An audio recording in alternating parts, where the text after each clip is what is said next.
Hello, this is a guy who likes fanfiction and is too lazy to read, so here is Indra in audio form. Check the description for the links to the author. Chapter 151, Phantom Pains / The Pyre. How did you deal with grief? And for that matter, how were you supposed to accept having been dead? How did you accept that most of your friends were dead? For Toru at least, there was no easy answer. So of course, at first, he did it the way he knew. The exact same way he had done when his father had died. Simply put, he pretended it didn't happen at all. And he was pretty decent at that. He just pushed it aside. And did something else. Something like going to see the girl he was dating at the time he died. That felt real. Or he drew. He drew a lot. That felt real, too. He trained, too. Because that was something he knew well. And it gave him something that felt real, something to focus on.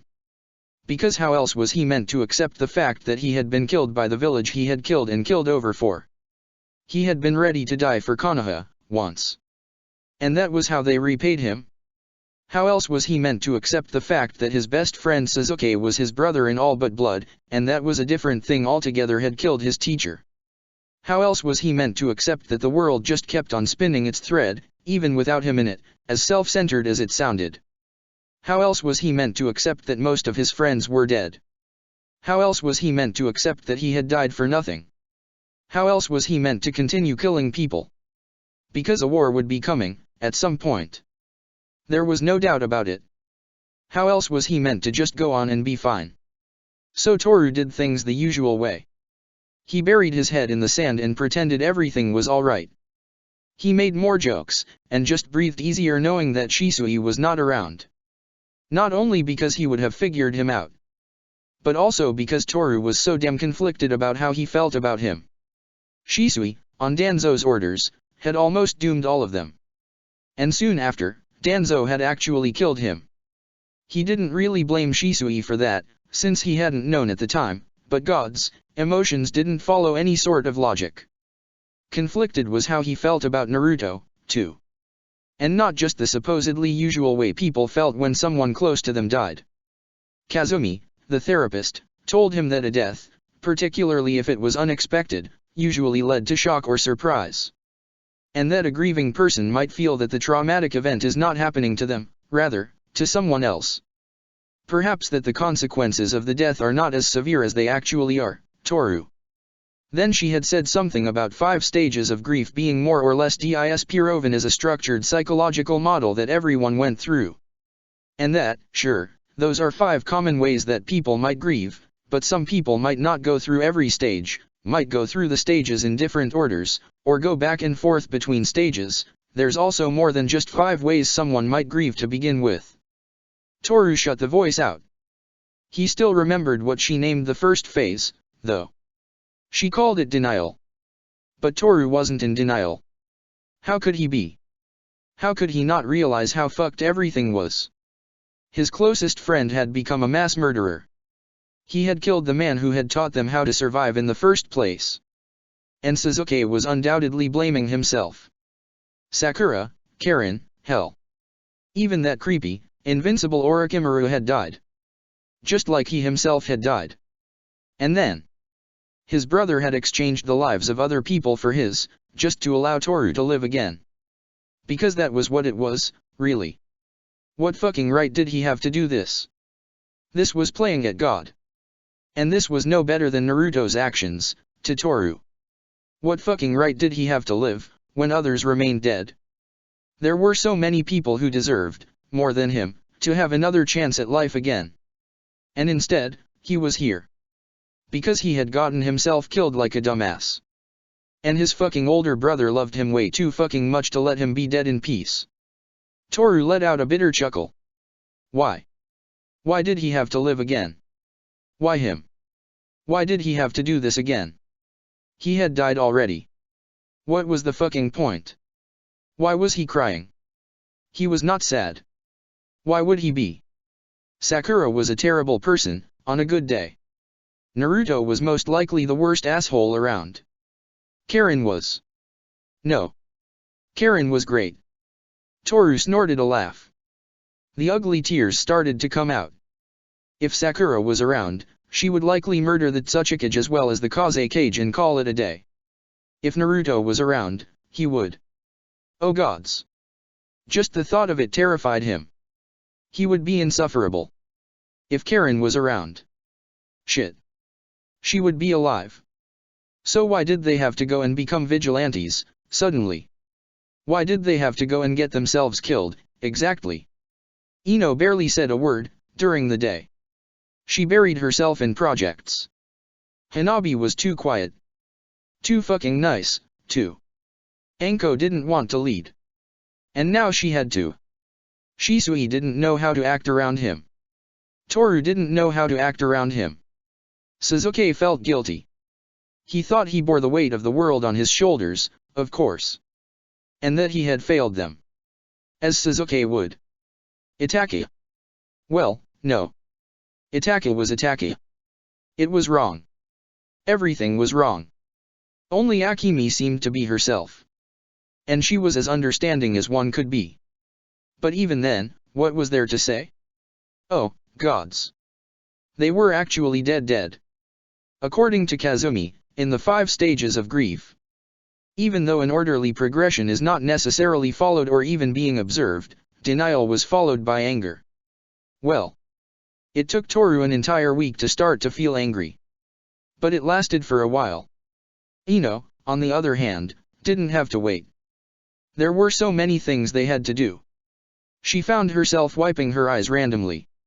Anko took care of wielding the actual authority in order to avoid total chaos, of course. But that was only part of it. They were trying to move toward peace, but there were a lot of ways things could go wrong. Which meant they had to start planning for what to do in case things went really wrong. And in the meantime, they needed to take care of the living. Ino knew it included herself. So what if she preferred to keep herself busy? There were glaring mental health concerns, for most shinobi. And civilians, as well, since they actually had to live in the same world, while being powerless, on top of it. Ino stuck to what she knew. If she could help train people in the mind arts, or get others the help they needed, of course she would do it. They had enough blood on their hands already, and there would be more to come. The least she could do was to try to make life more bearable for everyone she could help. She couldn't help but think of Karen. She really missed her. Just like she missed Forid. And Naruto. Gods, Naruto. There were so many conflicting feelings, whenever she thought of him, right now. Truth be told. Being with Naruto had always felt like they were heading for a fall. And remembering the look in his eyes, purpler than amethyst. He must have known it too. Then why did he have to go and make her fall in love with him? Why did he have to give her such terrible memories to remember? All of them felt painful, each in a singular way. She remembered. All of it. She remembered a young boy with a lopsided smile. She remembered a headstrong man who made the impossible seem like nothing but a logical conclusion. Why did he have to make so many goddamn promises, if he had never intended to uphold them? She had actually thought that he would manage to come back this time too. That even one of his contingencies would work. But he was still dead. Why did he have to leave? Is there anything I can do to help? Ino's mother asked quietly. For once, she seemed to be quiet. Noriko had been married to a shinobi for 2 decades. She knew what kind of terrible things they often dealt with. And that there was only so much words could accomplish. No. Not really. Ino said. She wasn't one of the dead. Nor the one who had come back to life. Well. If you need anything, please tell me. Noriko waited near the sliding door. They died. Ino said. They died. Ino's mother didn't say anything. She just drew closer, pulling her daughter in her arms. They died because I wasn't good enough. You're wrong on that. Noriko said. How would you know that? Ino was hissing. Her mother didn't react, of course. She had seen enough of the worst of Ino's temper. Didn't you get rid of that Uchiha man? Yes, but didn't you help make it all possible in the first place? Yeah. Didn't you make it possible for him to win? Partially. Yeah. I guess. Then stop beating yourself up over something that's not true. Noriko said firmly. Huh.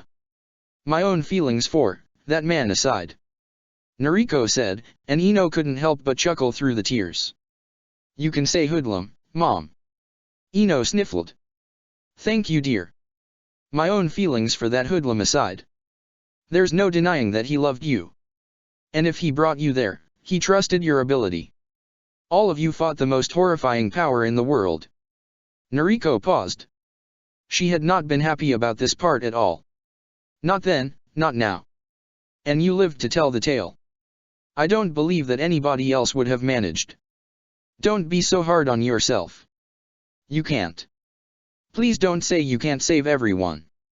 Her father used to say it, and it was the last thing she wanted to hear. I wasn't about to. Her mother answered. I didn't want to save everyone. Ino sobbed. Just them. I know. Her mother hugged her tighter. She didn't bother saying it would be fine, because she had lived through the same thing, when she had lost Inoichi. She knew Ino didn't want to hear it. Besides, did it ever become fine? Noriko couldn't say this with certainty either. I love you, Ino. She said. I love you too, Mom. Ino sniffled. Hanabi lay on the damp grass, under the night sky. The moon and the stars shone bright tonight. She was sure Naruto would have enjoyed it. Until recently, after her mother had died when she and Hinata were young. Hanabi had shut herself off from others. And in truth, she could not remember having any close friends back in Konoha. Some favorite cousins, certainly. And she had Hinata, of course. But it hadn't been until she found herself dragged into this impossible mess of fucked up friendships and even stranger romantic relationships, that she could say with certainty that yes, she could bring herself to care deeply for other people. It surprised her when it happened. It hadn't been much in the beginning, just a small spark, something hardly worthy of notice. And then, she suddenly found herself doing her best to keep all of these weirdos alive. Not because of duty, of obligation. But because she didn't want to picture a world without them. And she had wondered why she had wanted to distance herself from people so much in the first place. Right now, she remembered why. Half of them were dead. It hurt. More than any physical wound could. But she had no regrets. And she wouldn't have regretted it any more had she died herself. It was worth it. All of it. So Hanabi wouldn't isolate herself this time. Besides, there were people who needed her, too. Anko buried herself in her work. Losses never stopped hurting. Some shinobi grew numb, but Anko had never really learned how to do it so well. Not that she was that interested. Sensei had been a big part of her world. And that was something of an understatement. Without Orochimaru, there would have been no Anko. At least not the woman she now was. Naruto had been like a weird little brother, at first. Then a fierce leader. Karen had been with her and Sensei so long that she had forgotten how empty things would be without her nagging. Sakura had been too much like her, already jaded before she had even turned 20. And a good friend, someone she could rely on. She wanted to see them. But she couldn't. It was an absurd thought. She didn't want to share her grief with anyone, anyway. If she was to be UMI's leader, now. Thanks to her sensei and his latest student's terrible habit of creating a mess and leaving others to deal with it. Well, she'd better make it the best place in the entire damn world. Better to be of use to someone. Or something. Besides, she had good friends, and a lover, too. And time resumed its flow, slowly but inexorably. It was a late sunny afternoon when they prepared the pyre. Only 3 of UMI's citizens died during the battle. Even then, perhaps because of it, their funeral was well attended. I think. Toru began, sniffling. Hanabi just looked at him in question, her eyes entirely red. I think they would not have minded this sort of funeral. Too much. Toru said. There were no bodies to bury, and the fire would only be a symbolic thing. Karen and Sakura's bodies were in the King of Hell, entirely out of reach without Karen. And Naruto had been reduced to nothing but ash, along with his mother's clan's ancestral home. Unlike Toru, none of the three had requested anything in particular to be done, in the eventuality they died. All of the attendees were standing on a grassy field overlooking the ocean. Most were UMI's citizens, but there were more people from the new Kumo, including its Reikage.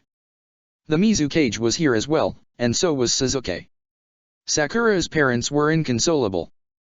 The sun shone bright, until evening settled onto the land slowly.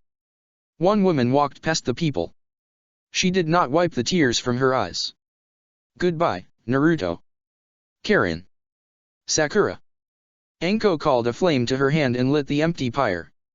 The UMI-4 stood on the cliff overlooking the ocean. The night sky stretched out above them. Anko looked at the three others. "Will you still go on being a shinobi, fighting if it comes to that?" she asked. "If you don't, I understand entirely." Toru stayed silent. Did he really want to? No. Not particularly. Fighting for fun, he enjoyed. The murders, less so. There was only one answer. "If it comes to it, I will fight," Toru said. "I will train. So that in case. But if you need to send me out to murder people, I'm sorry. I don't think I can do it anymore." To his surprise, Anko just nodded. "I won't, then. I won't ask for anything you're not willing to give." "Thank you," he said, voice a bit thick. "I will go on, too," Ino muttered, looking as though it was inconsequential. "Take some time off first." Anko shook her head. "Leader's order," she said, with a small smile. "All right, then." Anko looked at Hanabi. "Yes." She just nodded simply. "I will fight." "Thank you all." Anko nodded. "I will do my best to avoid it if possible. But, thank you. This feels like asking too much out of you entirely." Anko paused. "Now. There's something else." Toru raised an eyebrow at her change in expression. "How is your chakra capacity, Toru?" she finally asked. He blinked. "Strange fucking question. Good, I would say. Better than Shisui and Itaki at least. Back then. Although I don't know about now." "Why?" Ino and Hanabi shared a look. "It would be more convenient, since well." Hanabi began, pointing at his eye patch. Ino just nodded, her mind elsewhere. "Uchiha or Uzumaki would work best, apparently." Anko confirmed. "What are you guys even talking about?" Toru asked suspiciously. Uchiha Toru stood perched on top of Orochimaru's spire, staring past the dark gray skies.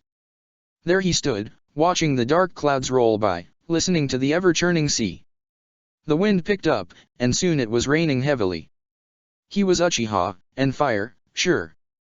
But this wasn't too bad either. In his left eye, he now held the Mangekyo.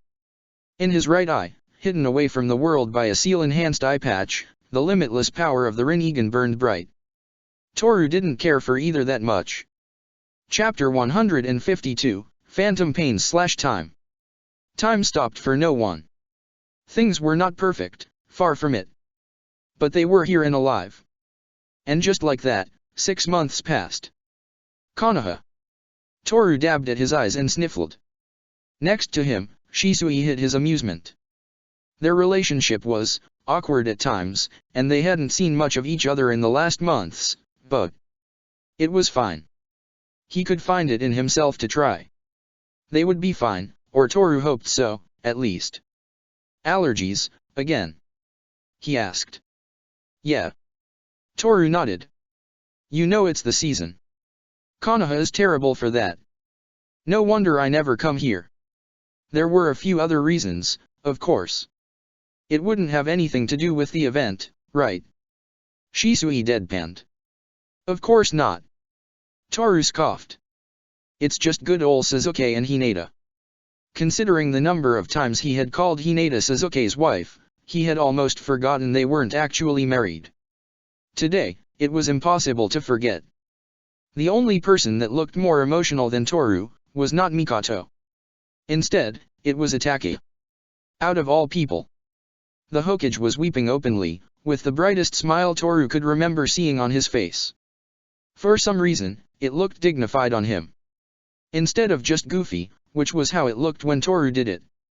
Toru did not send him a jealous glare.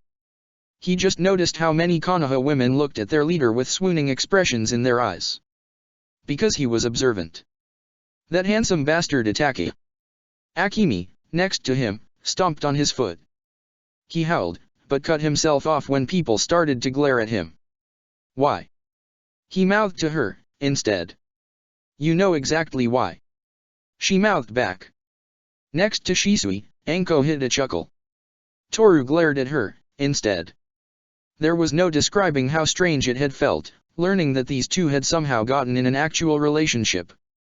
Then again, Anko never really had made sense to Toru. Hanabi and Ino were here as well. Hanabi, because she had been invited right away, Ino, because everyone else had been. Their expressions. Toru sobered up. They didn't look as cheery as most people were, and it was pretty obvious to Toru that they were thinking about someone else. The fight was over and so was the war. But they had lost people they cared about. Hidden behind Toru's eye patch, the Rinnegan probably shone bright, as it always did, the annoying thing. A stark reminder of the events that happened, months ago. Not that it was possible to forget about them in the first place. He mostly had been chosen because he was already missing an eye, had decent chakra reserves and was Uchiha, really. Toru didn't know what to make of it, really. And the secrets the eye held. Bringing the dead back to life. If no. When? When they finally figured out how to use the Rain Tensei without Toru dying in the process. Then he could fix things. Well, no. Things would still be complicated. Perhaps even more so. Even if this sort of harebrained scheme actually worked. Which he was highly doubtful about. What came afterward? Naruto was too high profile to be ignored. And people would learn about it. What happened after? Immortality for everyone, then. Yeah, right. That was a complicated issue. More than a little. Where did you draw the line? What did you do once there simply was no more room? Did you tell immortal people they couldn't have kids, or that they had to renounce being immortal in order to do so? What if they changed their mind about either issue? Toru didn't have an answer. His thoughts were a bit morbid, quite often now. He didn't see it as such, though. He had begun daydreaming a few more convoluted plans, but still wasn't sure if any of them were actually workable or not. Things that sounded absurd on the paper. Something like, let's say, sharing one Rinnegan eye between two people that could use the Rain Tensei, people who had a strong enough life force. One to use the jutsu. One to resurrect the other, as well as the other people who died recently. Looping endlessly. It would just take years and years to set everything up. But if he only managed to get Shisui on board. But then again. How did you even manage everything that followed? Was there a limit? Was there some sort of god that would come to tell them to fuck off at some point? Was life, death, just something that simple, something fixable, to the people with the right eyes? Because the Rinnegan was connected to life and death, he was sure of it. And something about the King of Hell made him feel a bit wary. Gods, he was doing it again. Sasuke was getting married. Toru didn't remember anything about the afterlife. Maybe it was a good thing, too, considering how morbidly curious he now was about the whole thing. The ceremony was a big event, of course. It was not every day that a clan head married the heiress of another clan. Especially not when they were of the Uchiha and the Hyuga. Hanabi's father had tried to talk her into coming back into the fold.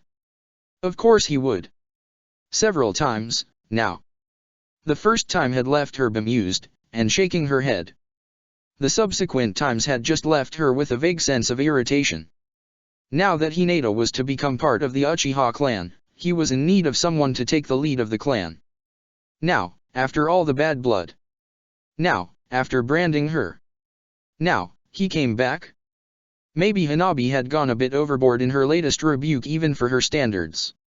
It was still his elder daughter's wedding day.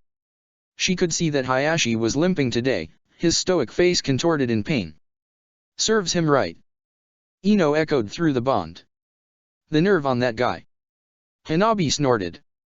At least someone had her back. Neither of them were particularly welcome here, it felt. It would be much more manageable with Naruto and Sakura around, Karen too of course, but that was because she was Karen, as they would understand the feeling exactly. And Naruto's presence simply tended to make people want to avoid potentially pissing him off. Well. Hinata looked radiant, at least. And she guessed Sasuke cleaned up half decently, too. Nobody dared to say anything about the fact that she was very pregnant. The groom was Uchiha Sasuke, after all.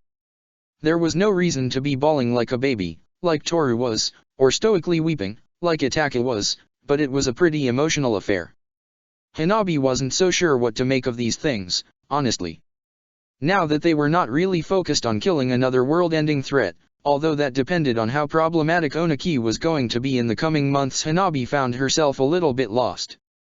The sealing arts were pretty fascinating, though, and she could understand why Naruto and Karen had been so into them. And using shadow clones to bring herself up to speed, things were going fast. What she couldn't understand, though, was why he had had so much trouble with the High-Ray Shinjutsu, according to Ino, at least.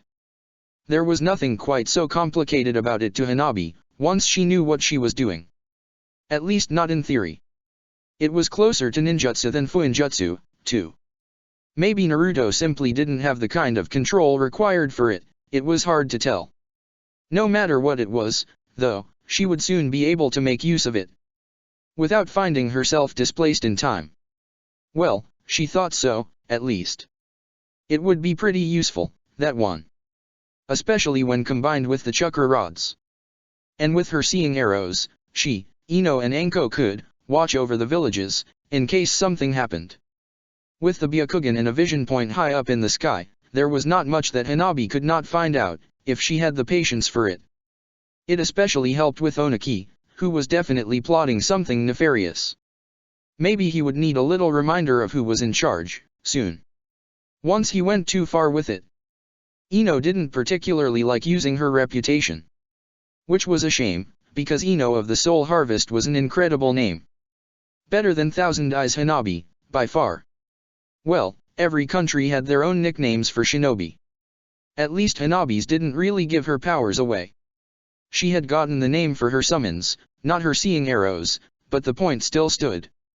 For a long few weeks, Hanabi had held the foolish hope that perhaps Naruto had survived the same way again, using the High-Ray Shin.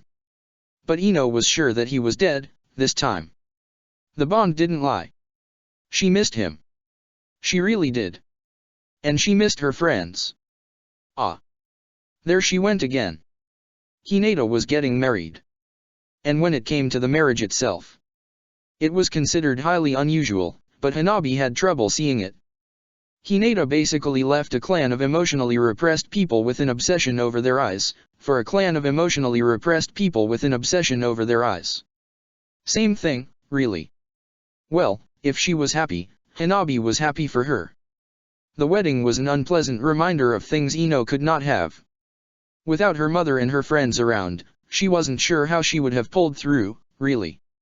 For all her faults, and there were many, Yamanaka Noriko cared about her family. And that even included Sakura's parents, who had seemed destroyed by her untimely demise. Ino would live on.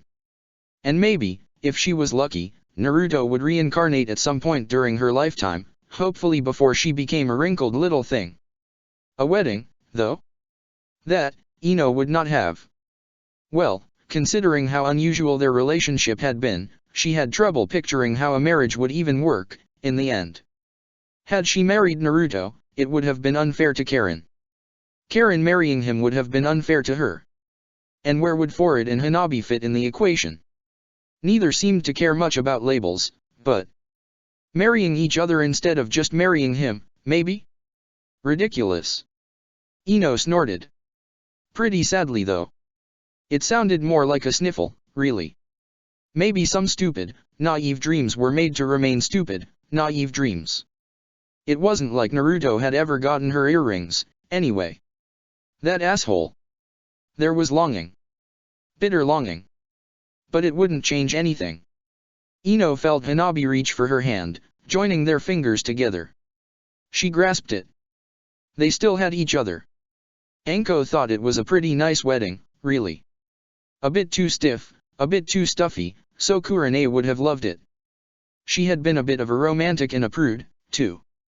The opportunity to tease Toru about his blubbering was also simply too good to pass up, of course. Shisui was hiding his own feelings on the matter a bit better, but he was feeling very emotional as well, this much was obvious. It was a true shame the others weren't here to see it. Not Sensei of course, because there was no way he would have come to this sort of thing. Once Uchiha Sasuke and Uchiha Hinata left, Ino and Anko left as well. Toru stayed behind a little bit longer. And so did Hanabi, because she had a few chakra receivers to give to the Hyuga branch members. To all those who weren't loyal enough to the main house to stay enslaved to it. She would summon all of them to UMI 2 days later, because Hanabi, despite what some half-blind people said, was very kind. Thank you very much. She was not going to ruin her elder sister's birthday by letting their father have a stroke in the middle of it. Not that Hinata had disagreed with the plan, far from it. There would be some bitching from Konoha, undoubtedly, but Itaka would smooth it over. Peace was what he wanted, after all. If Ino cried herself to sleep that night, none of her two more recent roommates who had decided to move over there in order not to leave her alone in a place full of ghosts mentioned anything about it. Well, in Toru's case, it may have been the seals preventing the sounds from carrying over, too. But Hanabi and her were sharing a bed pretty often, so there was no hiding it. Hanabi held her close. The next day. UMI. Let's get right to it. Anko called, once all of them were gathered. How are things going, overall? Pretty chaotically. Ino said, burying her own irritation at the situation. Suna's getting a bit antsy, likely because Iwa's fanning the flames. It had started simply enough. Suna had also been pissed about the fact UMI didn't manage to deliver Sasori's body to them, months ago. But considering what had happened, up in Uzushio, they didn't dare say too much about it. IWA had refused the new border layouts, which came as no surprise to anyone, really. Oniki had been whispering his poison in Chigasa's ear for a while now. Offering the promise of more, of things that UMI's tyranny could not offer Suna. Things they could not offer because Oniki was hoarding resources and land like a dragon. Had Sakura been alive, they would have assassinated him already. Doing so now would make it obvious who had done it, though. And the man expected something like this to happen. So he had taken measures to avoid getting himself killed. If Anko was caught doing the job herself, well, peace would likely be much more difficult to maintain. Ino would have to get too close to do it, too. If Naruto had still been alive, they could have leveraged his name and reputation to simply force Oniki to accept the terms. With him gone, the man seemed twice as spiteful. Hanabi could kill him from afar. The only problem was that Oniki was notoriously paranoid about this sort of thing, since the Third War. And well, killing the man with a bow over such a long distance would be a clear indication of who had done it. Toru was not too big on doing it, if it could be avoided. Ever since the war, he seemed to be a bit more hesitant about killing, which Anko could understand. If it truly became necessary, he would do it though, and he could be subtle. Oniki's efforts at sabotaging everything were pretty effective. He had had a long time to learn, after all. And the fact that Oniki suspected that Anko had been the one to kill his granddaughter made negotiations a bit more annoying than they had to be. This part, at least, was understandable. How bad is it? Anko asked. Pretty bad. Hanabi nodded. He's been spurring smaller villages on, as well, in an effort to get their land's approval, Kishiri, Ugso, Kaigo, and Kanemi Osumai. Of course. Anko sighed. And the others. She didn't know who to curse, for all this. Sensei, for delegating most of the work to Naruto. Or Naruto, for delegating most of the work to her. Maybe I could train Mai to do it. Anko mused. Ino and Hanabi alternated, going over the rest of the report. They were as tired of it as she was. The land of canyons didn't experience the same level of confusion experienced by wind, but the situation was complicated as well, because they were in between fire and earth. Combined with the lack of a real ninja village, they relied entirely on troops provided by the Alliance. With IWA acting like IWA, basically, that could become a problem in the future. The last thing UMI wanted was a proxy war. Things in Rain were going pretty badly. Terribly, even. With Nagato having made them loyal to him only, and the new leaders following in his footsteps, they refused any kind of foreign intervention, especially from the people they saw as the man/God's killers. For those who actually believed he was dead. Fire was stable, and enjoyed an economic boom. Just like UMI was, really, despite its much lower population. Anko was really making something incredible out of it. She could be a bit too goal-oriented, so Ino made sure to steer the ship. Water and Lightning were both recovering from the havoc that had been wrought upon them, and their recent economic alliance proved to be a boon for both. Hot Water was keeping its opinion about either of its neighbors to itself, despite the fact that its southern part had been all but ravaged from the aforementioned countries' conflicts. The promise that things would change for smaller nations and villages likely kept them going. Which would be easier to manage if less people like Onaki did their best to prevent things from actually going toward a productive direction, for a change.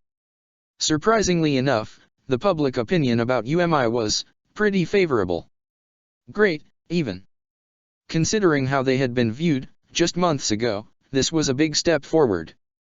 The newspapers, which even now, tried to be as impartial as, well as villages' newspapers could be, had helped smooth the transition from negative to neutral, over time.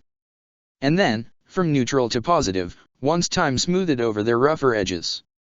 Propaganda always helped, and with Toru and Hanabi around, they got pretty good at it. Considering how full of shit the competition was, it wasn't that hard of a game. As far as villages went, their hands were relatively clean, which was a terrible thing to think about. Murders and assassinations were the lifeblood of shinobi, after all.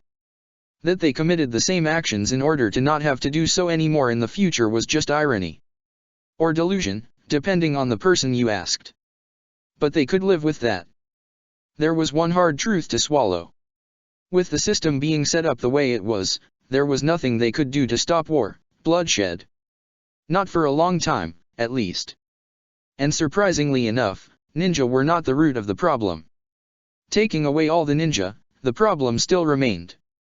The problem being, of course, people. Because the ninja system didn't make people the way they were. It was the opposite, something that became all too easy to overlook. People made the ninja system the way it was. And you couldn't really change humans. Which was why Nagato, Madara and Obito had decided to take free will out of the equation. Ninja, humans fought battles, fought wars for a great many reasons. If there were no ninja, there would be artillery again. The root cause, being, this other has something I want. Land, resources, technologies. Removing Chakra would even the playing field for a little while, and then people would be back to throwing bombs at each other, building them bigger and bigger. Deadlier and deadlier. So ninja were not the thing to get rid of. And getting rid of people was a pretty inefficient way to deal with the problem. So the only solution was to make sure there was no other that people could blame and envy. Expanding the domain they controlled until the united people had everything they wanted or ever wished for. Too bad Naruto wasn't around to bully the rest of the world into falling in line, because some people definitely didn't get the memo. Economic prosperity, and making sure that wars would simply be too costly. That was the only way. Chapter 153, Phantom Pains / the 10th. 9 days later, the precarious balance was shattered entirely. Chapter 154, Morning and Noon of Existence. One day, as Lord Janushigami was strolling alone by the banks of the Pure Land's Miji Pond, he came across something peculiar. The pond carried perfect water lilies that opened up when the time was right. The other flowers, the ones that were similar to white pearls, emitted a sweet fragrance, one that seemed to never end, one that caught every nose. It was morning, if such a thing ever really applied to the Pure Lands. Lord Janushigami moved closer to the pond, his eyes having been caught by a most peculiar glint. He glanced down through the blossoms to peer through the lower realms. For under the pure land, far, far below lay the 16 depths of Naraka, the Hell Realm. A place in which a person experienced the results of their own karma, in the form of torments. Lord Janushigami's eyes saw through the distance easily, for the time he had been a man was long gone. He peered down, and took it all in, starting from the blistering Naraka called Arbuta, frozen plain surrounded by icy mountains and continually swept by blizzards. The denizens of this world suffered naked and alone, while the cold raised blisters upon their bodies, until their penance was over. He could see the mountains of sacrifice as clearly as if he had been down there. The 8 cold Narakas were, in order of severity: Arbuta, hell of freezing, where skin blistered; Nararbuta, hell of freezing, where blisters broke open; Atata, hell of shivering; Hahava, hell of shivering and moaning; Huuva, hell of chattering teeth and moaning; Utpal, hell where the cold turned one's skin as blue as a lotus; Padma, hell where one's skin cracked open from the cold; Mahapadma, the great lotus hell where one became so frozen that their body fell apart. Lord Janushigami's eyes peered through the hot Narakas, as well. From Samjiva, the realm of hot iron heated by fire, where souls would be revived over and over again, until their penance was over. He could see the road of survival as clearly as if he had been down there. The 8 hot Narakas were, in order of severity: Samjiva, hell of reviving and repeated attacks; Kalasutra, hell where black lines were drawn upon the body and used as guides for fiery saws and sharp axes to cut beings; Samgata, hell of being crushed to bloody paste by large rocks; Rorava, hell of screaming, of running around on burning ground; Maharava, hell of great screaming while being eaten by animals; Tapana, hell of scorching heat, while being pierced by spears; Pradapana, hell of fiercely scorching heat, while being pierced by tridents; Avasai, hell of no interruption while being roasted in blazing ovens. And now, Lord Janushigami's eyes came to rest upon a man, who was running through the hells, one after the other, like one that was possessed. Lord Janushigami knew exactly who that man, who was not writhing with the other sinners, was. He was one who had committed many evil deeds over the ages. Killing people, burning cities was only the start of it. The man currently was in the Samgata level of hot hell, surrounded by huge masses of rock that smashed together and crushed beings to a bloody heap. Life would then be restored to them, and the process would start again. Except this man clearly had no intention of respecting the rules in place. He simply dodged the rocks and continued to speed down the wasteland with pink skies. Now, as he looked down at the realms below, he noticed something strange about him, not just the fact that he was going deeper. He blinked. That is most peculiar. And unprecedented, too. Lord Janushigami called for a hell guard. Please warn Inmadeo that someone is causing trouble, down here. Here with the sinners of the 3rd lowest level of hell, Uzumaki Naruto kept on running. He had gotten very good at this, over the course of his many lives. But this time, he was not running away. Rather, it was he who was chasing after something. Naruto remembered many things. And there was one memory, in particular, that had set this particular course of events. Something that he never had paid enough attention to, before. The sage, father, had been able to momentarily call forth the spirits of all the deceased from the Pure Land. It was a godly feat, sure. But he wasn't really concerned about that. Rather, that meant one thing. Chakra connected the worlds, and that included the physical realm, Earth-, the Naraka realm, as well as the Pure Lands. Because that was the only thing that could explain something like Rin Tensei, as well. And as far as Naruto could tell, his possession of the Rinnegan allowed him more leeway than most. He was intending to use and abuse that fact. As always. Now, the Naraka realm was an impossibly huge place. This level, for one, really didn't look too welcoming. Well, at least, here, he could see. One of the first levels he had landed himself into had been pitch black. And so was the level after it. It had taken Naruto a bit longer than he would like or would admit to realize that he had been sinking in the pond of blood. He had escaped pretty easily, as walking over blood wasn't very different from walking over water. That level had been pretty silent, which had been the worst part about it. But now that he could hear the screams of people as spears ran through them, he realized that it hadn't been that bad. Naruto idly wondered if people had already managed to escape from here. The Pure Lands were high above, he could tell, but there was undoubtedly something preventing people from reaching there. Not that he cared, since it wasn't what he was here for. And extending his senses, he had a feeling that this place was the one he had been looking for. Far in the distance, he came to a halt. Something felt off. The air around him became unnaturally still. Naruto tensed. The feeling reminded him of death. A flash. Blue flames consumed him. The pain was all-encompassing and reduced his body to nothing but ash. And yet, somehow, he knew that he was not dying again. When his eyes formed anew, he was someplace else. His throat was as it should be again. Naruto finally let out a groan of pain. A large gigantic, really man with a long beard sat in front of him, in a chair that might well have been a throne. The worst were his eyes. His features, although calm, were one thing. But his eyes only betrayed total control. And something entirely inhuman, too. Here was something truly beyond Naruto. Souls in the shape of men, women, and children were moving forward, awaiting judgment. As far as he could tell, Naruto was the only one to have kept his human body. He waited, and figured out where he was exactly, and who he was facing, simply by listening. Naruto's turn came soon enough. For once, he was feeling nervous. "You? Inmadeo, Hell Judge?" asked. His voice was like ice, and boomed across the walls. Naruto wiped some sweat from his forehead. Nothing in his memories told him anything about having met the man already.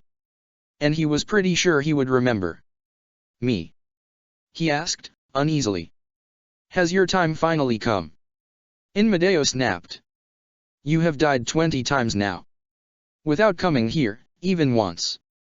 Did you come to taunt me, or are you finally dead for good?" "Taunting you, Inmadeo?"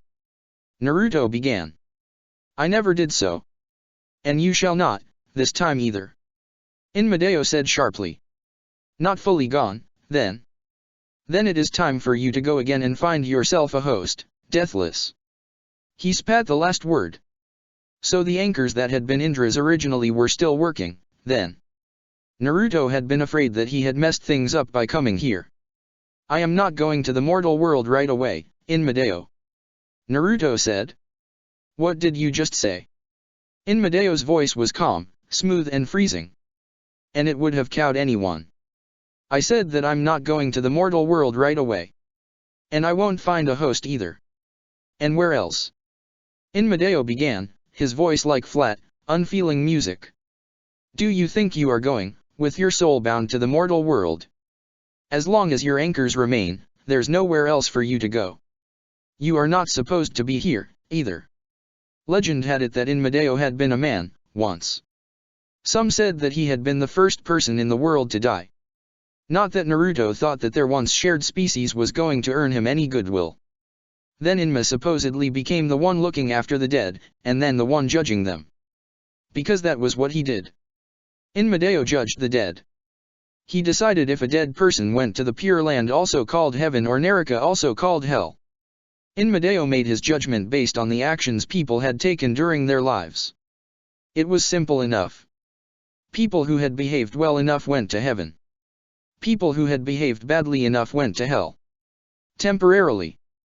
Because that was a simplification, and hell was only a temporary place, if one that lasted for long, before reincarnation on either Earth or in the Pure Lands. Naruto was pretty sure of where he was supposed to go. There was just one thing, though. Indra, of course, had broken the rules. And for this, Inmadeo despised him. "I understand that, Inmadeo." Naruto nodded. "And I do remember what it means. Every time Indra and Asura both died, they would reincarnate without going through here. Naruto was no exception on this." "Why have you come here?" Inmadeo finally asked, his eyes hard. "This is not the way it is supposed to work for you." Not with an anchor, it was true. Because Naruto tried. "And why do you have your human body, still?" Inmadeo's voice boomed. None of the dead shall keep their mortal shell. Silence stretched. The tension rose. Naruto saw Inma frown. He had realized, then. But I'm not dead, Inmadeo. Uzumaki Naruto grinned at the actual king of hell. Not the creature summoned by the Naraka path, the one he had used to come here. Naruto finished. Or not anymore, at least. There was a long silence. To think you have gone even further in your insanity. Inmadeo said, his bottling fury clear. His gaze had turned baleful. You have come to taunt me, now. Naruto had expected this to go somewhat badly. No. Naruto shook his head. He didn't flinch away. Instead, he stared up, into Inma's eyes. I have come for what's mine. His expression must have been a terrible sight to behold, if Naruto trusted the reaction of the beings around Inmadeo.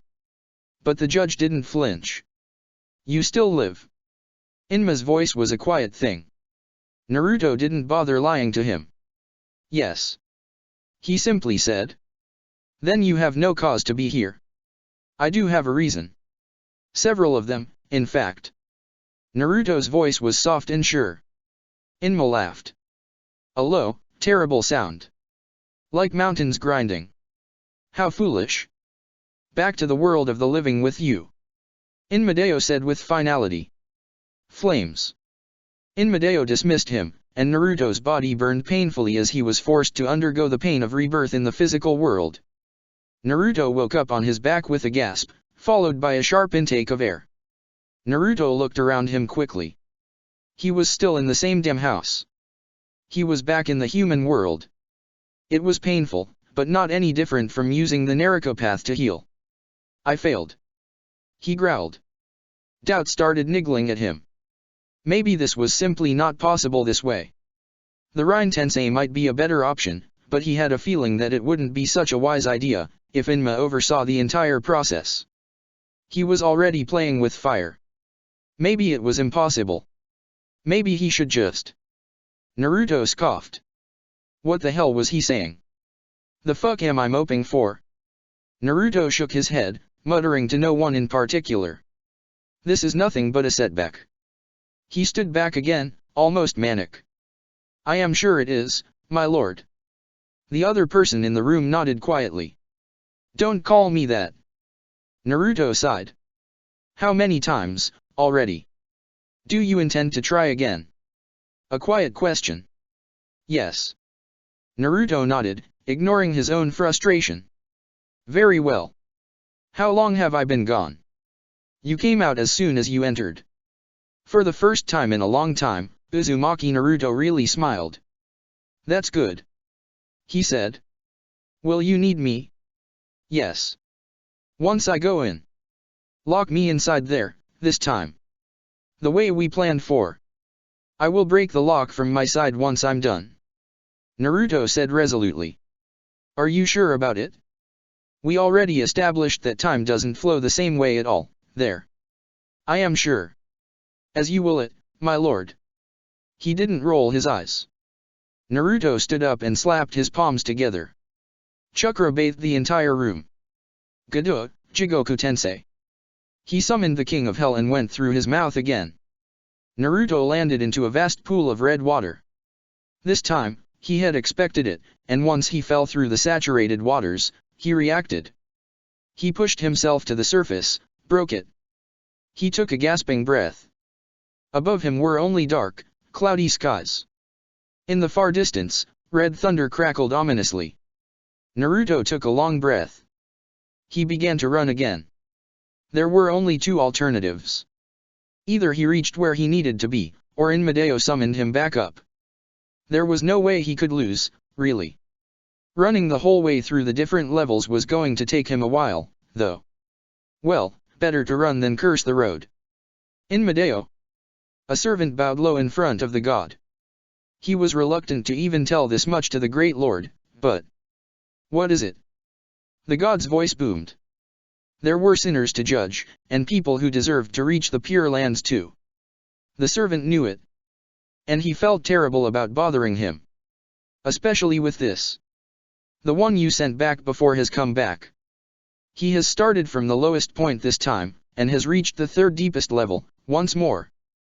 The gaze Inmedeo sent his way made the servant freeze. Take care of him, Inmedeo said at last. The servant had trouble speaking. Great Lord, he is a mortal. We cannot. Inmedeo's fury was a terrifying sight. Blue flames burned Naruto, and he found himself in the palace, once more. Inmedeo. Naruto nodded politely. Better not to antagonize him, really. Besides, rumor had it he was a fair man, or god usually. One with a very limited amount of patience, despite the long time he had been alive. Perfect. Naruto knew exactly how to deal with this type of person. He had been one of them, after all. Get out before I send you to hell myself. You judge the dead. Which I am not. Naruto said evenly. I don't think you can. But by all means, send me there. Inmedeo proceeded to ignore him. Naruto waited patiently as the souls around him were slowly sentenced to the Pure Land or to the depths of hell. It was a strange process to watch. And there didn't seem to be any pattern there that he could discern. Some nervous souls went to the Pure Lands, some went to Naraka. Some happy souls went to the Pure Lands, some went to Naraka. Some angry souls went to the Pure Lands, some went to Naraka. It was a strange but fascinating process. Naruto sat there, not saying anything. He knew that his mere presence rubbed Inma the wrong way. Inmedeo continued to ignore him. In the meantime, Naruto simply thought. He considered several courses of action. The things he needed to do, still. After what felt like hours, maybe days of this, Inma finally answered Naruto's sentence. He had almost forgotten about it by then. I judge the dead, indeed. Out with you. He grunted. You still live, Indra. Naruto was forced out painfully. I'm Uzumaki Naru Inmedeo. One of his hell guards called to him. He was much higher on the totem pole than the servant from last time. It didn't prevent him from feeling very nervous. What is it? The Great Lord asked, his voice sending shivers down the guard's spine. He is causing trouble in the lower levels again. Of course. Inmedeo growled. Send him out. You should be able to do so. There was hesitation in his servant. What is it? We cannot catch him, my lord. Inmedeo stared at him. As though the Hell Guard, who had been doing his job for so long, was nothing but a waste of space. He is too fast, my lord. I think I understood that. Inmedeo growled. Inmedeo called Indra. Uzumaki Naruto, whatever he was calling himself now, here. Here, the Great Lord could send him away. The Hellguard waited gleefully. Out with you. Inmedeo said, in his infinite mercy. Then he dismissed the intruder. Inmedeo. Naruto nodded politely. Inmedeo proceeded to ignore him. Only then did he blink. Naruto waited patiently as the souls around him were slowly sentenced to the Pure Land or to the depths of hell. Inmedeo continued to ignore him. All right. Inmedeo growled. How did you do it? IND. Uzumaki Naruto shrugged. I figured out how you brought me here. It wasn't that hard to bring myself here. He was learning. And getting faster, too.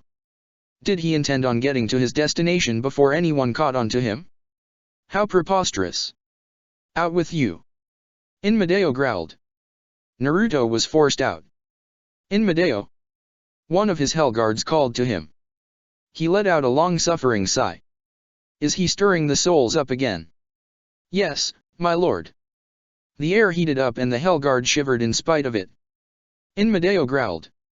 Send him here. Of course, my lord. He hesitated. We still can't catch him. Inmedeo said in immense displeasure. Uzumaki Naruto was summoned by the Great Lord himself. Are you willing to talk, now? Naruto asked. There was no more doubt in him, which was the most frustrating thing. Out. Inmedeo growled. Then he dismissed him. Inmedeo. Naruto nodded politely. He had brought himself here, Once more. Inmedeo proceeded to ignore him, grinding his teeth. Naruto waited patiently as the souls around him were slowly sentenced to the Pure Land or to the depths of hell. This one looks like he belongs lower. Uzumaki Naruto commented idly. Inmedeo's fist tightened. Lower. Inmedeo ignored him. Higher. Inmedeo snapped after hours, maybe days of this. What is it that you want? He asked, startling a few poor souls who had nothing to do with it. I already told you. Naruto shrugged. Will you give me access? Naruto was forced out again. There was the sound of displaced air. Inmedeo. Naruto nodded politely. Inmedeo took a long breath. There was an old saying in Naraka. It is not easy to count time here and say it is so many years, or so many hundreds of years, or so many thousands of years, or so many hundreds of thousands of years. Still. How many times had Uzumaki Naruto come here? How many times had it been today? How many times had it been this week? How many times had it been this month? These were very human terms, but ones he sometimes used. Out of familiarity, perhaps, all of the deceased used them, and sometimes he did so as well. Time didn't really flow the same way at all, here. Naruto waited patiently as the souls around him were slowly sentenced to the Pure Land or to the depths of hell. Inmedeo continued to ignore him. He snapped after hours, maybe days of this. You still live. Naruto was forced out. My lord, a Hellguard began. Don't. Inma growled. There was the sound of displaced air. Inmedeo. Naruto nodded politely. You cannot do this forever. Naruto blinked. Why not? Naruto waited patiently as the souls around him were slowly sentenced to the Pure Land or to the depths of hell. Out. Naruto was forced out. Time passed. Inmedeo. Naruto nodded politely. Inma didn't even bother looking up. Out. Inmedeo. Naruto greeted. He was ignored again. Once Inma finally snapped his fingers, Naruto was half asleep already, although he didn't need to sleep here. Inmedeo. Naruto greeted genially. This time, he waited patiently. It went on. I'm back. Naruto stood next to Inma. Out. Did you change your mind already? I have come for what's mine. Do you think I do not know this already? It went on and on. Inmedeo. Naruto nodded politely. This was the third time in what felt like a minute to him. Inma. Stop. Inma growled. Will you give me what I want? Naruto asked. The Lord of Hell refused and Naruto waited. It went on and on and on. Inmedeo. Naruto bowed. Out. Your Hellguards are getting slower. Naruto said and was ignored. Naruto continued, unimpeded. I think they're giving up. Hello, Inmedeo. Naruto greeted. The Great Lord didn't look up. Sometimes, Naruto thought he was making progress. Sometimes, not so much. Inmedeo. What do you want? Naruto smiled. Nothing so complicated. I just want the souls linked to my own to leave here with me. And not just this time, either. There was only silence. Their bodies are healed, and if they weren't, I would just recreate them anew. Their souls are anchored to the physical realm, too. Through my own. Naruto continued, his confidence rising. Which means that if we're being technical about it, you have no right over them. Get out. I will see you in a few minutes. It went on. Inmedeo. Uzumaki Naruto nodded politely. How Inma hated that voice. Inmedeo. How many times had it been this year? Inmedeo. Uzumaki Naruto nodded politely. He was not going to relent, was he? Inmedeo. Uzumaki Naruto sat himself. Why was he even refusing, at this point? It was the truth, they were bound to his soul, all of them. They did not belong. Inmedeo. Uzumaki Naruto greeted. Staring into his eyes, Inmedeo realized that this man would never stop. He was immortal, just like Inmedeo himself was. And his presence was getting more and more insufferable. All for what? Souls that Inmedeo didn't even have a real claim over? Uzumaki Naruto had only told the truth. Inmedeo scoffed. Hagoromo himself had not been nearly this stubborn. And of course, his eldest son took it as a challenge. Go and get them. The giant waved Uzumaki Naruto off, scowling. Just go. Thank you, Inmedeo. The man made it seem so casual, too. Only the souls you trapped together with your own. Inma said flatly. Then he stared at Uzumaki Naruto intently. A word of warning, though. Inmedeo's voice was low, rumbling. Something ancient, much older than the Ten Tails. He knew that Uzumaki Naruto was paying attention, now. The last two people with these eyes knew not to go overboard. Your circumstances are unique. For this reason, I will ask of you not to break the balance. Life and death, barring a few exceptions that I exceptionally allow to the ones such as you. Life and death shall remain as they are. Silence hung in the air. And there was a real threat here. Confined to hell or not, Uzumaki Naruto wasn't willing to test the giant's patience, it seemed. Not now, at least. Maybe once I become stronger. Naruto thought. Only the souls that belong with my own. Uzumaki Naruto nodded carefully. How many more could I fit into the bond? Naruto wondered. Indeed. Inmedeo said dryly. The bonded ones. Uzumaki Naruto repeated. Need I repeat myself? Inmedeo's patience was wearing thin. Of course not, Inmedeo. We will see each other when some of us die again, then. We won't.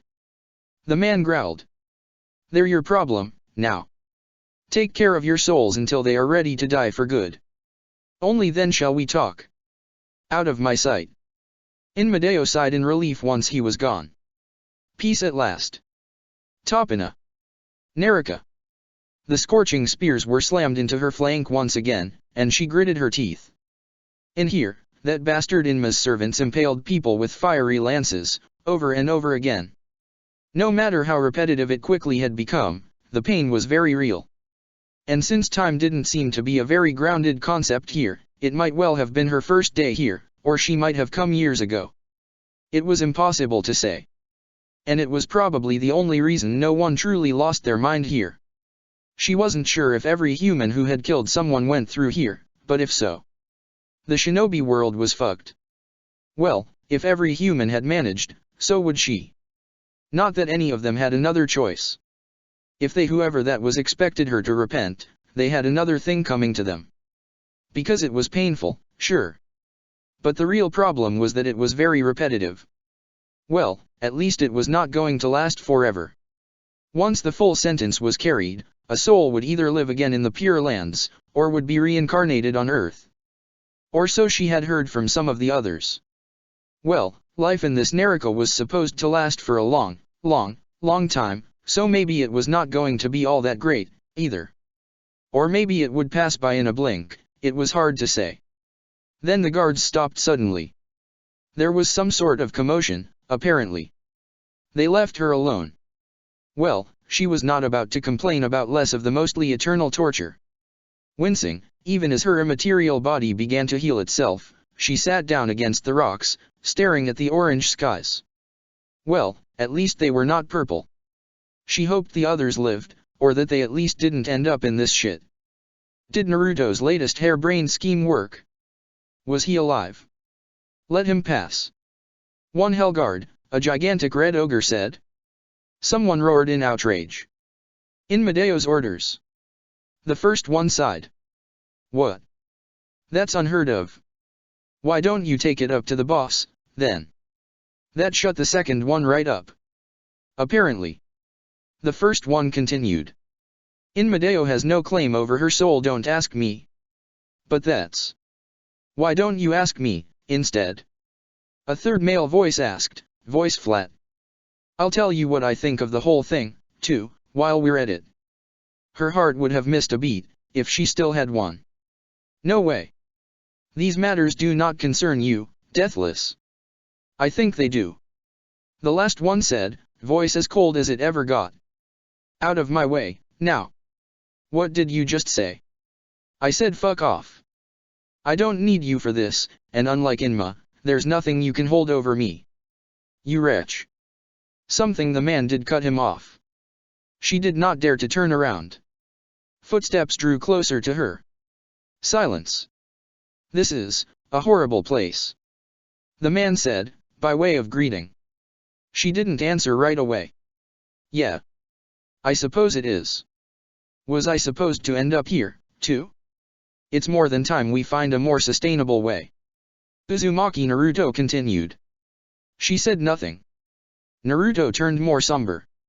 I'm sorry that you had to endure this. It's not your fault, really. She said. Far from it. Some of it is. More silence. You came for me? She asked, not daring to believe. She was pretty sure tears ran down her face, as she slowly turned around. Hell yeah. Naruto grinned tiredly, and she fell back into old patterns, groaning at the terrible joke. Heard you had some karma to ripen. Well, there's a change of plans. We're breaking you out of this place. Haruno Sakura's smile might well have blinded Naruto, right now. Man, Ino is never going to let go of the fact that I was burning in hell, will she? She finally asked. Never. He laughed. Ha-hava. Naraka. The 8 cold hells were not much better than the 8 hot hells, frankly. On this level, the lucky residents were tormented by the painful bite cold. It was not as bad as the lower levels, but it was terrible in its own right. It was cold, and it was dark, too. Above the two of them, a starless, moonless sky stretched, casting weak lights and long shadows. In the snow, the only thing that seemed to remain were naked footsteps. Anything else was quickly covered by more snow. This place really sucks, too. Sakura said. I can try to warm us up. Naruto weaved a wave of fire, melting some of the snow away. As soon as they walked away, it reformed. You can use chakra here. You can't. He asked in surprise. It feels as though it is limited, it's hard to tell. Well, we'll get you back to your body very soon, because this just won't do. Naruto smiled slightly. I can't wait. They walked. They passed several settlements, leaving whatever they thought could help to some of the shivering people. Which still didn't feel like all that much, and both of them had the feeling it would be taken away by the Hellguards soon enough. Days passed, in this strange limbo state where time didn't flow the way any human mind was used to. Sakura began to tire, until she could barely go on. I think I will wait for you here. Naruto picked her up, carrying her piggyback style. I guess that will do, too. Thanks. It won't be long, now. The last mountain range they had passed was now hidden in the depths of darkness. The dull glint of the cloudy gray sky was only made more sinister by the sphere of fire and lightning Naruto carried in his hand, to light their way. There. A woman's soul, walking alone. Naruto felt Sakura's grin. She felt his own. Karin. Naruto called out. Karin. The soul turned around, not looking as surprised as Sakura had been. Some remnant of her sensing ability had remained, then. Her red eyes still went wide. Naruto. Sakura. What took you so long? Karin laughed through her tears, waving at the two of them. She jumped on both of them, grabbing them in a bone-crushing hug. Which was a strange thing, because just like Sakura, she was only mostly corporeal. Sorry for the wait. Naruto apologized again. It's hard to tell how long it's been in here. Karin waved it off. I think you two will forget it soon. Naruto said. From what I understood. And he had had a lot of time to do so, so they believed him easily. But still, I thought something went wrong with the plan. That. Karin began. We weren't able to use Koda Amatsukami on Nagato, back then. Shisui was convinced it wouldn't take. Sakura repeated what Naruto had told her. Ah. Which meant I had to come here to drag both of you girls out. Naruto said. Well, gee, thanks. I guess. I owe you one. Karen chuckled. So, are we getting out, then? Sure thing. Sakura nodded, barely hiding her relief. You two go on ahead. Naruto just said. I'm not finished here. Let's go, then. Karen hurried. That bad for you two, then? Sakura asked. It could have been worse. How so? It could have been on a boat, for one. Karen grinned. Definitely. Naruto agreed. Well, it had only taken him what felt like a long while of pestering the King of Hell to manage, in the end. Hard to say, since time seemed to be very relative, here. He would say years, but that probably wasn't the case. In the end, he had stayed for as long as he needed to, and it was something unquantifiable. Naruto hadn't lied to Inma, he had used a similar better process to the one Indra had used to bind their soul to the physical plane. With their permission, and through the soul bond. Naruto had anchored Ino, Hanabi, Karen, and Sakura's souls to his own. He hadn't been sure whether or not it would actually work and had told the women as much. Death was still death, after all. But in theory. As long as one of them lived. The rest of them could come back to life. Or rather. As long as Naruto lived, it was simply a matter of time before all of them came back. And he would always come back, until he severed both his and Indra's anchors. The rest of it, the how, he had understood during his fight with Nagato, and from the man's memories. And now. Naruto knew how to pull it off for all of them. Immortality. Once their souls were released, Naruto went in again. Inma had said all of the souls linked to his own. Naruto didn't see one more as breaking the rules. Not really. Because wasn't this what a soul bond was, too? Well, worst case, he would explain the whole thing to Inma. If it took him more years, then so be it. It wasn't like Sakura and Karen would feel time passing. Naruto continued to run. Now, where in hell was Toru? Was he in the lowest levels? Nah, he couldn't possibly be lower than Sakura had been, right? Lord Janushigami was strolling alone by the Agano River of the Pure Lands. The river grew perfect crested irises, and black willows, as well. The flowers, all of them, emitted a sweet fragrance. Each of them had a most peculiar one, and none of them ever failed to catch his attention. The matter had been settled, according to Inmadeo. That was good. And so was this existence. It was noon, if such a thing ever really applied to the Pure Lands.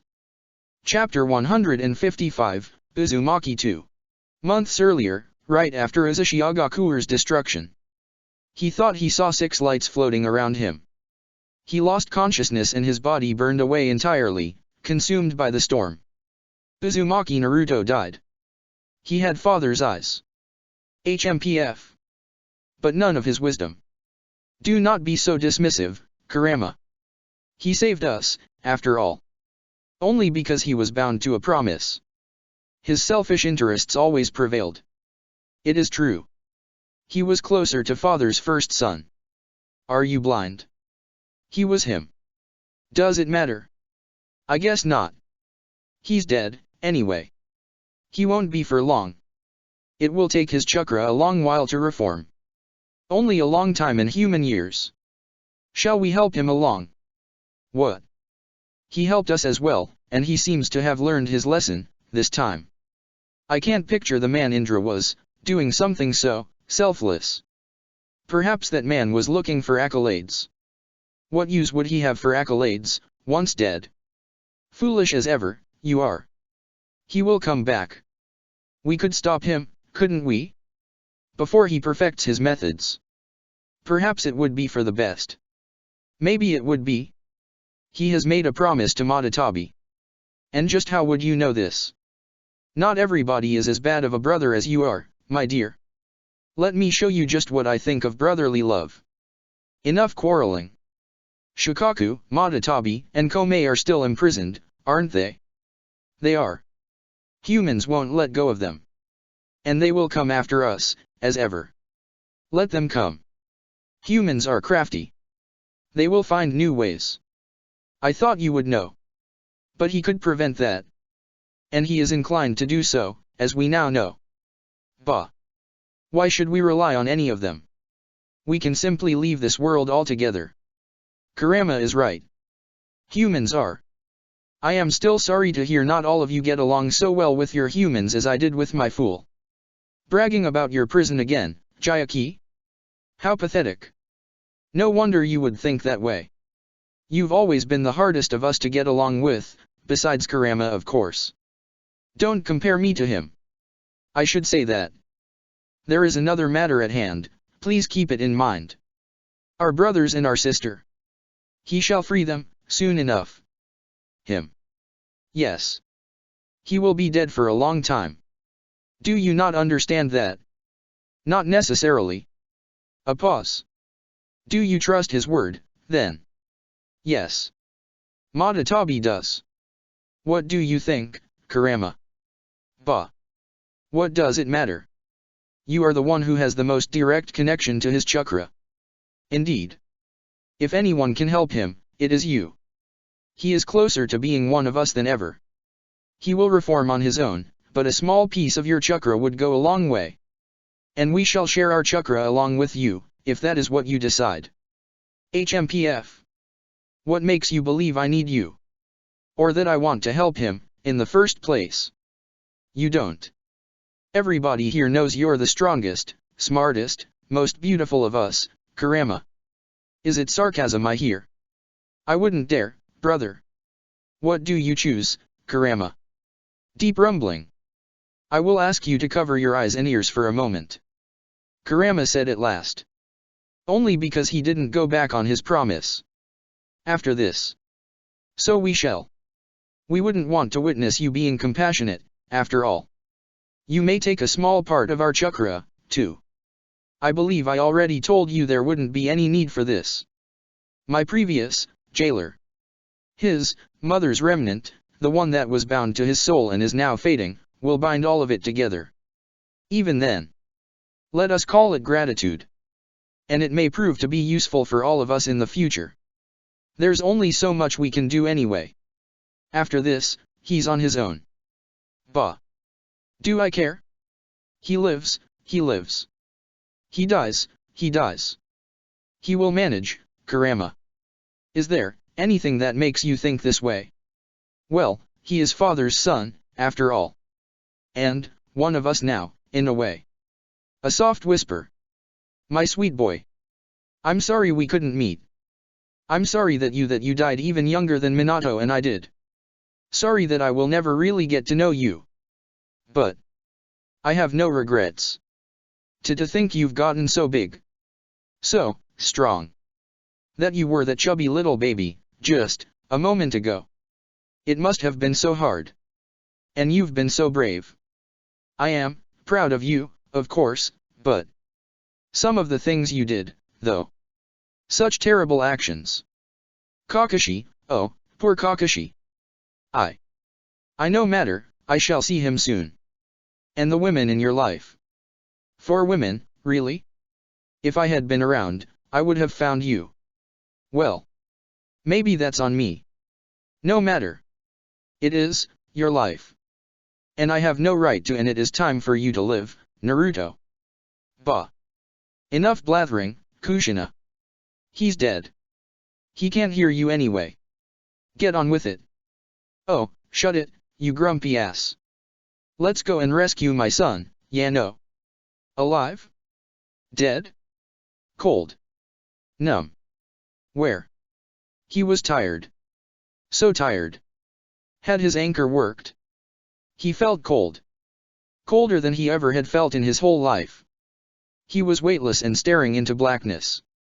Impenetrable darkness. No hope. No light. Where was he? Was this outer space? Where were the mysterious galaxies, the stars? Besides the ever-burning sun, too bright to stare at. Nothing. He could see nothing but terrifying darkness. And he realized how small he was, how immeasurably negligible a human life was. He wanted to sleep. Forever. And he could see a sheet of blue earth. He felt as though he had snapped awake. Everything came back to him. It had worked, despite all of his fears. He needed to get back. To Earth. To Earth. Naruto, or rather his chakra, to which his soul was bound, drifted back to Earth slowly. He spent a lot of time staring in the darkness, thinking. He reflected on his mistakes. And what he needed to do. The void of space had been terrifying. Soon he couldn't remember why it had been so. Time was nothing. He had lived for hundreds of years already. What was a little more of waiting? It took Naruto 5 days to come back to Earth. It took Naruto 5 weeks for his perfected anchors to pull the other remnants of his chakra to them and then back to him. It took Naruto 5 months for his body to reform. Naruto woke slowly. The first sign that he was alive again was pain. Everything hurt. Or maybe everything just seemed to be tuned up too much, compared to the strangeness of having no body. It was like being born again. The second sign that he was alive was that he was breathing again. How strange that felt. The third sign that he was alive was that he was in a room he didn't recognize. According to the bleariness, he must have slept for a long time. There was a soft smell in the air, something that made him feel at home right away. Something that was familiar. Even the smells felt overpowering. All the same, he knew he was not in UMI. And he knew he had slept for a long time. He pushed his worry aside. Naruto fell asleep again. How long he did so, he didn't know. He woke up again.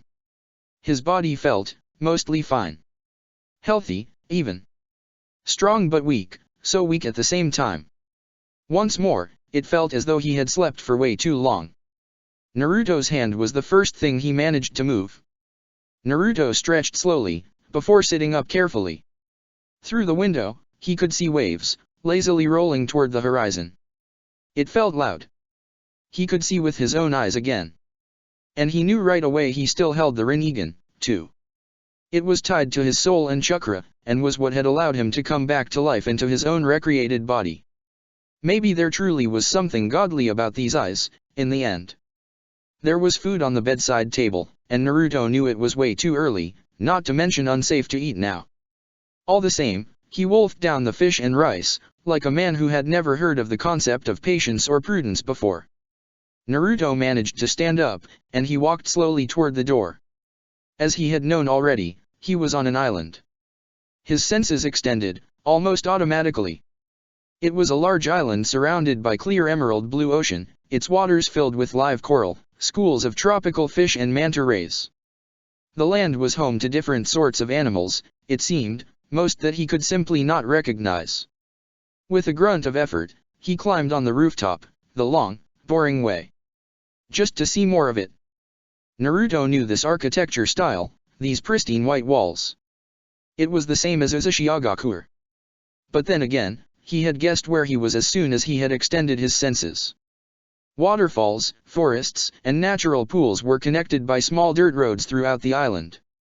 There was sunshine and clear skies, and it was warm, too. I would be careful, exerting yourself that much, so shortly after being bedridden. Naruto had felt her presence, the very moment she had arrived. You can say dead, Shachi.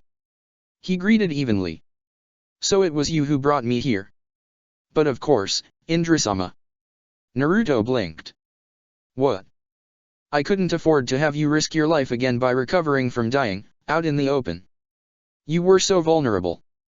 Naruto let out a long-suffering sigh. That's not the part well. Whatever. I owe you my thanks.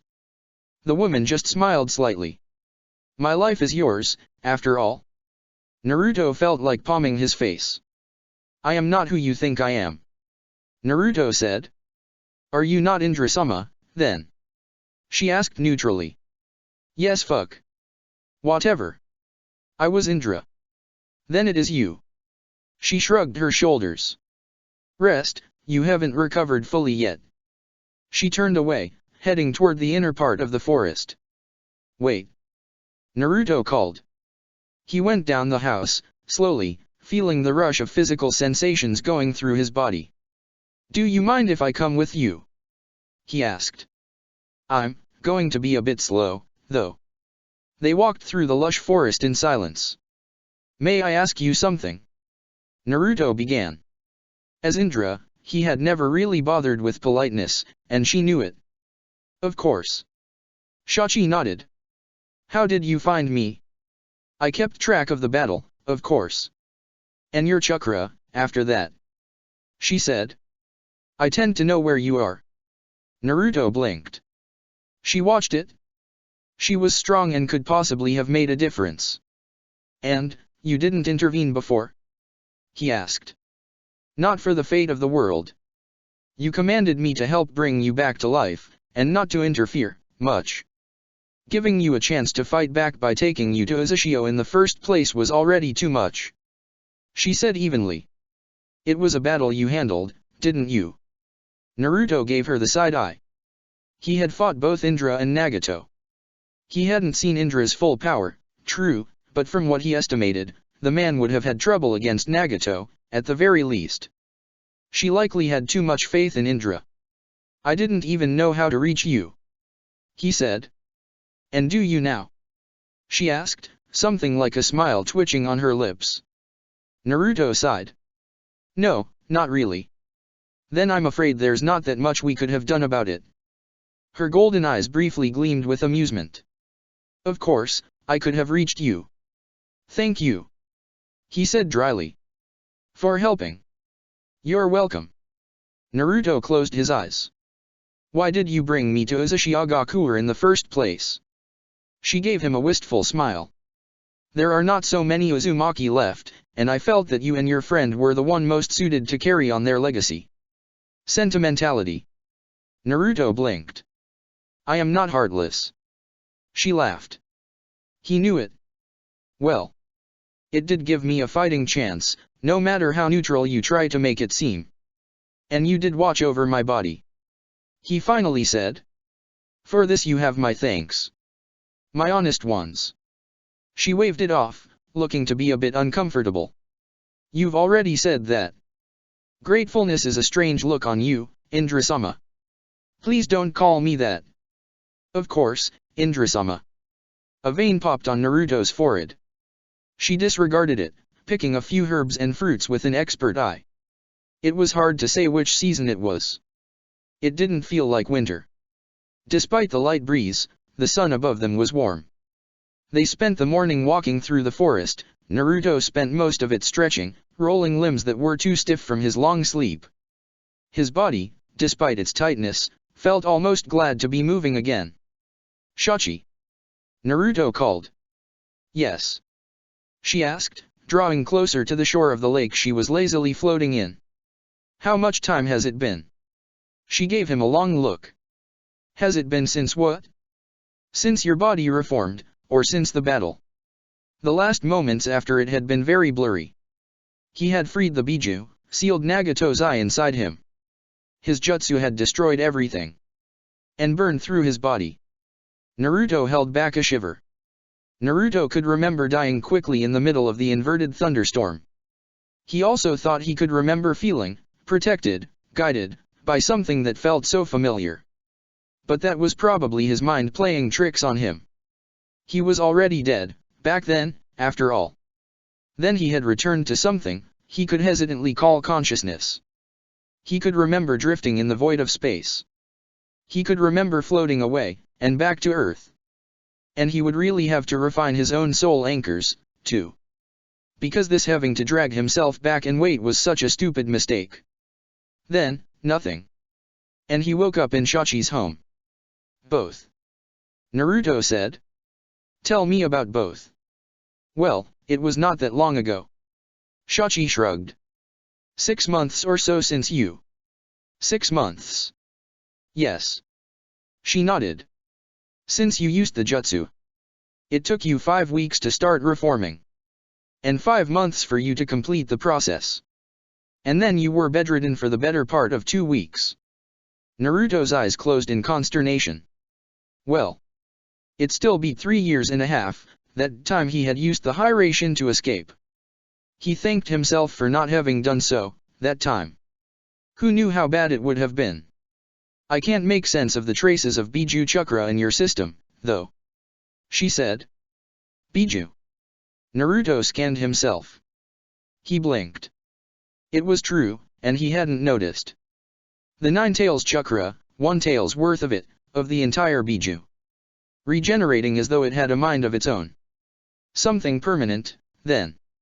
And small traces of 5 of the others, mixed with it. What the hell? I see you don't know much more about it, then. Not really, no. The Gadamazo had faded away as well. But it wasn't destroyed permanently. Naruto knew he could call upon it if needed, though. What for, he couldn't say for sure. Then I need to get back home. Naruto said. As you wish.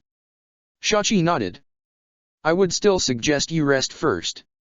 Stay here for as long as you want. Naruto nodded in thanks. I don't think I will stay for long. He said. What do you intend to do? That will depend on our plans, my lord. He felt the same irritation come back up. I am not your lord, Yoizan. Something flashed across her eyes, and it was quickly hidden. Uzumaki Yoizan is long since gone. And I do not want a servant. Then perhaps you shouldn't have made me one. She hissed. Naruto felt like pulling his hair at its roots. This is not something any sort of apology will fix. Naruto acknowledged. All the same, I am sorry. It was a strange thing, to actually speak with someone whom his actions as Indra had affected directly. Madara had been the usual culprit, when it came to messing things and people up. She smiled wryly. You're about 1,000 years too late for that. Maybe I am. Naruto nodded. He paused. And. Despite how hypocritical of me this may be. There is one thing I will require of you. Nagato had reached his father's soul, inside the Shinigami's belly, and pulled half of the 9 tails out. Naruto would do better.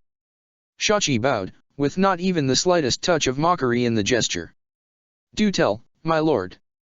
Help me reach hell. Leaving early, my lord. He snorted. So she had kept her sharp tongue. You could say that. The fact that she didn't question the nature of hell made him wonder how much she knew, exactly. Because Indra had never really bothered with it. And why would he, if he was going to live on? He also knew that Shachi wouldn't tell him that much if she didn't want to, as her only obligations were to help him and to not lie to him. He told her what he thought could work, using the Naraka path, and after a few days of planning, they had something workable. Naruto summoned the King of Hell and went to meet the real one for the first time, if unknowingly. It worked. Present day. Naruto finally climbed out of the King of Hell. It had felt so long, almost. He had no idea, really. And man, was he pissed. Of course he couldn't find Toru. Did something go wrong? Shachi asked. Naruto growled. I wasted so much fucking time in there because Inma didn't dash. I'm not quite sure I follow. She frowned. It was payback for the shit he had pulled. Of course Inma wasn't about to help him along that much afterward. He shook his head and found his composure again. No matter. It is done. He breathed out. Karen and Sakura will live. I will just have to figure out how to get them out. He was not that great at using the King of Hell creature yet. So it is, then. Shachi nodded, her face betraying none of her thoughts. What shall we do, now? Looking at her, at all the knowledge she held, the power she possessed, he knew she could be his most useful ally. Looking at her, he also remembered the young woman who had loved him, who loved a shade of him, still. Using people he cared about had been Indra's way. Not even Madara, who could never himself to actually do it to people he loved. As Naruto, he didn't truly care for Shachi Yoizan, but he still had memories of once having done so. Naruto found he couldn't do things that way. Not now, not anymore. You said I was too late, last time. Naruto began. It had a few hours ago for her, if even that, a bit longer for him. My lord. She tilted her head. But now is better than never, isn't it? Naruto smiled softly. All bonds shall break before the Rinnegan. All bonds shall break before the Rinnegan. All bonds shall break before the Rinnegan. What are you? She began, an almost fearful look in her eyes. The bond of subservience Indra had established faded to nothingness. Naruto breathed out. What have you done? Shachi asked. You know what I've done. He said evenly. Why? I told you what I would do once I got my hands on the Rinnegan, didn't I? And I told you I didn't, she began, voice rising quickly. Shachi blinked. Once. Then twice. Realization. You really are not Indra. She breathed out, horrified. And there was a touch of relief there, as well. He would never have. I've only told you 10 times, by now. Naruto shook his head, bemused. I was him, then. I am Naruto. She didn't answer. And he won't come back the way you thought he would. We are one soul. There was a long silence, and something that felt like grief, coming from her. I kept waiting for Indra. She said quietly. All these centuries. He never came back the way I thought he would. I thought that you could. Naruto shook his head. The Indra you knew might as well be dead. And never coming back, either. He repeated. She looked away, closing her eyes. And yet, part of me is him. Her golden eyes were fixed onto his again. We were never two different men, he and I. Naruto admitted with a small laugh. It took me way too long to realize. I remember, everything. Everything. Shachi asked, lowering her eyes toward the floor. Yes. Naruto nodded slowly. I remember just as well as you do. You know what happened. As Indra, I did not want to hear the truth.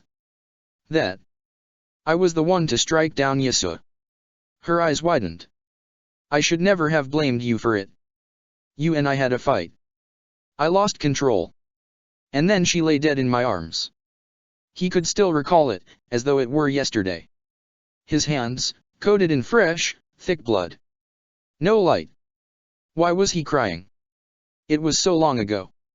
And for that matter, why was she crying? I am sorry, Shachi. Yoizan. Whichever you prefer. Naruto continued. I never learned to live with my guilt. My grief. And when I killed Ajura. Naruto breathed out. I lost my mind entirely. Another silence. They sat in it for a long time. Shachi dabbed at her eyes. I know. She said. Thank you. I also remember you. The cruelty I inflicted upon you. She looked away. Not all of it was that bad. She said quietly. But most of it was. I remember the name I gave you. Divine Grace. Naruto smiled, the words of an old, forgotten language easily slipping out of his lips. Her breath caught. That's. Then. She went to kneel, an habit so deeply ingrained that she could not shake it off entirely. He really had messed up with her mind. Do not kneel for me. Naruto shook his head. And I do remember. All of it. I have been Indra in the past, and I still am now, in a way, but I am Naruto, first and foremost. I remember lives, dozens of them. But I also remember, wishing for happiness and peace and hope. And I have all of this, now. She stayed silent. I have been terrible to you. Naruto said again. You. I showed you kindness and hope when you were sick. Then I took almost all of it away, twisted your loyalty into something terrible, for my own selfish purposes. She just shook silently. But I like to believe I have changed. Nothing like this will happen again. I believe you. She said quietly. And even then. I wanted to see you again. Maybe the person you had once been, before everything. What's so wrong with that? She asked, sounding desperate. Naruto gave her a sad smile. He understood the feeling quite well. In several incarnations, he never got over knowing that there was something out there that could bring what he had lost back to him. Indra had never been able to come back to life fully. And the Rinnegan had only been rediscovered by Madara. Even now. It didn't seem as though he had learned to let go fully. Especially now that he didn't have to. But he would try to learn. It doesn't make my actions right. Naruto said. No. She admitted. And all the same. He hesitated, unsure if this was a wise thing to say. I remember, caring about you. Her eyes were wistful. You, never I. For the better. He said firmly. This was the worst kind of love. He let out a quiet chuckle. Something that I wouldn't wish on anyone. And on you, even less. She didn't say anything for a while. And now? She asked quietly. He was not the same person. Naruto hesitated again. Ah. A long time has passed, and I am surrounded by people who love me and that I love back. I am sorry. Her face fell, if only slightly. I see. She simply said. She had seen it already, and hadn't quite known what to make of it. Naruto's mouth felt dry. I see. She repeated. I have loved you once. Perhaps in time. I can't say. Maybe we will, maybe we won't. Naruto said. I don't think we can force this sort of thing. Of course, all these pretty words assumed that Ino didn't kill him way before that. Naruto turned to leave. Goodbye. I know we will meet again. This time, without anything like this bond of servitude. You can decide what to make of me then. Friends or enemies or whatever. Naruto smiled. I will look forward to it, in this life or the next. Not that he had any intention of dying for good anytime soon. Wait. Naruto turned out, lifting an eyebrow. She could only smile, seeing his expression. She had seen it so many times before. You really mean it, don't you? She asked. Of course. That's my ninja wa. He cut himself off, embarrassed. That's the way I do things. She threw something at him. This is just a little something for you, then. It was for Indra, originally. With the way you kept on growing. You would have achieved the same soon enough anyway. If your Uzumaki friend can't do it already. What is? Naruto looked down. A reddish, bulbous-looking pod. A piece of the fruit held inside had been cut out already. A fruit. One that someone has already taken a piece of. Naruto blinked. He looked at her white hair. He remembered Yozen's bright red hair. He gasped and almost dropped the pod. It's a chakra fruit? But, why? A lesser one. She corrected. Are you giving this to me? I get the feeling you don't really need it, with your Naraka jutsu. She simply said. But then again. I really don't need it either. It is yours. It was the truth. Aging was something he was sure Karen would find a way around soon enough. They had already been looking for ways around that particular problem and had stumbled upon a few that looked promising. She gave him a look that made his stomach flutter. And why would I wait for your next life? I have all of eternity ahead of me. She said. And so have you, I know. Are you sure? He asked. I am not a good man. Far from it. I am selfish, greedy, and well, pretty unrepentant about it most of the time. The things he had done. And the things he would still do. You will find. She began with a smile. Compared to me. Compared to how you used to be, and how I thought you would be by now. You are a decent man. There is some kindness in you, still. She paused, chuckling. Not that it means much, coming from me. Perspective is a double-edged sword, and I have lived for long. Feeling a bit weak in the knees, Naruto could only shake his head. Naruto began. Thanks. Can this be shared? She smiled slightly. Of course he would ask about that. For longevity? If it's not pure power you are after. It should be just fine. There might be a limit to it, of course. But it should last you, all of you, a long few hundred years, at the very least. More than enough time to find alternatives, or craft another one. Surely there were enough uninhabited planets floating around in space. Gods. His lips were so dry. Naruto had thought nothing could truly surprise him anymore, at this point. Immortality, he had planned for. And hadn't been too sure whether or not it would work in the first place. Eternal youth? For him and the people he cared about? He had hoped they would get there, before. He hadn't expected it so soon, though. As far as he and his friends were concerned, death would be a choice. It had only taken him centuries. We will meet in time, then. Come find me when you are ready, she said, with a small smile. I will be looking forward to meeting the others properly. Introductions are on you. Her hand moved, and a golden rift opened. Oh, and by the way. I'll allow it. She turned to face him, and gave him a cheeky grin, one that brought him back 1,000 years ago. You can call me Yoizan. Naruto. And with that said, she disappeared. They would not speak face to face again for a few years. But by that point, a few years were just raindrops in the ocean. Chapter 156, Bonds 4. In the end, Naruto, way more exhausted than he had thought he was, ended up recovering from his impromptu trip to hell over the next few days. His distorted sense of time might have had something to do with it.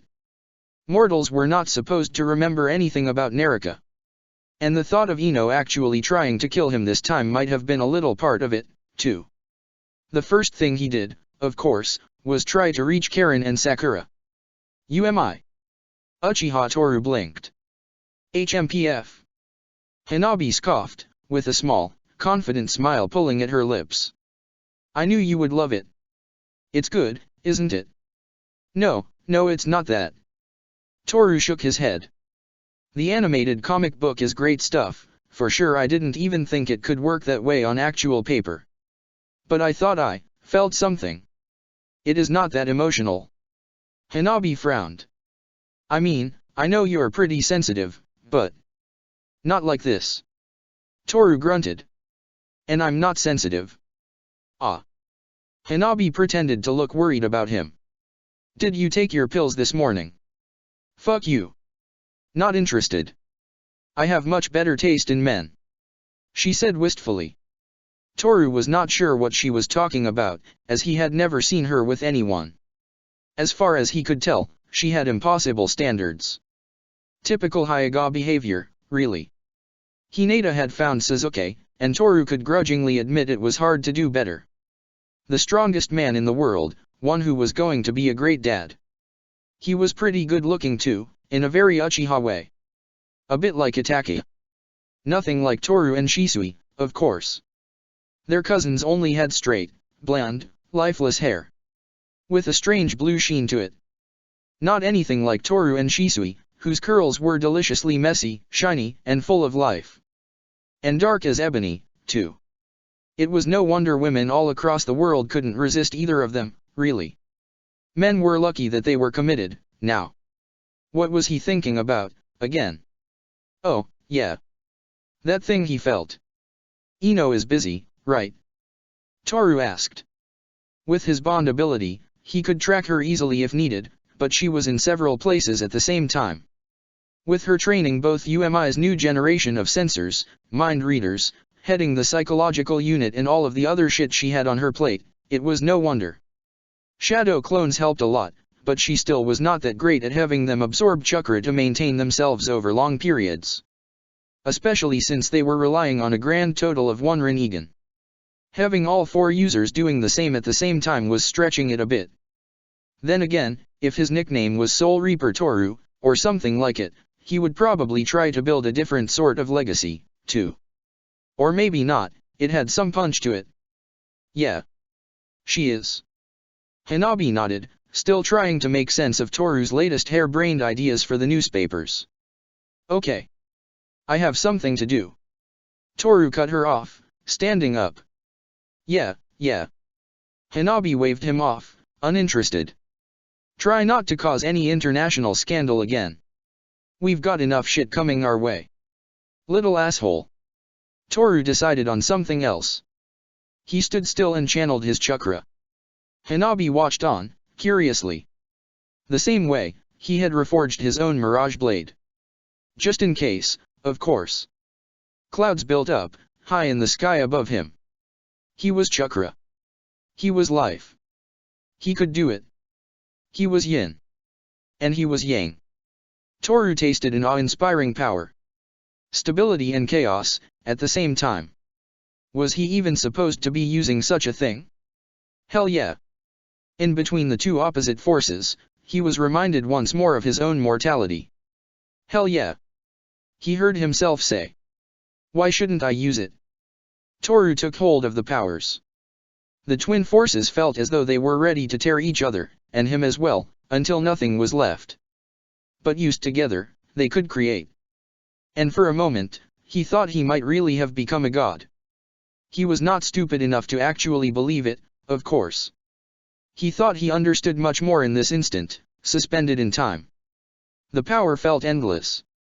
Toru focused on the task at hand, visualizing what to do and how to do it. He knew that he did not make things too complicated. Toru focused on what he wanted to do. Toru slammed his hands together. Yin-yang release, creation of all things. The chakra within him reached even higher and he directed the power of creation. This was something else. The clouds flew free, once more. Hanabi sighed. Is this going to be something we could just have done with seals, like your infinity pen? Toru was pretty sure the sage himself had used the power very freely. Because why wouldn't he? Nothing was sacred. Nah. Besides, you're still using it. All of you. Sometimes. Hanabi admitted. Toru held something out to Hanabi. A stick. She asked dubiously. Yeah. He nodded. You really outdid yourself this time, huh? She jeered. I figured that the one you had up your ass for so long might give you splinters, by now. You can replace it with this one.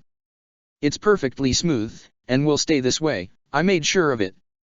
You fucking Hanabi stood up briskly, taking hold of the ever-smooth stick, likely to bash him over the head with. Shukuki. Toru called, grinning. His Sharinon was spinning, twisting in its ultimate form. Threads of air began wrapping around him with a whistling sound. Don't do it in the fucking living room, Hanabi screamed. Toru was already gone, passing through the open window at a high speed. Man, is it supposed to be so cramped in here? Time doesn't pass here, my ass. And if your fat one wasn't in the way, maybe we'd have more room. You take it back. I am finely muscled. You wish you had my jeans, you skinny thing. Your jeans? As if. Anything beats salmon ass hair. My hair is not salmon colored. You ginger. It's red, actually. I'm not going to play your games, though, I'm not. Wait. Did I feel something? I can't feel anything. Well, no. You're right. Of course we don't. We're not even in the same realm as him, even here. Continue trying to make some noise. Maybe he'll feel something. What do you think I'm doing? Yapping, mostly. You call this punching? Let me show you how to whoa. The King of Hell's mouth opened, and both Karen and Sakura dropped gracelessly onto the floor. Grass. Karen noticed first. The sun was so bright, too. Their bodies had reformed a while ago already, closer to the surface of the physical world, which was the only reason the two of them were currently not rendered useless. Karen laughed as she stumbled again, still not so used to having a body in the physical world again. Man, it really took you forever to get us out, Naruto. She said laughing. What? Naruto? A man's voice said, sounding as though he could not believe a single part of what was happening. What? What the fuck is happening here? Karen's head snapped up so quickly that she almost got whiplash. She knew both the voice and the chakra. What Toru? Karen blinked incredulously. What so Naruto got you, then? And why do you have a Rinnegan hidden behind? Sakura made a confused sound. Her left eye was just as blank as she had said it would be. Well, if they had all the spare Sharingan Naruto had said they had. Karen could find a way to fix that. Or she could take Obito's eyes, anyway. Or just restore Sakura's own. Whatever. Toru. Karen gaped again. Toru. Sakura gaped. Karen. Sakura. Toru's hands went up to his hair, which he tousled, looking lost and on the verge of panicking. And? Naruto, you said? He began pacing. What the fuck is happening? Karen looked at Sakura. Any idea? None. Sounds like Naruto's usual brand of fuckery to me. Indeed. He lived, again. After we spend months looking into Toru let out an almost exasperated sigh. Relief and anger warred inside him. Where the fuck is he, then? They looked at each other. You don't know either. Man, he never stops stirring shit, does he? Toru cursed. He was dead, actually. Sakura corrected. What? He got better. What? Toru squinted his eyes, both of them. Brought himself back. But how? Is there another Rinnegan floating around? This makes no. Both women jumped on him, messing his hair up, and trapping him into a bone-crushing hug. You're back. Let go of me at once, women. Toru whined, but didn't try too hard to get out of it. And there was definitely something shiny in his eye. It felt pretty surreal. I'm so sorry, Karen began, wringing her hands. In the background, Sakura was limbering up. What she was doing it for, he couldn't say. Toru frowned. What are you sorry for? He asked Karen. For, back then. When you died. For not noticing, for not realizing that you. Karen's voice was thick with sorrow. Sakura kicked, punched the air until she was satisfied. She was fast, Toru noticed. Oh, that shit. I'll tell you the same thing I told Ino and Hanabi when they pulled the same shit on me. Toru rolled his eyes. It's on me. Danzo. And some fucked up mind art, too. But Karen began. Come on, you even got the guys who did it, killed Danzo and all that. Whatever. But. Okay. You win. Toru sighed, throwing his hands up in the air. You're forgiven, whatever you did. Let's move on. Toru. Karen sniffled a bit. He said to move on, Karen. Sakura finally intervened. She looked relieved as well, though. So let's do that. Karen's lips were pinched, still. I'm all good and alive, now. Toru brushed off. And you too apparently. Yeah, so Ino taught me her nifty clone memory trick. Toru nodded, once they had gone through his memories of the last 6 months. He went through their own, too, but their time in Naraka was very blurry. They had forgotten most of it already, aside from the moment Naruto came for them. The rest felt like a weird nightmare, one that was fading away quickly. Maybe it was for the best. Sorry if there were some unwanted details in there. Toru finished. I expected worse. Sakura said dryly. Just You could have changed your clothes, after this morning. They're self-washing. Toru shrugged. Karen nodded proudly. Not everyone was as squeamish as Sakura could be. I guess we'll be going back to UMI, then. Karen grinned. What about Naruto? Toru asked. There was obviously more he wanted to say, but he refrained from doing so. Either we look for him, or we let him come to us. Sakura smiled. He probably won't be too long. Sakura's eyes sharpened. Now. I've seen you had a little problem that needed fixing. Toru brightened up. Ah, you mean the opening of Akimi's second tea shop? Don't sweat it, I know you have zero business acumen anyway. Not this. Sakura growled. Oh. Let me replace your eye first, at least. Karen sighed. I won't need it, this is just a courtesy visit. Sakura scoffed. I'd rather not have you risk dying right away. Karen said dryly. It's only a village. Sakura sighed, but she relented. Now. Karen began. I assume you want the right eye, so let's get your left Sharingan out of the way first, so that we can recover your original eye. I'll figure out how to make a right eye a left eye another day. Good thing that Ino never took Obito's body out of the King of Hell if she can use it on her own now. If his Sharingan's off, I'll force it back on.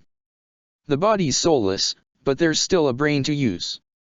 Sasori, still living, had also been trapped in it conscious or outside of time entirely, she was unsure about since the day Karen had fought him, too, then. They would have to reach out to Suna later. It was pretty pointless. Toru shrugged. My own ability is similar enough. There was not much fighting going on, and we figured the body would stay intact that way, if we ever needed it. You could have fixed your little problem easily with it, though. Sakura shrugged. We tried to solve things peacefully, first. At the very least. Toru grunted. For all the good it did you. Sakura laughed. Toru suddenly had a bad feeling about things. Later that evening. IWA. Onaki of IWA was a man well aware of his own vices and weaknesses.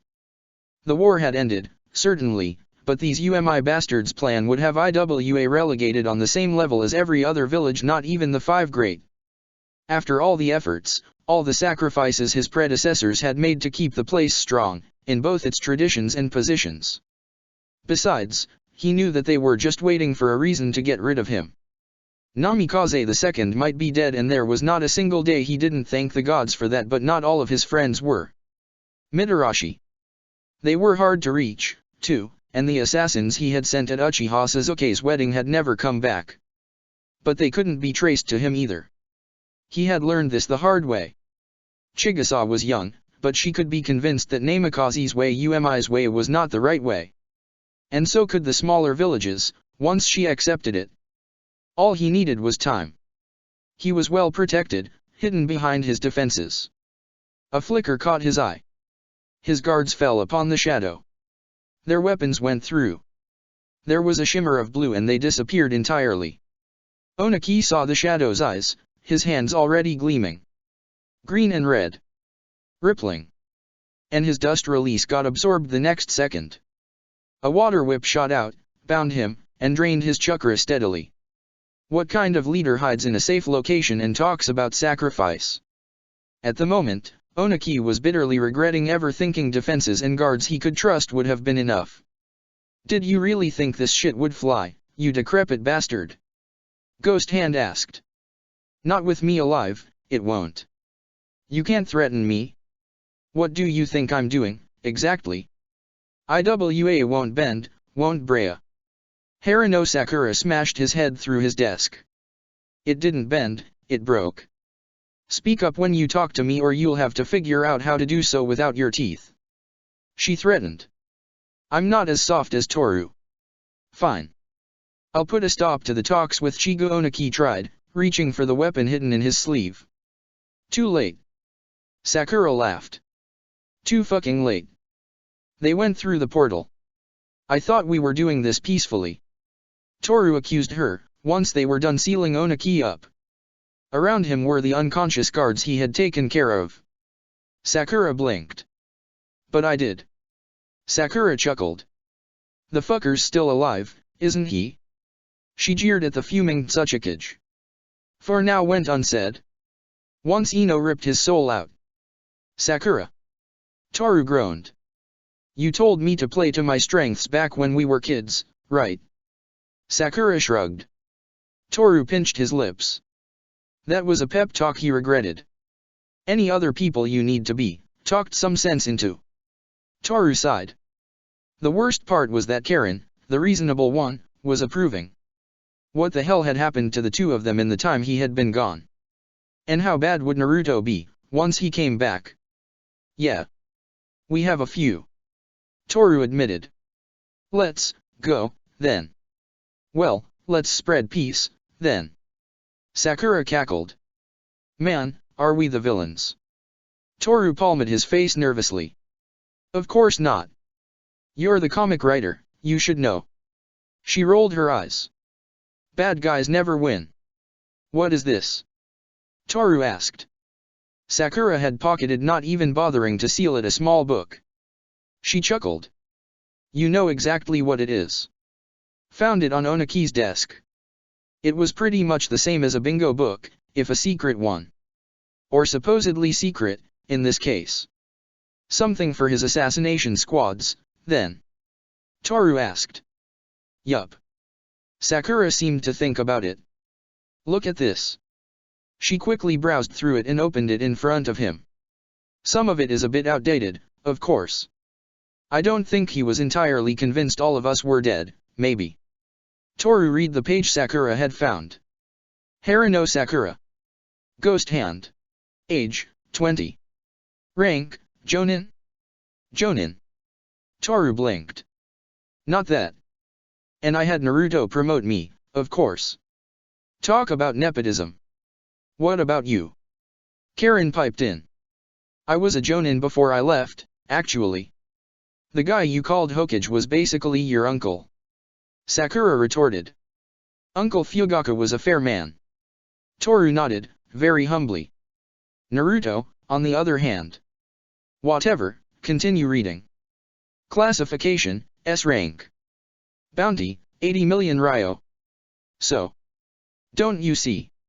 Sakura grinned. S rank. What of it? Naruto kept telling me that I wasn't, Sakura began, petulantly. Toru ignored her and flipped through the book himself. Yamanaka Ino. Soul Harvester. Age, 21. Rank, Jonin. Classification, S rank. Bounty, 120 million ryo. Avoid being around, whether alive or dead. He read. Whatever. Sakura waved off. I was dead for the last months, and I didn't get to show off. That's why my bounty is lower. Hyuga Hanabi. 1000 eyes. Age, 20. Rank, Jonin. Classification, S rank. Bounty, 100 million ryo. I had no time. Sakura repeated, looking at Karen for support. Karen nodded politely. That's fair, that's fair. Toru said evenly. Let's take a look at this one, then. It hasn't been updated since he died. Uzumaki Naruto. Faded Thunder. Age, 20. Rank, Jonin. Classification, SS rank. Bounty, 300 million ryo. Flee on sight. Toru looked up. And that was before killing Nagato. That's different. Sakura roared. How so? Toru asked politely. It was after the Cage Summit. Oh, I know. Why don't you take a look at your page? She asked gleefully. Mine. Toru frowned. Yes. He read it slowly, eyes widening. Uchiha Toru. Cyclops. Age, 19. Rank, Jonin. Classification, A rank. Bounty, 40 million ryo. Toru paused. Sakura began to chuckle. This can't be right. He said at last. Cyclops. A rank? That's not. You're worse than all of us. Sakura cackled. What? He blinked. Which rank are you, Karen?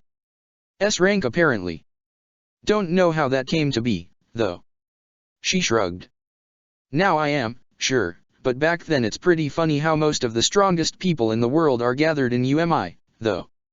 We still have the lowest shinobi population, among the villages. She mused. And Yujito. Toru tried. S rank too, for much longer than us. Sakura quipped. Anko. Same thing. Toru racked his brains. Sakura smiled pleasantly. Toru opened his mouth. Toru, I don't think you should reveal the Rinnegan to the world just to prove a point. Karen said firmly. He closed his mouth. Naruto had done it, though. Sakura appeared in Suna, right after. The Kazekige's black chakra threads shimmered into life. Uchiha Toru dodged them casually. There was a flash and a blade was pulled. Chigusa froze. Toru sheathed his blade again. Oniki, wrapped in binding tags, was carried by Toru, who really didn't look as though he wanted to be here. The old man's angry eyes were visible. He couldn't produce a sound, though. Sakura began. She looked at Toru expectantly. What's her name again? Chigusa. He said dryly. Yes, thank you. Chigusa?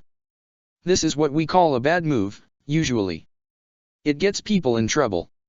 I'd suggest you go along with the initial plan, but of course that's up to you. You said you wouldn't threaten her. Toru sighed. I'm not.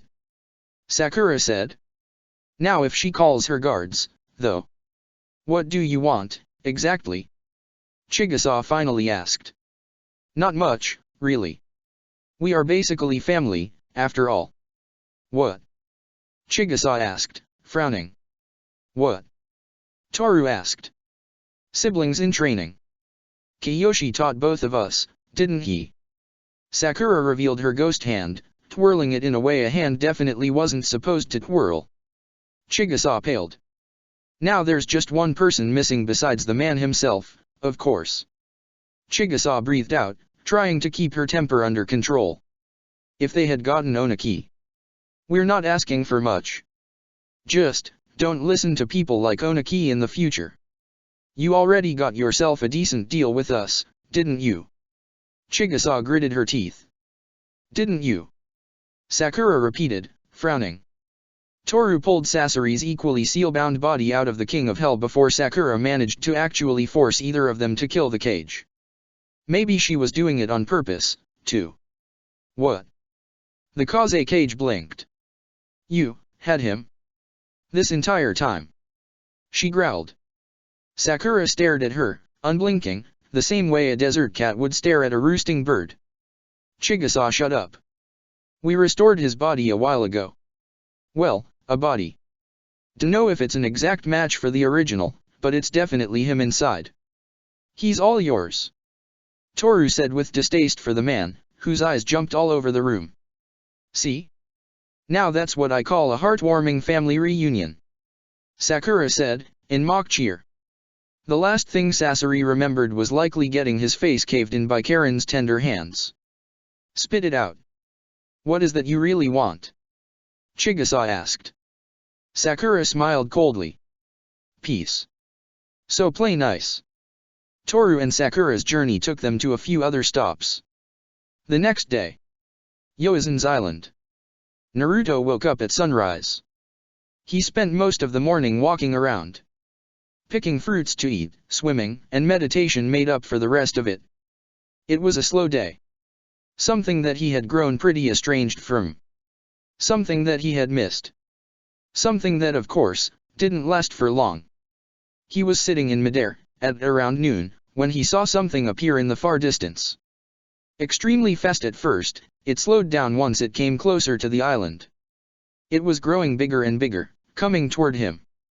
Naruto blinked. Well, I'll be damned. Naruto muttered. The teal-colored perfect Susanoo landed ungracefully on the hill, breaking the earth and rolling to catch itself. Then it faded away. Yeah, laugh. The man called, dusting himself. I only got it today, and Karen had to tell me the Rinnegan could pull it off in the first place. Naruto shook his head in disbelief. Uchiha Toru, looking stronger and a bit broader around the shoulders, came down the hill. It really is you. Naruto breathed out. He was here, alive, and whole. With one eye that shone bright red. And something powerful, something that Naruto knew very well, hidden behind that eye patch. Alive. The original plan had been to grab his soul in Naraka, but he had been gone already. Inma had never told him where, of course. Naruto had guessed right, then.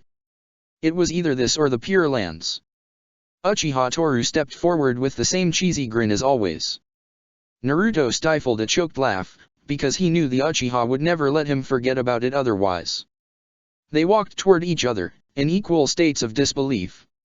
They managed, then. Naruto asked, shaking his head.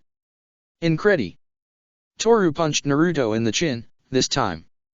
It was a perfect uppercut. Naruto flipped through the air and landed on his ass. Where the fuck did he pick up Karen's rock fist jutsu?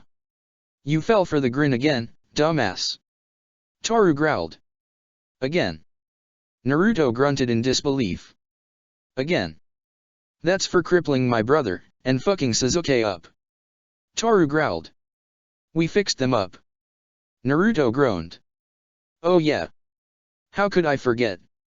Toru slapped his forehead. That makes it completely alright, then. And this one's for almost fucking the rest of the world up, too. This time, Naruto blocked the incoming kick. He twisted and Toru flew, before managing to catch himself. Yeah, I think I get it. Naruto grunted, his chin still feeling sore.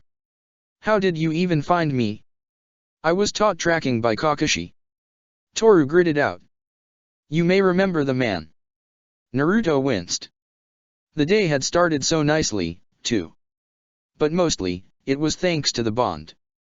Toru explained, in between clenched teeth. They had never discovered their shared ability before Toru died, but Naruto had a feeling that a remnant of it had helped him find Toru's body back then. Pretty easy to follow you with it. Now. I sure hope there's more to our link, because a fucking compass is a bit underwhelming compared to things like the gates. Soul forging and whatever. Toru cut himself off. Well, link tracing or not, that was likely a bit of an exaggeration. It must have been harder than Toru let on. As usual. Toru kept glaring at Naruto. Did he want to fight again? Speaking of Kakashi. Not exactly your best moment. Toru said in clipped tones. You can say that again. Naruto muttered. I am so. I know you're fucking sorry. They showed me everything. Toru said, staring at Naruto flatly. Silence stretched. Toru clenched, unclenched his fist. Then Toru sighed. I think I get it. Mostly. Perhaps. He sighed. Maybe not. Fuck, I don't know. But I had half a year to think about it, anyway. Toru pulled him up. He stared at Naruto, a very conflicted mix of emotions in his visible eye. He let out a long, frustrated sigh. Once more, he looked like he wanted to break his nose. Toru then brought him in a tight embrace. He held him tight. And that's, for not fucking everything up. I was afraid I would have to fight Konoha. You sorta did well, man. Overall. And I'm sorry for all the shit you had to endure. You died, too, I heard. It was not all that bad. Naruto muttered. I'm sorry. I really am. Naruto could swear he heard him sniffle. My allergies, I swear. Toru muttered. Yeah. Naruto nodded wisely, wiping his own eyes discreetly. It's the season, I think. Mine are flaring up too. See. Toru sniffled. They sat down in the grass, looking at the ocean. There were plenty of things to say. Plenty of things they'd rather not say. Man, did you grow some more? Toru asked instead. Nah, I don't think so. Naruto checked himself. Maybe some more muscle? We trained a lot. Getting into meathead territory there, careful. Alright, Twig, I'll make sure to keep your advice in mind. Naruto nodded sagely. Fuck off. Isn't it time for you to drink some more milk, eat more meat, or your fourth meal of the day? I'm pretty surprised that you managed to fly all the way here, in such a strong breeze. Naruto mimed a kite getting blown away. Toru snorted. I had a decent shield. How come you do, actually? Naruto asked. Seeing Toru about to give him a stupid answer, he finished. The Susanoo, I mean. You don't have a. Well, it was the Rinnegan, Naruto realized. Maybe Sasuke had been right, and his own jutsu was closer to a Susanoo than he had thought. Toru looked at him, sobering up. You know, how the Mangekyo awakens out of strong emotion and all that? Toru asked. Yeah. Naruto nodded. Better than most, really. And how it is usually hate, or anger, or something like it. Sure. Toru gave him a deep look. Then he stared at the sea, in deep contemplation. Well, mine is different. He said with a wistful expression. Mine was born out of love. What? Really? Naruto gaped. In all of his lifetimes, he had never heard of anything like that. To think that love could. Nah, I'm just fucking with you. Toru laughed, slapping his back. Love, really? You're too gullible. Typical, when all that muscle takes most of your brain power. Naruto growled. I awakened it some months ago, probably when I was planning to bring you back to life to kill you myself before figuring out it wouldn't work. Shisui and I swapped eyes, too. And yesterday, Karen did some complicated stuff, made me step into the King of Hell, did some more weird stuff, then I traded the blind one for the purple one again. I think. She said she could fix the blind one, maybe, or you could, if you plugged it in. I don't know, man, ask her. She may need more time, though. Besides, I like this one, the purple one, had it for a little while, now. I don't show it much in public, for obvious reasons, and Naruto tried to follow this nonsense. The purple one.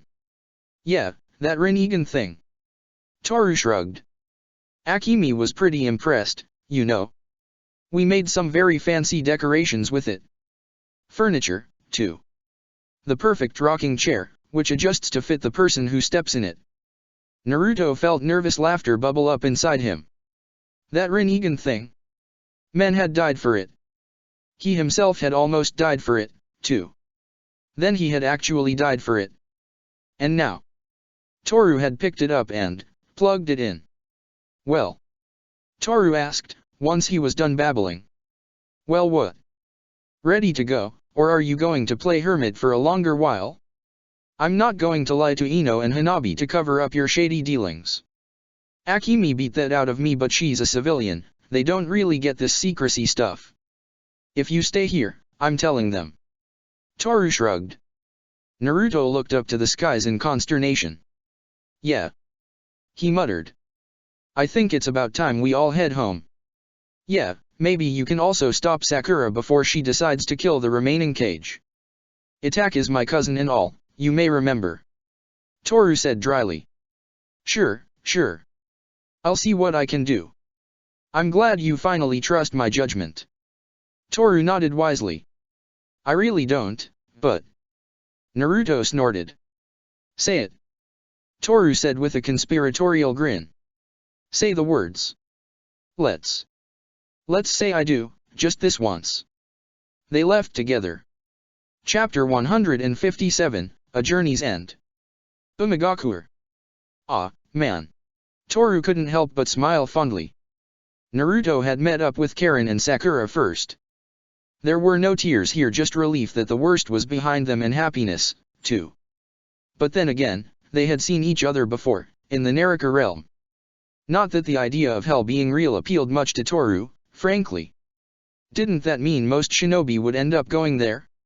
Well, if they didn't remember anything about the whole thing, perhaps. Nah. It still sucked. And Toru averted his eyes. Karen and Naruto were really too chummy in public. Had they never heard of decency? Uchiha didn't really do public displays of affection. Toru just thought he was liberated enough not to bother with hiding them entirely, but still. Then Naruto kissed Sakura. There was nothing friendly about that kiss. What the hell? Toru jumped. They blinked. All three of them. What is it? Karen asked. You and Sakura.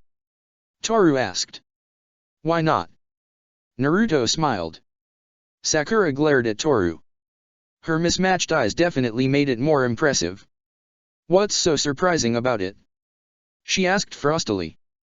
No, it's not. I saw Ino's memories. Toru said hotly. There was nothing about that. Ino's not quite as bad as you are at keeping some things out. Sakura said snidely. Yeah, there were a few memories we really could have lived without ever seeing. Karen piped in. Toru ignored her. He just massaged his temples in circles. How far would this Uzumaki menace go? He had been such a nice boy, once. Toru remembered all of the barbs, the practical jokes. Okay, maybe not that nice. They walked through the streets. Now. Naruto blinked. What the hell happened to you? Ino happened. Sakura said. Huh? You know it already. Toru asked. She snorted. I don't need anyone to tell me. The entire place is simply too pretty. Who else could it be? UMI was full of life, plants, and flowers. It seemed that the central part's landscape was full of color, now. From the walls, the sidewalks, houses, and buildings, as well as the bright clothes of the people who were living there themselves, cloaks of shifting, some of them crafted by Toru himself. There were many, many faces Naruto didn't recognize. The bright contrast of the village, a small city now, really, and the azure sky made Naruto smile. He was quickly recognized, of course, and so were Sakura and Karen. Before they knew it, people began to gather around them. They were all talking over each other, in a confusing mess of sounds. Naruto laughed, promised he would explain everything. He did not. He got them out of here. And then, a familiar face. Frozen. Hanabi dropped the book she was reading, and she was reading a terrible one, right now, Toru noticed. In public, too. Shameful. No way. Hanabi breathed out, looking at the three newcomers. It worked. This half-baked anchor thing. Toru felt relieved. To think that even Sakura had ended up in there, whatever that was. Hanabi was drawing closer, speed-walking toward them. Finally. Toru breathed out in relief. I thought I was seeing things, at first. Hanabi shook her head, accelerating. But that couldn't be, because you are Hyuga and your eyes can see whatever. Yes, we know. Naruto grinned. Nice shot, last time. By the way, please don't slap me for the whole summoning thing. Thanks, I have half a mind to. Hanabi growled. Ah. Someone who made some sense. Toru smiled. Hanabi smiled brightly at the two other women, as she drew closer. They returned eerily similar grins. At least, Hanabi would have an explanation that would allow Toru to. His smile froze. Toru's worldview was turned upon its head. The usually very dignified Hyuga glomped Naruto. Toru almost sprained his neck. She wasn't letting go. Love, you don't make me do this sort of shit ever again. Hanabi mumbled.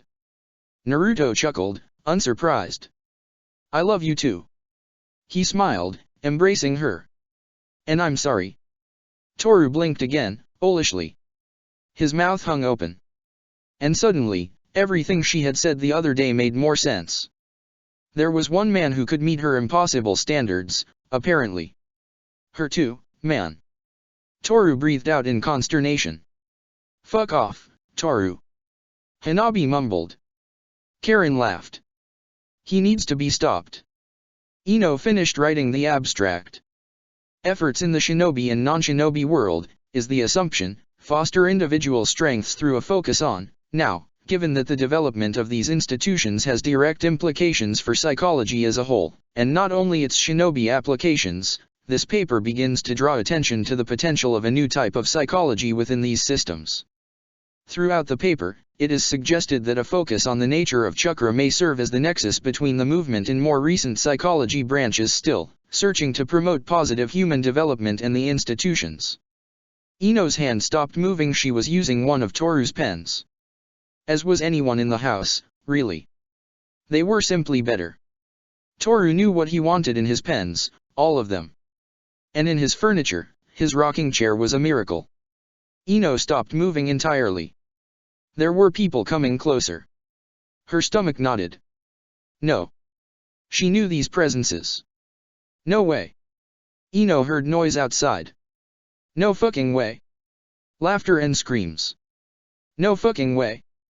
Ino's hand clenched and went to her chest. She slowly stepped out of the house. Hanabi was tearfully clinging to. Blonde hair. Red hair. Pink hair. Her heart stopped, or so it seemed.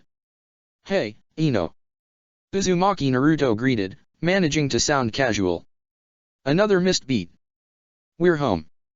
The two women who had come with him chorused, with almost matching grins. Ino thought she was about to vomit. Time resumed. The bond snapped back into place.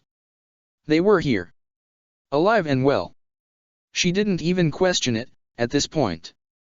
This was the sort of shit they would pull. It had worked after all. You bastards. Ino snarled. She was furious. Ino barreled toward them. All of you. How many times did I tell you not to leave me in the dark? She hissed. A pause. To leave me? Ino spat, repeating herself. A sniffle. To leave me. Ino said quietly.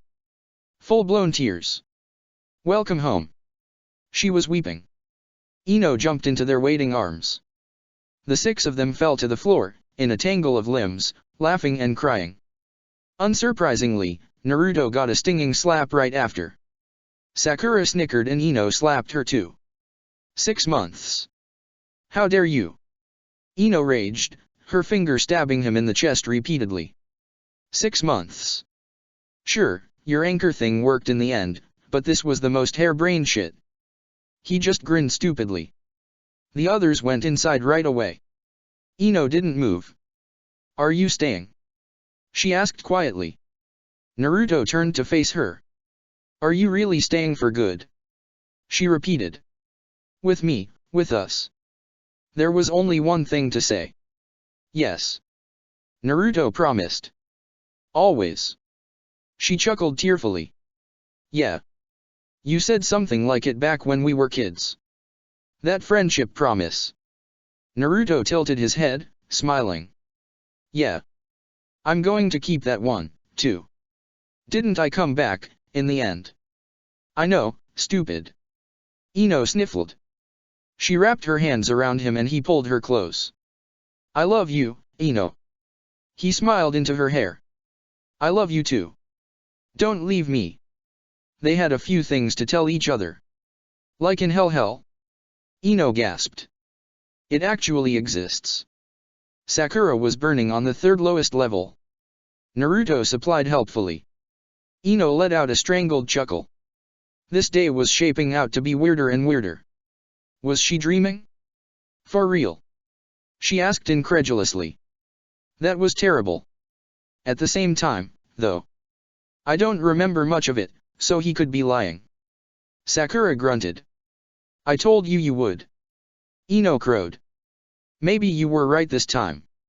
Sakura growled. A broken clock, something. Hey there. I heard that something weird was happening in town. Another woman popped in. Anko saw all of them gathered in the room. Anko stared. Anko promptly turned away and left. What was that about? Ino blinked. She's a big softie, I'm sure she doesn't want us to see her cry. Naruto grinned. She really is. Karen smiled an identical grin. I met with Shachiozen, by the way. Naruto said casually. Ino grimaced. That white-haired devil? She's not that bad. Naruto looked away. Did she try seducing you? Not really. Ino squinted her eyes. Did she eat any babies in the meantime? Come on, now. Naruto frowned. You know she doesn't do that when there are people around. He deadpanned. Great. Where was she when we were duking it out in the sky? Naruto shrugged. Okay, maybe she can be a dick. Anyway, she gave me. Anko came back with a pile of papers. Here's the succession paperwork. Already signed by yours truly. Anko said, hiding the slight shaking of her hands. What? Naruto blinked. Starting tomorrow, you're the leader of UMI again. Deal with your own shit. She finished, before rummaging through their cupboards, fiending for some tea. What? Naruto blinked again. I think I'm good, frankly. So you just throw some ideas around, stir some shit, and then you leave, forcing other people to deal with your problems. Anko glared at him. Naruto stared back. A small grin began to pull on both of their lips. Well. I am Orochimaru's student too, am I not? Anko grinned, sniffling a bit from the dust in the air. I guess you are, too. Boss. Well, she made it sound like a fair thing. Oh, I almost forgot. Naruto slapped his forehead. More good news? Anko asked, pouring herself another rice beer. If there ever was a time to celebrate, the day she was set free was certainly one. Yeah, I guess. I have an extra Rinnegan. Naruto said. Okay. Sakura's mouth opened. We're not going to put it in anyone, before you guys ask. Sakura's mouth closed. What are we doing with it, then? Toru asked. I'll stash it away, where nobody can reach it as a backup, and find a way to link it to us so that we can use it. Might take some time, though. What's the use of it? Naruto shrugged. 4 of the eyes among us should be enough to power all of the chakra-absorbing clones we can summon, shouldn't it? A pause. You motherfuck, Anko began angrily. What? Naruto laughed. Did you really think I was going to spend the rest of my life doing village leader shit? I've got better things to do. Like living. Naruto would make sure all of his clones would only give him the important information. He didn't feel like dealing with living multiple days at once. And he didn't need their accumulated fatigue, either. Naruto stared at the scene, unblinking. The scene Toru and his clones were playing for the rest of them. And then the Kaze cage was like. Looking at both me and Sakura with a conflicted expression. Toru said, watching the scene unfold with the rest of them. Toru Chigusa stared at Toru and Toru Sakura with shining eyes. She spoke. Peace has a cost as well, Mirage Blade Toru. Toru Chigusa said quietly. Toru Sakura nodded resolutely. Toru turned to face her again, dramatically. I know damn well. He gritted out, his brilliant red eye shining in the darkened Toru's illusion room. Better than anyone. I died for the dream. Toru Sakura gasped and put a hand to her mouth at the painful reminder. Toru Chigusa looked as though she finally understood the extent of Toru's resolve. You. She breathed out, something like lust and fascination shining in her eyes. From the back of the room, Hanabi groaned in disgust. Toru Chigusa continued, breathlessly. What did it take from you? Besides my life, you mean? Toru asked. He then let out a manly chuckle. Toru Sakura began to weep. Nothing I wasn't willing to give. He said, walking toward the door dramatically. His voice was an entire octave lower. Toru Sakura just nodded slowly to Toru Chigusa before departing as well. Both were crying. Not Toru, though. The illusion faded away and the clones dispelled. And that's how it went. Toru smiled. Ino stared. Sakura stared. Hanabi stared.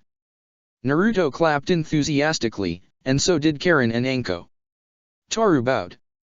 Thank you. He grinned. Did anything, anywhere close to this happen? Hanabi deadpanned. More or less. Sakura confirmed. Konoha. And Naruto is apparently, alive, too. Sasuke said incredulously. To say he was baffled was an understatement. He sent me a thought. And I think he might be getting pretty drunk by now. Which didn't really happen to Jinchuriki, usually. Shisui groaned in helpless frustration. Of course the bastard had done it. Pulling himself back to life, really? He was worse than a cockroach. Sasuke paused. Toru definitely is. What? Drunk, I mean. He's making no sense at all. Mumbled something about Susanoo and I didn't get much of the rest. That's just his typical nonsense. Shisui muttered. UMI. The group ended up roaring drunk, with more and more people seemingly pouring into the house. They ended up moving everything outside. Naruto was not entirely sure who had invited them but would blame Toru and/or Anko the next day, once his first real hangover in this life had started to abate but didn't mind much. People kept handing him drinks, he kept on getting drunker. He was not even sure how much alcohol he was imbibing, but tonight, he found he didn't care. There was nothing urgent they had to do. Anko was currently doing an impromptu and unwanted, as far as Naruto was concerned, rendition of a popular Konoha song. Naruto would call it drunken screaming, but an equally drunk Karen told him to play nice, before beginning to set up a small stage on the lake's shore. Hanabi was trying to sing along, but was unfortunately not as tone-deaf as Anko was. Toru was drunk as shit. Naruto felt an arm slide around his shoulders, and he felt Toru hang on to him for dear life. He looked down at the smaller man, and turned his head away when he smelled the amount of rice wine on his breath. Man, at the rate he was going, Naruto would have to pull him out of hell by the end of the night, Man, I'm really glad that. Toru slurred. I think that liquor is winning this battle, Toru. Naruto said, not as steady on his feet as he would have liked to be. That you guys are all here. Toru finished with a drunken grin. Naruto blinked. He felt the same exasperated fondness that he had always felt for Toru. Only a bit stronger. Please, don't throw up on me. I'm good. Toru laughed himself silly. I'm good. Ino slid herself under his other arm. She was pretty drunk, too. And a bit more touchy than she would usually be in public. Ino. Maybe not. Her lips met his and he forgot about the thought. Who cared if her mother was about to give Ino more shit tomorrow? Naruto was pretty good at tuning her out, anyway. Aw come on, not now, guys. Toru mumbled. Forward thinks she's a pirate again. Ino laughed drunkenly, pointing vaguely at a table where Sakura was indeed drinking like a fish.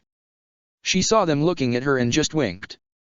She was definitely cheating again, if the men around her, lying half asleep next to the table were any indication. Shinjiro was not a lightweight. And neither was Takea. Naruto would wonder what the point of pretending to get drunk was, but then again, it was Sakura, so. Oh gods. Someone brought out the fireworks. And that someone could only be Anko. Or Karen, apparently. Well. It was a nice night for it. Sakura slipped into Naruto's room silently, passing through the window, not wearing anything. She landed on the floor, with nary a sound. Unlike her, Naruto was pretty drunk. He would not notice her before she woke him. 4 pairs of glowing eyes stared back at her. Are you fucking kidding me? She raged. Fuck off, Forward, we're full. Ino laughed. You fuck off. I waited for a long Sakura began. That's on you. Hanabi quipped. Sakura ignored her. While you, animals just took whichever bed you could find. Mine, mostly. The least you could do is scoot over. As you wish. Naruto grinned. It's a large bed. Karen grinned the same predatory smile, one that made Sakura wonder if this was such a good idea after all. But well, bluster was Sakura's oldest friend. Least you could is fuck me properly, then. Sakura muttered. And put your back into it. I like your spirit. There were hands reaching out to touch her, and Sakura let out a long sigh.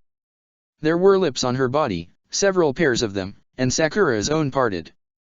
There were bodies pressed against her own, and Sakura's own lifted, as taut as a koto string. The motions were slow like a song, and they were fast, too. Legs wrapped around her own, fingers massaged her, hands grasped her, digging into pale skin. Someone brushed her face with a delightfully light touch, someone's hand tangled in her matted hair. Someone's hair trailed across her skin. Lips upon her breast. He was entering her, slowly. She held onto his neck, pulling him closer. Sakura was writhing under them, above them. Her sharp nails dug into the flat muscles of his back. A sigh toward her ear. Another's lips upon her throat. She was arching, trembling. Again. She called, panting. My. See, that's what always happens with the repressed ones. Naruto said, shaking his head. How would you even know that? Ino grunted. Let's not get into that now. Karen decided, before Naruto could say something stupid. Again. Maybe Anko had a good instinct for this kind of thing. Silencing seals or not. Drunk or not. Toru swore that this was the last time he slept on their couch. Akemi on the other hand, had slept through it. Or at least she pretended to. Naruto woke up blearily, extirpating himself from the pile of limbs. It was very cozy, he had to admit. Maybe he'd have to make the room bigger? Well, this was likely not going to be a daily thing, but Hanabi apparently lived here, now. Now, where did they put the hangover pills? There had to be some. Anko drank like a fish when she did, usually, and she would not take any chances. He blinked, seeing Toru's pale face. Didn't sleep much? Naruto asked, yawning. Don't. Toru warned. Naruto hit a chuckle. Alright, I suppose I won't bother talking about the shadow clone techniques. More interesting. Don't. Hangover pills are under the counter. Thank you very much. Naruto turned more serious. But once Ino's up, he began. There's something I need both of you around for. Okay. Toru asked dubiously. Well, mostly Ino, honestly, but you can come too, I guess. Toru made a rude gesture at him. There were 3 things to do. 1 was a promise, 2 were closer to something he would call fairness. Unnamed island. Not that far from UMI. The 3 of them flew over the water. They reached the chain of tropical islands after a short time. And they didn't have to look for Fu for long. You again. She growled. I'm really getting deja vu. Hello, Fu. Naruto greeted. She didn't look very different. Her hair was longer and her skin was tanner, her build wirier, but that was about it. What do you want? She asked. We have come to free Kome. To kill me, you mean? Did I stutter? Naruto frowned. I said I would find a way to free a biju without killing its host. And so I did. Fu laughed shrilly. I see that the time alone has done wonders for your mind. Toru grunted. She really rubbed him the wrong way. We both know there's no way you're going to let me go. She continued to laugh. Naruto sighed. Yeah, I'm kinda having second thoughts about this already. Naruto flashed forward and reached for her seal. Fu froze in place and Naruto dove inside, along with Ino and Toru. There was the sound of 6 great wings beating together. Fu-chan. Kome asked. Not exactly. Ino answered, facing the beast that had terrified her, once. I have seen you before, Toshiteki woman. Indeed.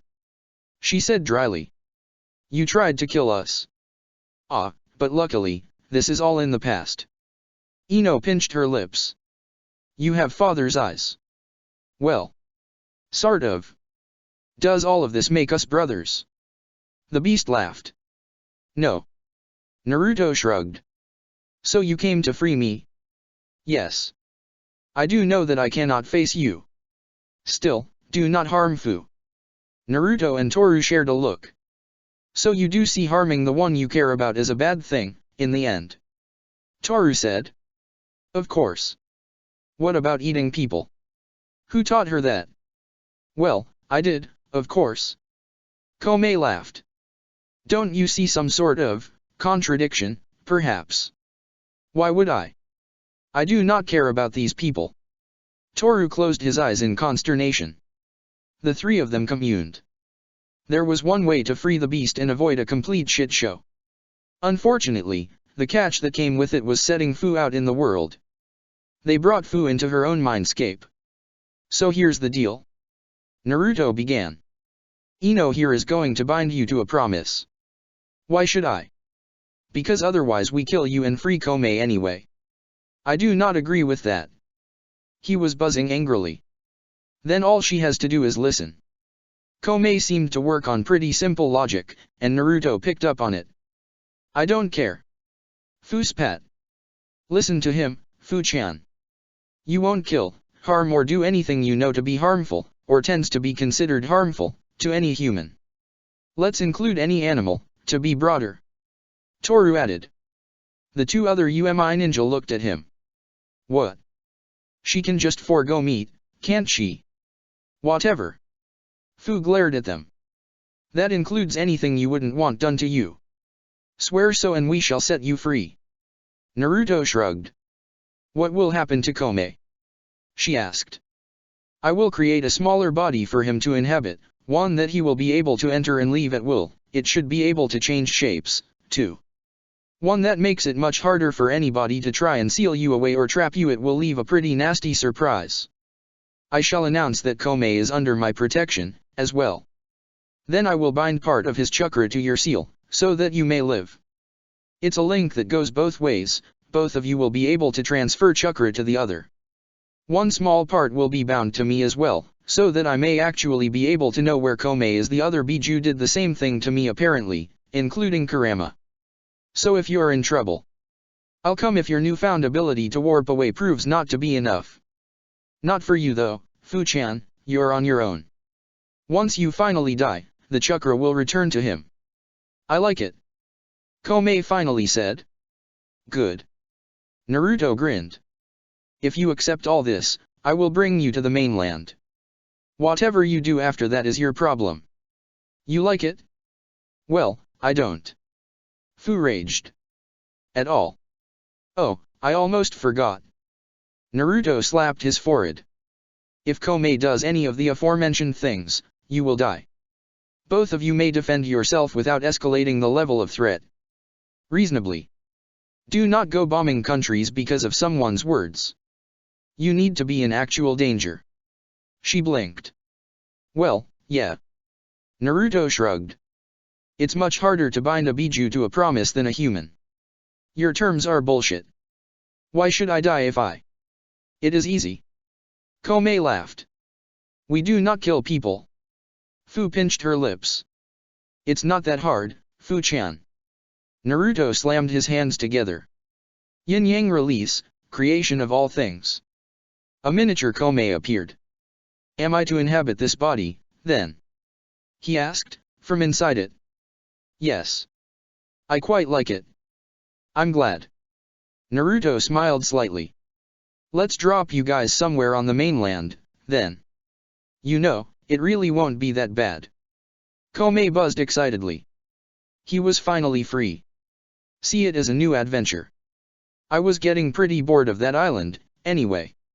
Fu was angry, he could tell. She had access to her own chakra again, and his too, so he was not sure he understood.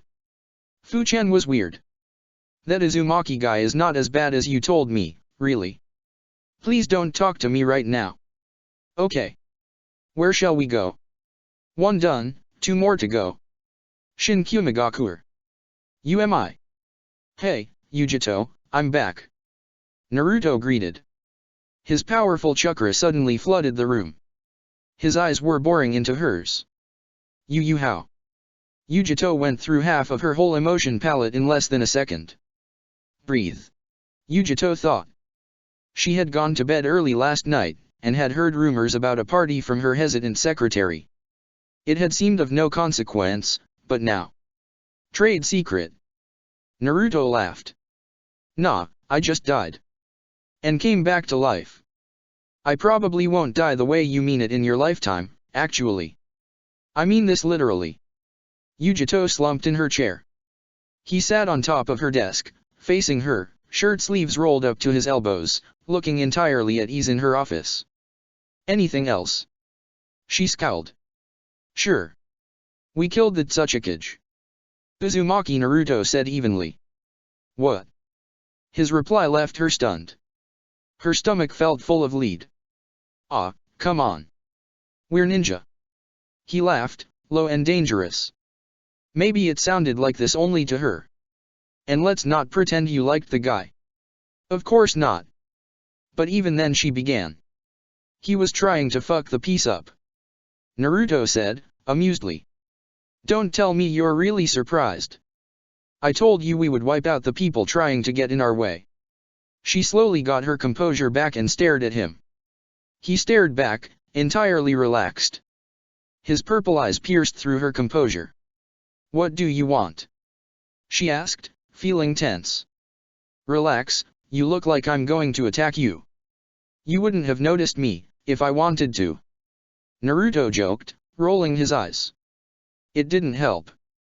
Yujito hissed. He was such an arrogant. No. It was the truth, loath as she was to admit it.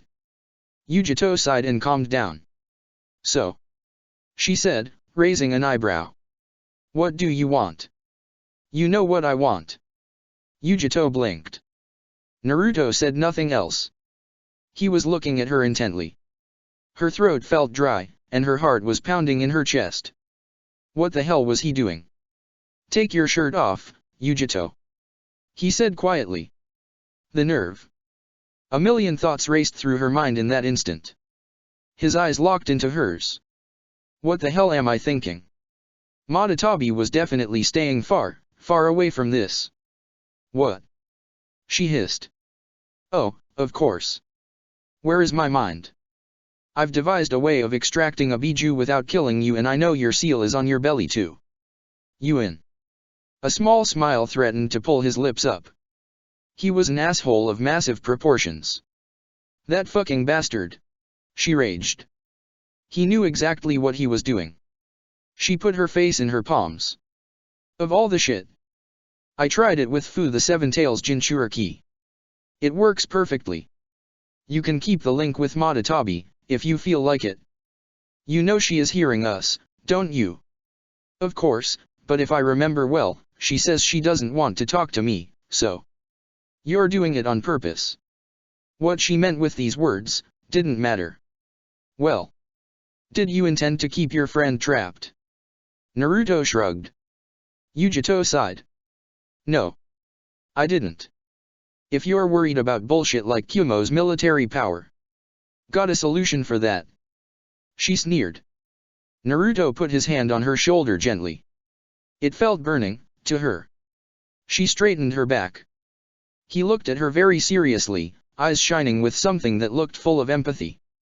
Gods, she hated when he looked at her like this. She rubbed her legs together, and hoped he didn't notice. Of course, I understand your unique position and I have a solution for you. Naruto nodded. All right. What is it? She asked. Go train some more, you lazy cat. He chuckled, breaking the moment entirely. What? She hissed. I'm going to take care of this whole piece stuff anyway, but you're still a cage or something, right? Get used to fighting without Madatabi's power. I really hate you. She spat, slapping his hand away. Not that much, I'd wager. He smiled. She ignored him. Let's do it, then. He made preparations. Oh, I can also finally break this pesky bond between us. Naruto offered. Pesky? She asked, not really sure why she felt a bit irritated. Probably because he was just taking decisions as he pleased, once more. Then again, every word out of his mouth felt like a trap. Well, yeah. Naruto nodded. I can do it right now, if you want. Oh. I see. Yujito said. So. Will I lose the ability to use that ethereal fire to craft? Yes. Then I don't think I'm ready to get rid of it yet. Yujito finally said. It's a pretty nifty one, it's true. Naruto nodded sagely. Did you use it a lot? Yes. That was a lie, and she hoped he wouldn't realize. You're lying. Naruto said evenly. I'd bet you never even really used it properly yet.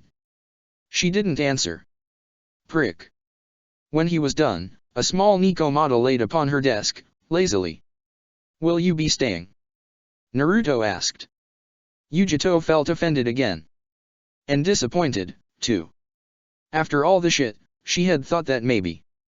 Well, of course, you offered Kumo citizens to live here, I assumed. Not you. He laughed.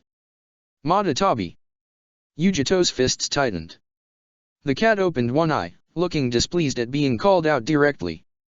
Did I perhaps allow you to use my name? Would you prefer I call you Two Tails, Madatabi? I don't care either way. The cat ignored him. I shall stay with Yujito a little while longer, before I make my way to the mountains. All right. Naruto smiled. Your eyes.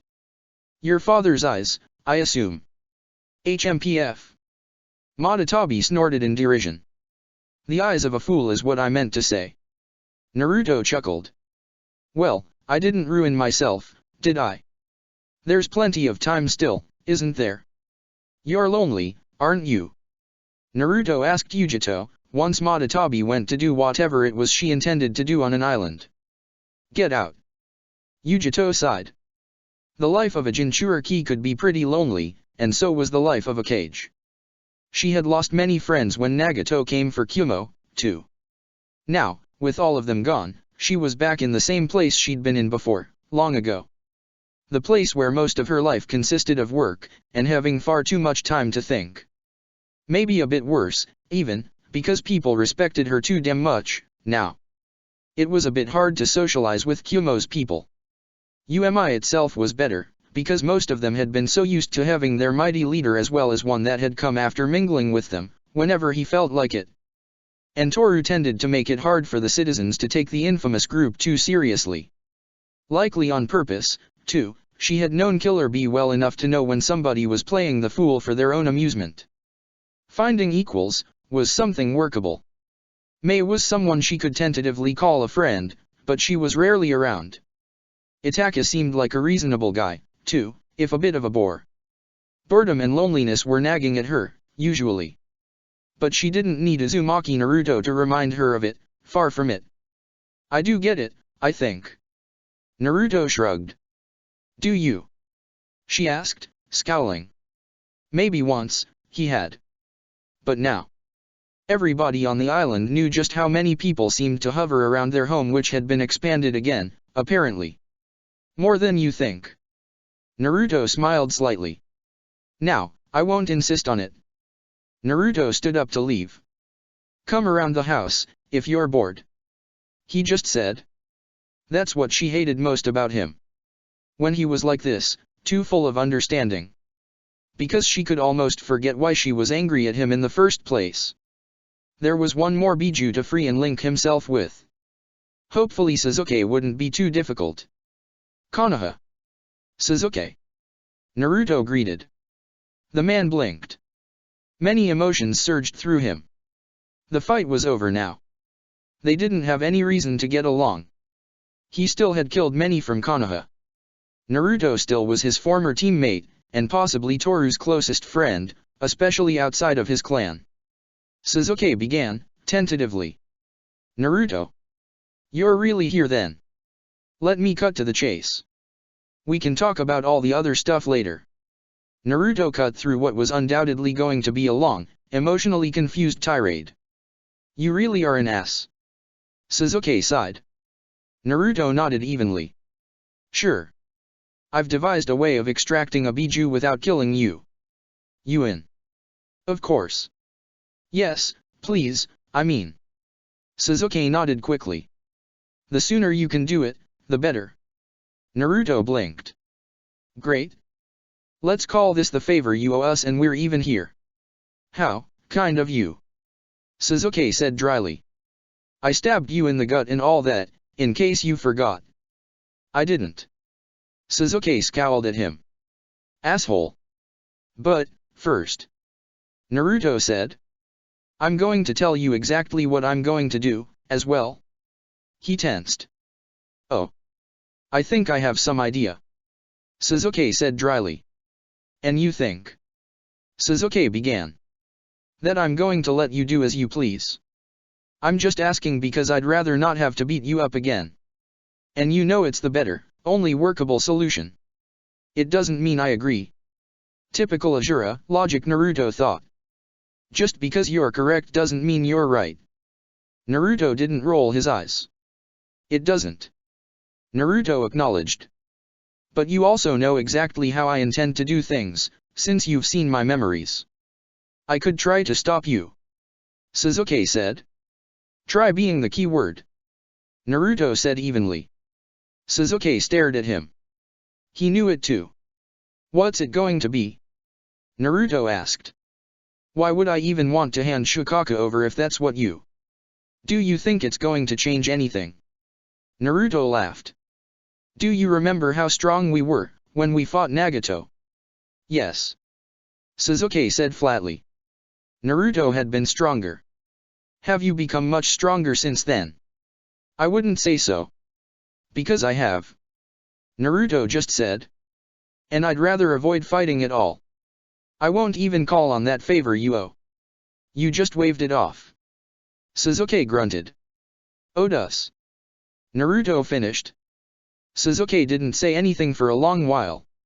Which was a good sign. That makes no sense. Sasuke frowned. Where would you even have trained? You were dead until last week. Don't ask.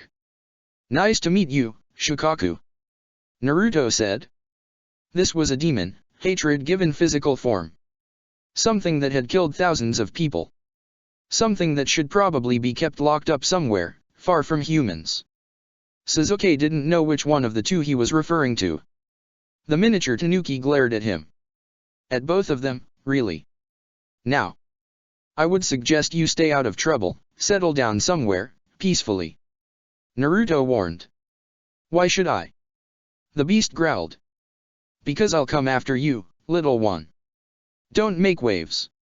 Sasuke warned, Sharingan spinning. It really hadn't been the warmest of relationships. Be nice. I'll be watching. Naruto shrugged. Otherwise I might have to split you into two small, friendlier little biju. Maybe foxes, who knows? Heard you loved them. Two little kitsune, to match your brother. Shikaka was angry, this much was clear. He also wanted to live, though. That's your invitation to leave? Naruto said, pushing the small creature with his foot. Don't forget our words, though. I missed your wedding, apparently. Naruto said, once Shikaka had left. Sorry. What makes you believe you'd have been invited? Sasuke stared in disbelief. You wouldn't leave your old teammate hanging. Naruto chuckled. Maybe he would have. Konoha had very mixed feelings about Naruto. Sasuke too, frankly. Would you invite me? Sasuke asked. A wedding isn't in the works for me. Of course not. Sasuke muttered, looking away. He already felt as though he knew too much. How could Hanabi be fine with this? But yeah, I would have invited you. I don't really believe it. Sasuke shrugged. Fair enough. Naruto laughed.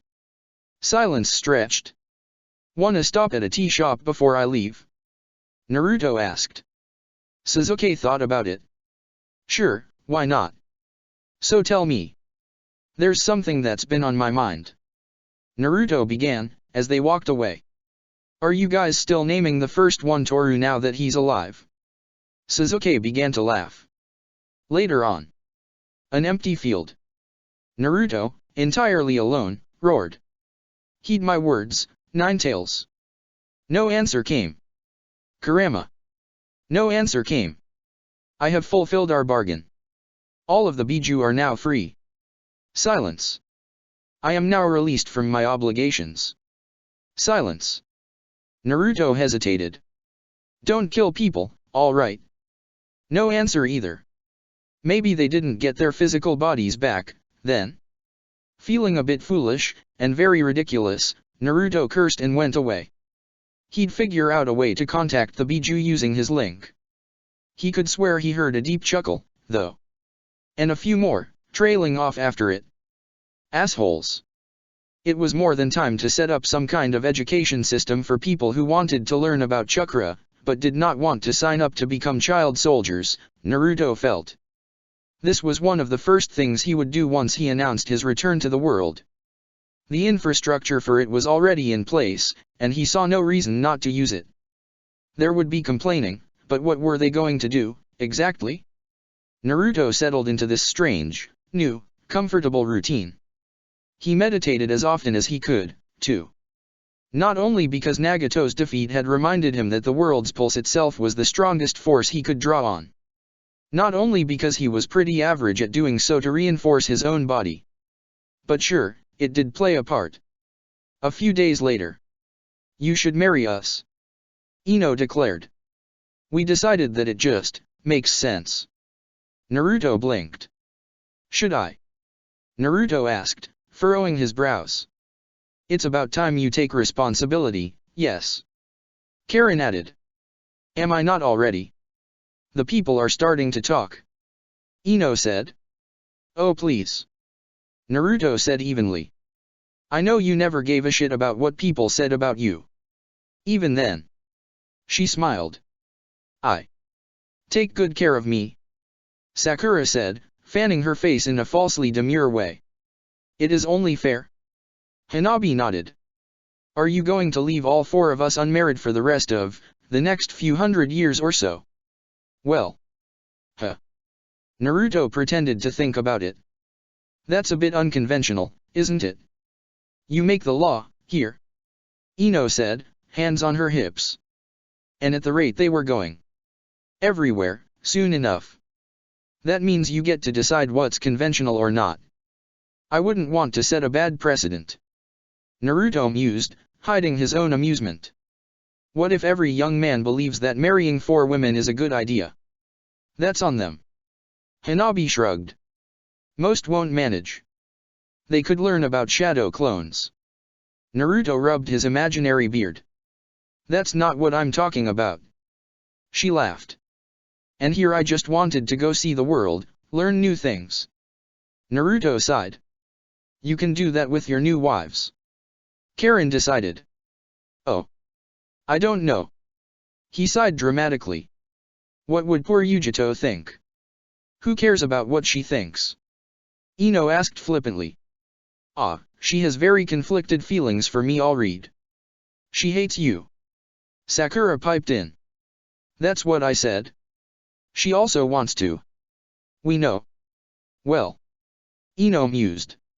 She's already part of the bond. You do you. Just don't bring any more women in the bond unless it's for that immortality thing, got it? We got enough sister wives already. Sakura nodded. There might be room for one more, still. Naruto said, laughing. A certain immortal. Ino groaned in disgust. Why her? I don't kiss and tell. I don't mind sharing our bed with a few other women, really. Karen shrugged. A pause. What? It's not the same as a bond. They're no threat. It could be fun, like having a pet. No, that's a bad comparison. Rude. Karen amended herself. Most are not on the same level as we are, it is true. Sakura drawled, mock haughtily. They do not even matter. Hanabi nodded very seriously, as though this was the most obvious thing in the world. What the fuck are you idiots talking about? Ino shook her head in disbelief. And here I thought you were safe in your bossy bitch role. Sakura rolled her eyes. I am. Prove it. Karen laughed. Fine. Bring me Yujito, Naruto. Ino decided. Why should I? Naruto blinked. Did she not notice she had been tricked, again? Whatever you do. No more secrets. Hanabi finished. Fine, fine. Naruto chuckled. Let's have a big wedding, then. See. Karen crowed. It's not that hard. Naruto pretended to rummage through his pockets. He pulled out. I just so happen to have 4 pairs of earrings, that happen to match the 1 pair Ino gifted me. Naruto said casually. You remembered. Ino gasped. Your mother gave me a few unwanted lessons about Yamanaka clan traditions. Naruto admitted. I'll forgive her this time. Ino said, magnanimously. There were a few parents that wouldn't be too happy about it, including Noriko herself. That was not what she had in mind when she told Naruto about the earrings, likely. Too bad for her and them.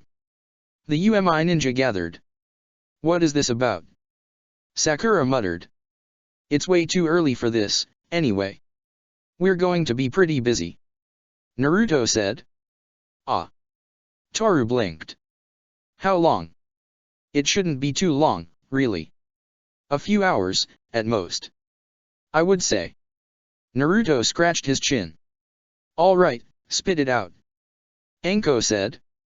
Boss. Yeah. What are we going to do, exactly? Toru asked. Boss. Nothing much. Sakura said. Boss. We're going to take over the entire world. Naruto finished, ignoring their barbs. Toru cackled.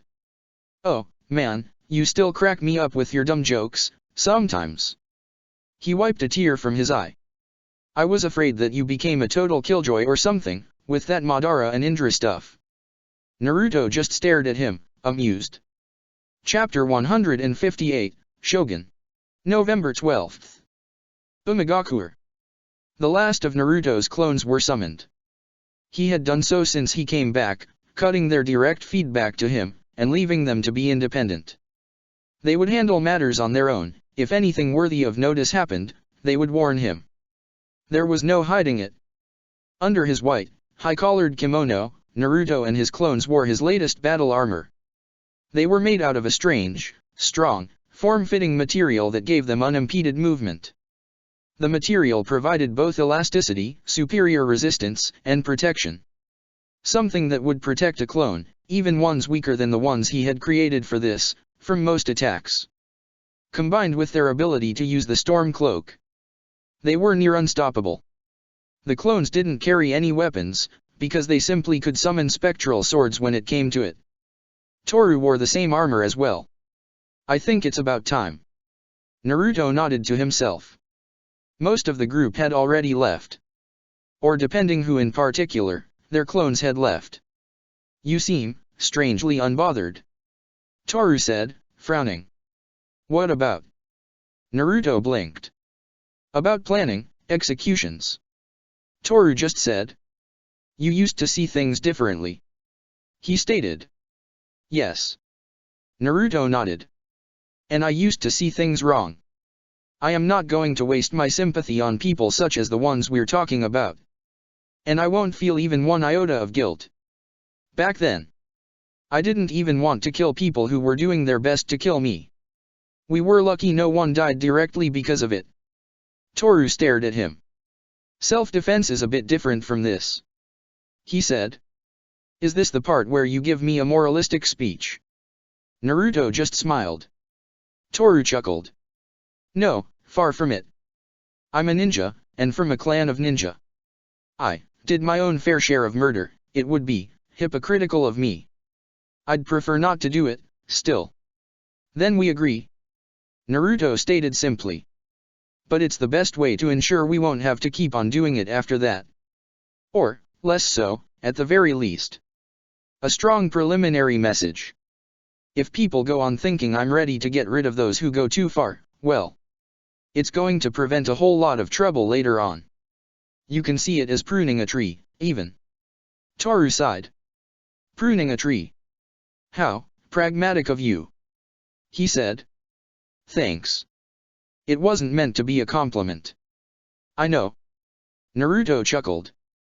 I'll only go for the worst of the worst, though. Nothing like Konoha's culling. The shinobi world is too fucked as a whole for me to consider killing every murderer besides us. Man, you're great at these motivational speeches. Toru deadpanned. I'm entirely convinced. It's a preemptive strike. Naruto smiled thinly. Against monsters. The classic, you know the sort. The worst of the people in power, as well as the worst of those who don't have power at all. Child killers, rapists, slavers. People who do this sort of thing for fun and all obstructionists too, if they're bad enough. I'll kill as many as I have to for the rest to gently cower away. Toru closed his eyes. Obstructionists, too, he muttered back. I'll help, then. If it's so damn important. He muttered. Naruto lifted an eyebrow. He knew that Toru wanted to play no direct part in this. And he would not have his friends shoulder a burden he was much more suited to carry. No. No need. Naruto shook his head. This is something I'm going to take care of. Better put all of the blame on me, too. Besides. He let out a quiet chuckle. I've got more than enough experience with mass murder to not mind too much.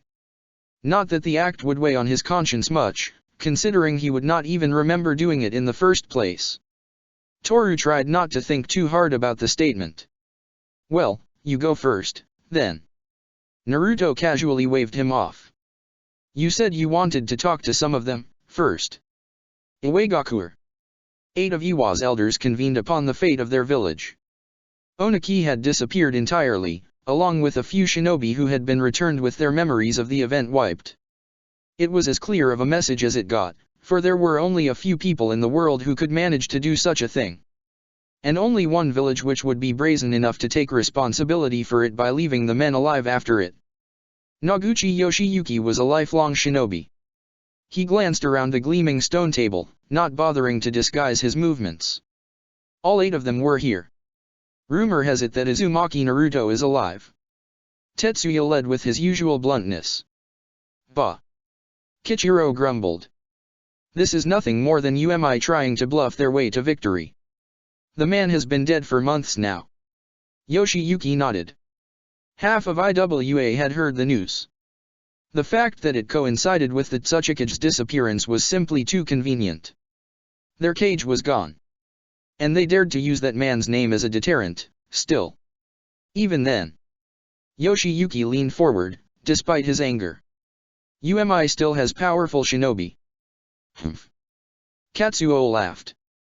That's also something they want us to believe. What few shinobi UMI has, although strong, haven't fought for months. Months? Suzu asked, lifting an eyebrow in derision. You mean, since they fought Akatsuki's leader? Katsuo frowned. I don't recall asking. Whatever he was about to say was cut off by a quiet voice. I have come bearing a message. The intruder said. 8 people froze. Konohagakure. Did Suzuki warn you already? Anko asked the Hokage. He sat in the center of the room, wearing a cloak of pristine white. The hat sat on his head in a way that seemed both casual and deliberate at the same time. About Uzumaki Naruto's return or the coming events? He asked softly. About both. Anko smiled sharply. Yes. Itaka simply nodded. She looked at him soberly. Are you fine with it, or is this going to be a hostile takeover? Itaki asked, slightly amused. Anko laughed. Yes, that. She shrugged. I'd hate having to knock you out. If you can. Itaka simply said. But well. I have known since the beginning. What is your answer? Don't you know it already? Itaka smiled slightly. Working together, we can change the world. Easily. So, for as long as I believe Uzumaki Naruto's actions to be those that will lead to and maintain world peace, I and Konoha shall follow. He stated. And do you think that is his aim now? Anko asked evenly. Who's to say we're not really after ultimate power to achieve our nefarious goals? Uzumaki Naruto is not interested in power for power's sake. His memories, his heart, and soul say so. Itaka simply said. At least for the time being. And the same goes for the rest. I am fine with that. Good answer, cousin. Anko grinned. Itaka sighed. Tsunagakure. You again? Chigusa asked, her displeasure obvious. She didn't forget how easily that man had put her into a full-body freeze, last time. It is I again, yes. Uchiha Toru said. She knew him, of course, and not only because of last time. Here was a man who had come back to life. What is it you want, this time? My friend is going to come around later. I thought it would only be fair to warn you about it, because he can be a bit blunt, sometimes. And you aren't. She spat. Uchiha Toru tilted his head. Chigusa couldn't move again. If her shinobi saw her like this. Look. He said, voice flat. I came here because I'd rather we all go along, somewhat decently. I played nice last time, because of my other friend. And Sakura would have slit your throat already, if you spoke to her in a tone she didn't care for. I'm not Sakura, luckily for you. Toru paused, waiting for an answer. She was frozen entirely, and that included her mouth. Oh, sorry, bad habit. He released the body bind he had cast on her. We're really trying to avoid bloodshed? Toru said. If you really must insist on a show of force, let's have a tournament, or something. I don't know. No killing, if possible. If you need me to do so, I will take on all of your men, one after the other, maybe not the same day, if possible. What the fuck are you talking about? Chigusa grunted. I think you will see soon enough. Toru chuckled. He turned to leave through the window he had come in from. How he had done so in broad daylight, she had no idea. Uchiha Toru stopped. Oh, and Chigusa. He said. A shiver went down her spine. The war's over and I would rather not kill any of your shinobi. There was too much of that in the last war. But there will be. He cut himself off. While I may really not want to kill, let's not forget something very important. What is it? This is your second chance already, he said flatly. Chigusa didn't say anything. So don't fuck it up, he finished. Uchiha Toru jumped out of the window, disappearing entirely with a whistling sound. Shin Kumigakure. So you really are going for it, then? Yujito asked Karen, frowning. She had known for a long while, of course, but still. Of course. Karen simply nodded. It is the only workable way, frankly. Yujito didn't bother denying it. And it wasn't like it was going to change much for her. Kumo was already part of UMI in all but name, at this point. And the benefits far outweighed the negatives. Karen laughed. I know that face, she said. What face? You look like you've bitten a lemon. Karen chuckled. Ah. Which means you're thinking of my hot concubine. Karen nodded. Yujito snorted. Is that what he is? She smiled. Well, of course. Karen pretended to frown. For the time being. We'll fix that soon, though. So what's on your mind? Well, thinking of him in charge of the entire world is not exactly putting my worries to rest. Yujito said dryly. Ah. Karen waved it off, smiling. We'll all be here to make sure Naruto doesn't fuck things up, right? Yujito smiled a bit. Truly, whatever Karen saw in Naruto when she was worth so much more. Yujito couldn't understand. Sure. Let's keep that man in check, then. Also, there's a fair in town later today. Wanna come with me? Karen asked. Yujito gave her an incredulous stare. Aren't you going to be busy? Nah. That's what clones are for. Karen laughed. Yujito continued to stare. So. Sure, let's go, then. Kirigakure. May, we're going to take over the entire world. Ino warned, before leaving again. That's nice. She waved the younger woman off. Their first meeting aside, they got along pretty well. May knew about the events of today already and they clearly needed no help. They had Naruto, too. She had more important matters to attend to. Like, how to tread the thin line between business-like flirting and a shameless coming on. The man that had her so deep in contemplation was a true enigma to her. But well, that was half the fun, wasn't it? Konoha. Sarutobi Asuma had been thrilled to see that his former student had grown to be so confident, so strong. Ino had always been driven, but to see the sheer heights she had reached had been a humbling experience. He may not necessarily agree with a lot of the things UMI did, but he respected Anko's skills, and not only because she had been Kurene's friend so long ago. Naruto, though. His first sight of his former distant cousin took him by surprise. He was taller and stronger than Asuma was, now. Konohamaru was just as surprised as he was, perhaps even more so. By now, though. It was the second or the third time that Naruto had come back from supposedly being dead. Which meant that he didn't know what to think anymore. Then Naruto spoke, addressing the entire village. Asuma dropped his cigarette. Konohamaru froze. Biwako pursed her lips. Far up north in the land of lightning, Teiwa had long since left the shinobi life. Orochimaru and the protection he offered had been a tempting offer. But going to live on an island had never really appealed to her that much. And frankly, being a kunoichi had always been a means to an end for her. It was freeing not to be powerless though, so she kept her skills sharp, but she would rather do something else with her life. Playing music, for one. Sure, the work came and went, and sometimes the pay didn't come at all. But it sure beat killing people for a living. Teiwa was in Otano when it happened. There had been times she had wondered what had happened to that cute blonde from back then, in her Orochimaru days. He was a good musician, too, even though she hadn't been about to tell him. But well, that was a very casual sort of dalliance, and that was already years in the past. So of course, she had never expected to see him again. Especially not like this. Uzumaki Naruto had grown up. Back then, Naruto had been a cute teenager, a bit gangly. Now, he was hot. Tall, impossibly strong, and he looked like the kind of man who could do at least half of what he was rumored to have done in these eyes. The way he had arrived, floating down the heavens, was clearly intended as a demonstration of his power.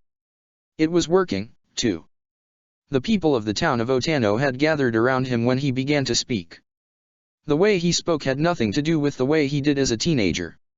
He was entirely too confident, focused and straight to the point. The kind of person that simply took what he wanted. Because why would he not? Naruto met her eyes for a short instant. And suddenly she felt nervous, like one of these two girlish academics she had seen around here. He smiled at her fondly and Teiwa looked away, face heating up. Gods! Talk about growing up. Then Uzumaki Naruto delivered his message. And the only thing she felt was incredulity. What the shit? Teiwa muttered. It was always the quiet ones. The world thought Uzumaki Naruto dead. And suddenly he was here again. He had defeated Nagato, and the 5 Kage had accepted his leadership. People around him came back to life. His enemies disappeared in the shadows, never to be seen again. And either he had never died, or he could bring himself back from even death. It was hard to tell which one was scarier. The Biju were supposedly gone, but there were many that thought that he controlled them. At first, it wasn't even fear that spread. It was terror. The Immortals clones flew down to Earth, spreading the same message through small villages, big villages, and cities alike. I am Uzumaki Naruto, leader of Omegakure as well as the Shinobi Alliance. I am the one who killed Nagato. In doing so, I have died, and come back to life. I will do so again, if needed. The age of war is over. I have come to unify the land. Naruto hadn't lost his ability to sense negative emotions, something he finally realized had been the Nine-Tails power all along. And his skill with it had improved tremendously in the best place for it. Hell. And in Ma's palace, as well. Naruto could tell the difference between intent and actual guilt, the fact, not the feeling. Soon, there was a clone in each and every one of the 1,000 most populated cities in the world. They would not transmit memories or fatigue at all, unless something worth reporting happened. Or if they made any significant improvement to the negative sensing technique. They would simply maintain themselves indefinitely, overseeing the process of change. Each of them was more than strong enough to take care of local problems. Less than 100 leaders died during the takeover. Every single one of them was chosen because they were powerful, guilty, and opposed to the new order. All of them were killed by clones, their memories ripped away and the worst of their actions made public. Onaki was made an example. And so were the worst of the former daimyo. It proved to be enough to cower the rest of the leaders. The worst of the people were dispatched as well. The total death toll numbered in the tens of thousands, only. It proved to be enough to cower the rest of the people. An omnipresent, immortal ruler who could feel intent and guilt proved to be big enough of a threat. Then was the revelation of the existence of judgment. Naraka. The Pure Lands. All of it together proved to be enough to cower the world. In comparison to the terror that his return brought.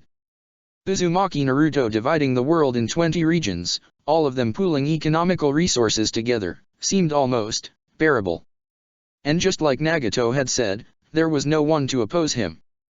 Chapter 159, The Ever-Changing World. There were some who wondered about the sudden decrease in crime, following what was the onset of a tyranny. Some said it wouldn't last. And they were proved wrong over time. The reasons for it really were not so complicated. And to Naruto, it seemed obvious. There were plenty of reasons for people to commit crimes. Most of them went together. Of course, there were plenty of reasons for people to commit crimes. When the need was high and the consequences were high, with lower chances of getting caught, there would still be crime. When the need was low and the consequences low, people would commit crimes anyway, although to a lesser degree. Higher consequences would somewhat mitigate it. When the need was high, what was needed more than high consequences, because if the alternative was just as bad as the sentence, it would be a moot point anyway, was a higher chance of getting caught. When the need was low, a crime with no tangible benefit and the probability of getting caught was high, even moderate consequences were enough, usually. In short, you needed a low incentive to commit a crime, a high chance of getting caught, and consequences that outweighed the benefits of the crime itself. A more equal society, where basic needs were met for everybody, one led by a seemingly omnipresent, omniscient, and omnipotent force, would do just that. 2 months later and a bit more time for the group, who spent some time in Shade's realm. The Emperor's Decree. By Sasaki Haruko. The Call for Unity. By Ohara Toshiko. Peace, at last? By Keo Juba. Uzumaki Naruto's Promise. By Hatanaka Siyaki. Umegakure's Great Festival. By Sunda Bunko. Should UMI be held responsible for Konoha's actions? By Takata Shao. Uzumaki. By Taniguchi Naoko. A Public Apology for Our Previous Publications. By Matsuda Kentaro. It seems excessive, but that doesn't mean it didn't happen. Born again, me, my friends. And the most dangerous man in the world. A no-nonsense tale of true hell and redemption. Quote by Hyuga Hanabi. New edition, exclusive comics inside. Now compliant to advertising rules. A no Mise Hinban bestseller. By Uchiha Toru. War, Peace. By Uzumaki Naruto. January 5th, Year 0 of the Unification. He shall enter, the Supreme Commander and Emperor, clad in white. Footsteps echoed in the hallway. The tension in the air rose. He who pierces the heavens and shapes the earth. The great doors opened. A powerful chakra spread through the room, roaring like a flame. The son of the dawn. He who is wreathed in light. The shogun himself. A chakra that only became more powerful with time. The 5 kage bowed. So did the 20 ministers. Uzumaki Naru. Please stop, Toru. Naruto sighed, sitting facing the rest of them. This isn't your little wrestling ring. But of course, my lord. Toru bowed, very low. A vein throbbed on Naruto's forehead. His reputation did most of the heavy lifting, these days, and Toru had a bit too much fun with it, it seemed. And with most of the world suddenly trying to get on his good side, he had more than enough people who sucked up to him. Gods, and the media, too. If Naruto had known how much trouble the Rinnegan would be. Nah, he would still have done the same thing, undoubtedly. You can all stop bowing. He said to the cage, instead of throwing Toru out of the window. Of course, my lord. Sugimoto Koton speaking for the region of Hiwago, that was composed of what once was part fire, part earthland began. But we were told by Uchiha-sama that his lordship was a very formal sort of man, now. It would only be proper for us to bow until you tell us to stop, wouldn't it? She said, hesitantly. Naruto heard a chuckle and he glared at Mei. He was pretty sure she and Yujito were mocking him openly. Itaka definitely was, as well, though he was more subtle about it. He was more passive-aggressive than most people thought. The new Tsuchikage, looking a little lost, just followed. Chigusa was probably just afraid of him, after what had happened to Onaki. That's fine. Stop, now. Nobody reacted. You may rise. They sat up again. Thank you for coming to this weekly meeting. Any trouble worth mentioning? Naruto asked them. The village of Aim had been a bit trickier than most of the world, but they had seen the light. They had seemed all too willing to trade a god for another one, Naruto thought. Some of the former daimyo are becoming pretty vocal. I'll pay them a visit. Naruto sighed. A few clones would. The man shut up, looking worried. Naruto groaned and continued. I'm not going to kill anyone. Another minister began, a bit more hesitantly. Then no. There's just the matter of choosing the place where the world meets will. Very well. Naruto nodded. It shall be a vote among you. Article 83, you know the drill. If you don't reach a 90% quorum, vote again. I'll take a look then. Very well, Uzumaki-sama. Great. Glad that's covered. Naruto clapped. Meeting's over, then. Uzumaki-sama. So long. Naruto's clone dispelled, and the astral projection ended. No memories were transmitted back to either of the clones in charge of managing them. All of the Kage and ministers were sent back home. Toru's clone shrugged and dispelled as well. Had a fun little meeting. Sakura jeered, covered in sweat. Nothing important happened, I assume. Naruto shrugged. The clone didn't send any memories back. I don't care either way. She let out. Don't you have something better to take care of? Naruto placed kisses along her neck, murmuring some sweet things that made her want to blush up to her roots. Better things? Like taking care of the woman I love. Don't get cheesy on me, now. She said, averting her eyes. Me too. Oh, shut up, Shikara. Naruto grinned. He was sliding down, going lower and lower. Make me oh. Hanabi woke up sandwiched between Karen and Ino. It was a nice day outside, and it was already getting pretty late, for her standards. She buried her face in Karen's chest, who pulled her closer, sleepily. She smelled like home. And sex, too. Later, I'll get out. Later. Uchiha Sasuke woke up to one of the twins crying. He stood up for the third time today, blearily. Hinata could get some sleep instead tonight. Or was it morning? It was little Jiraiya again. Of course. Uchiha Itachi woke up at dawn, of course. He went through his morning stretches efficiently, and did not bother to eat for he was fasting, which induced autophagy. He drank a cup of green tea, staring at the rising sun, looking entirely at peace. This was the one guilty pleasure he allowed himself, this morning. At 7 sharp, he was at the tower, trying to make sense of Uzumaki Naruto's latest decisions. Sometimes, it felt as though he was just sending more work his way, because Naruto thought Itachi was the best suited for the job? Because he could? Uchiha Toru slept from midnight to noon in Akimi's bed, while she was at work. Because he could. So did Anko, in her own bed.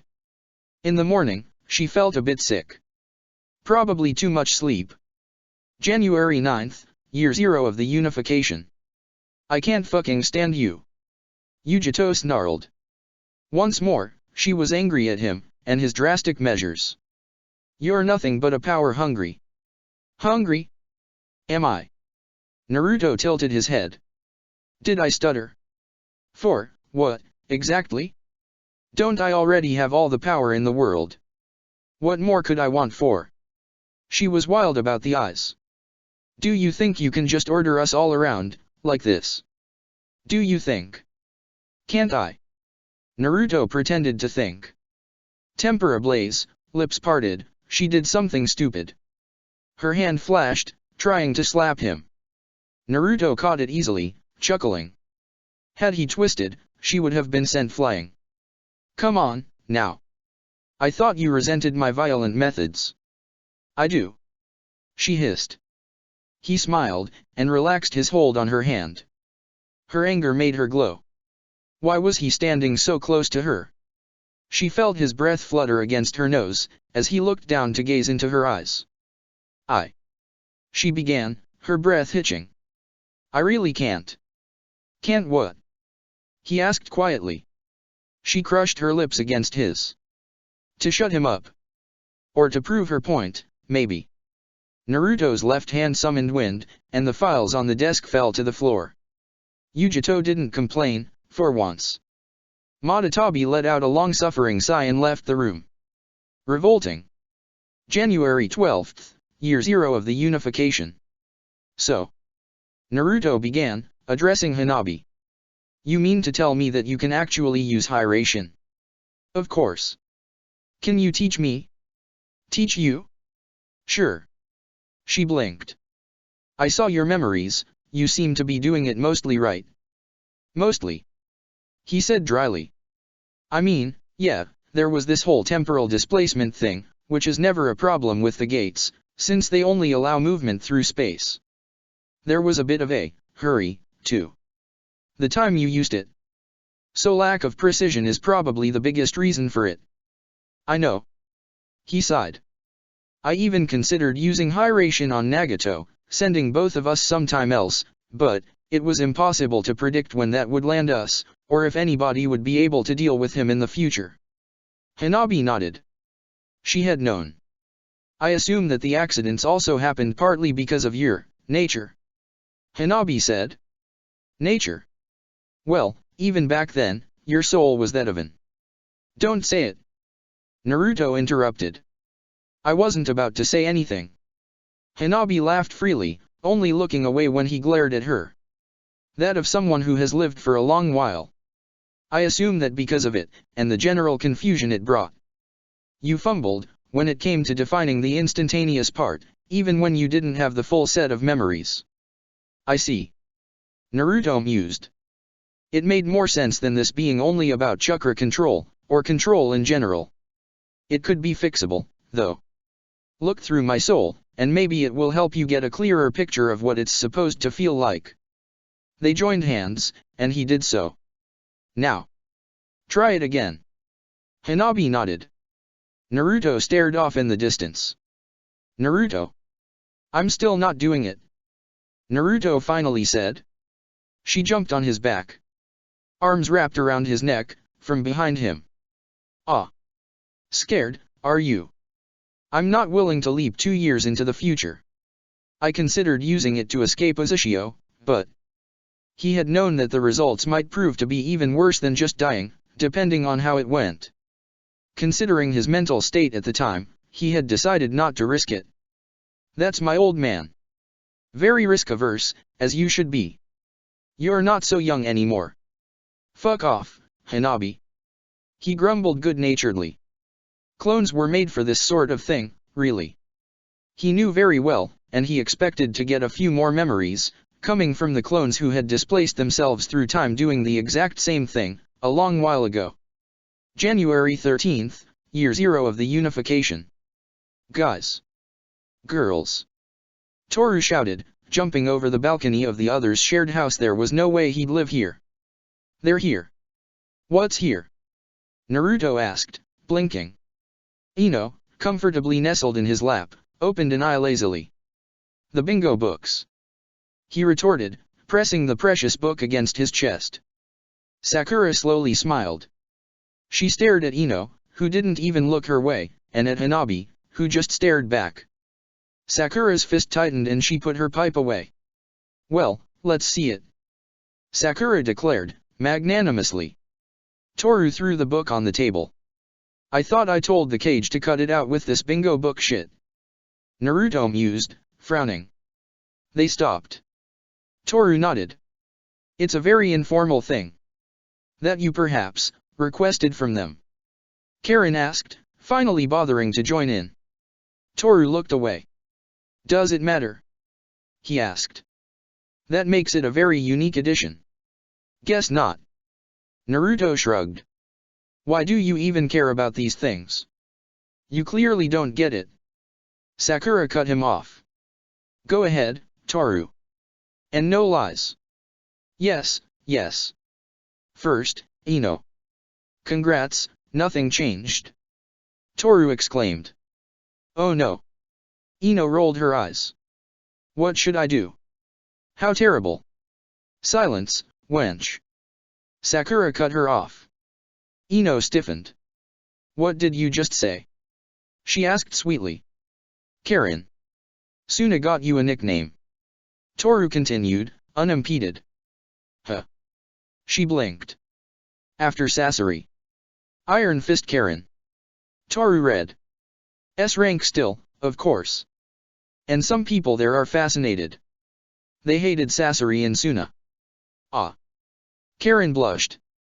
Did Suna have mind readers, again? Things were changing pretty fast, she mused. Anko. Nothing changed. Then again, she hadn't fought a lot since then. Sakura. Toru finally said. He let the tension rise. Sakura's eyes shone with interest, and she moved closer, eagerly. Nothing changed. What? She exploded. It hasn't been updated, then. Sorry, I don't make the books. Toru jeered. But they do call you Shari-non-Sakura in Suna, now. So it has been updated. This is bullshit. Let me see it, there must be a mistake. There was none. This can't be right. She shook her head. No matter. No matter. It's only a book, anyway. Sore loser. Toru quipped. As expected. Now as for me. He blinked. What? He muttered. No fucking way. Sakura read what the page said gleefully. Congratulations, you made it, Toru. S rank. Uchiha Toru. Emperor's assistant Toru. Who wrote this? Toru asked. Who wrote this page? Konoha. Sakura finished, and it was the final nail in the coffin for Toru. Itake. Toru roared. How dare he? Told you. Naruto piped in. Itake can hold a grudge, forever. He truly is Sasuke's brother. Hanabi snorted. And you? You think you can laugh? Toru asked. He flipped through the pages. Hanabi. Toru frowned. No. This can't be right, either. With the Byakugan, she could read from over his shoulder, without even moving. Hyaga Hanabi. Hanabi of the Flash. Age, 20. Rank, Jonin. Classification, SS rank. Nice. They got rid of that stupid name, too. Toru exploded. Double S. How can this be? Just because you used that stupid Hiration thing once. IWA hates the jutsu. Konoha remembers it. And it was at a strategic moment. Hanabi nodded politely. You would know all about it since you were here for the meeting, Mr. Assistant.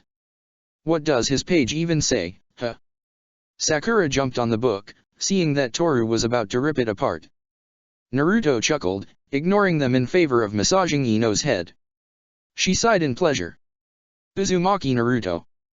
Plenty of names, here. Fated Thunder, Godkiller, Stormbringer. Immortal Emperor. Shame there are so many. Naruto mused. None of them will stick, then. And I liked the Vanishing Blade one. It's alright, dear. Ino said solemnly. Everybody knows who you are. Classification, SSS rank. Sakura finished. She and Toru shared a look. They agreed on something, for once, and the book burned. January 14th, year 0 of the unification. It was possible that Karen didn't realize how cute she could be, Naruto mused. She was pacing around the room, barefoot, looking twitchy, and mumbling to herself. You know it's just a business meeting, right? He asked her. Easy for you to say. Karen mumbled. I hate public speaking unless it's for fun. Want me to give you a tip? Karen grinned. He laughed too. No, not this kind. I'll take it anyway. She shrugged. It's fine to mess up. He said easily. Nobody will notice. And even if they do, they won't care. Wait. Is this how you plan your speeches? She asked dubiously. Plan. Naruto frowned. They are just speeches. I know the general topic, so I can improvise the rest. Karen palmed her face. Oh gods, May was right, then. She grunted. May likes gossiping too much. Naruto frowned. What kind of person writes their speeches in advance anyway? Karen stared at him. Whatever. He chuckled. That was my tip, anyway. Thanks. She said, a bit dryly. Aw come on. Naruto laughed. Don't be like that. You have a plan, you believe in what you're going to say. If you're nervous, just remember the people are going to be even more nervous, with you around. She chuckled. Alright. Alright. Believe it fuck. Not this again. Naruto shook his head. He smiled. You'll do great. Ah. She grinned happily. Love you too. January 15th, year 0 of the unification. Toru could swear he saw a half-naked Raikage escape from his friend's shared house, looking exhausted. Ino bade her goodbye from the balcony, not wearing much more. Naruto, wearing even less, saw Toru and winked at him. Toru didn't ask anything. He just turned tail and went back home. At this point, he was too afraid that Naruto would invite him to join in.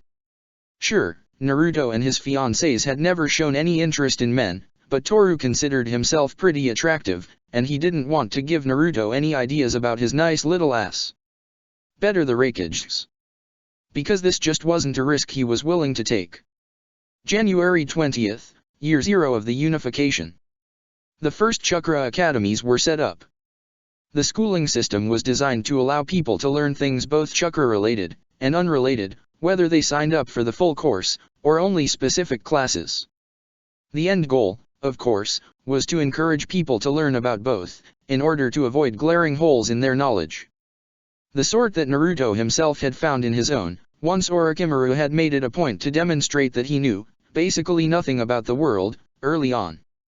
Schooling would be accessible to anyone, for free, of course. What was the point of having all that power if he couldn't do anything useful with it? Dividing the world in 20 united regions with shared resources had just been the start. He still listened to what his many advisors had to say, mostly because he wasn't willing to destroy the world's economy entirely. For now, at least. January 23rd, Year 0 of the unification. Konoha. Naruto and Ino were in Konoha for the day. For business, initially. Which was how they found themselves eating yakiniku. With her former team. Shikamaru and Koji were understandably feeling awkward about the whole thing. Naruto realized, kinda late, that they had invited him along mostly out of politeness. Well, too late for that. Two of them were tense. Not Koji, not really, mostly because he had realized that Naruto would finish eating whatever was on the griddle. It wasn't something that happened often, but Koji had met his match. Shikamaru couldn't help but note that Naruto was being given a lot of deference. He was treated, almost like royalty, really. He had trouble remembering much about how things were when Naruto had still been part of the Sarutobi clan, but there was no comparison here. Naruto didn't particularly seem to enjoy it, but didn't refuse when the owner came and waved off their bill. Shikamaru could remember the young Sarutobi, back when he was a bit of, well, a loner. And he could see some shades of it, still. And that was without mentioning how nervous some people seemed to be around him. Not only for the things he had done, and the Konoha shinobi he had killed. Rather, it was mostly because of the glimpses of the absurd power he held. Something that he had gotten decent at keeping in check, but that came out, still. The whole thing was ridiculous, and not only because of Asuma's painful efforts at trying to break the awkwardness. Here was a man in the finest clothes money could buy, or something he had created, perhaps carrying the same power as the sage, stealing Koji's meat. Shikamaru snorted. Ino gave him a curious look. Ino had changed, so much, too. How long had it been, really? 3 years, tops. She had always been the most consistent in her training, not that it was saying much, considering he and Koji were, not that consistent sure. But she felt head and shoulders above them, right now. That included Asuma, of course. Or the three of them together, it seemed. Oh well. Ino was still the same bossy witch, anyway. He would need to get used to the fact she could actually boss him around, now. We'll see you there, then.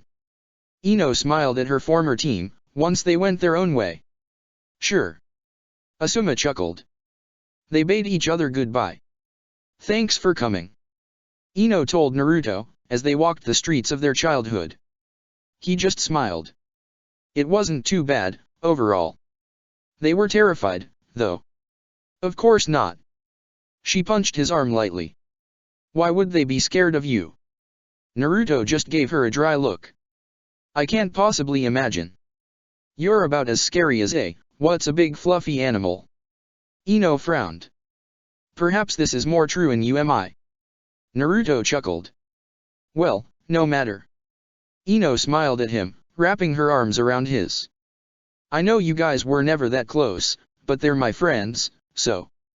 I don't mind them, really. That's what you said about Ami, back then, remember? You hated Ami. Her laugh sounded like cheap chalk on a terrible blackboard, it was nothing personal. Naruto retorted, very seriously. I'm sure. Ino thought. Wanna walk around a bit? I heard that Nobuko that Shrew was teaching at the academy, now. Naruto did remember her. And how dickish she could be.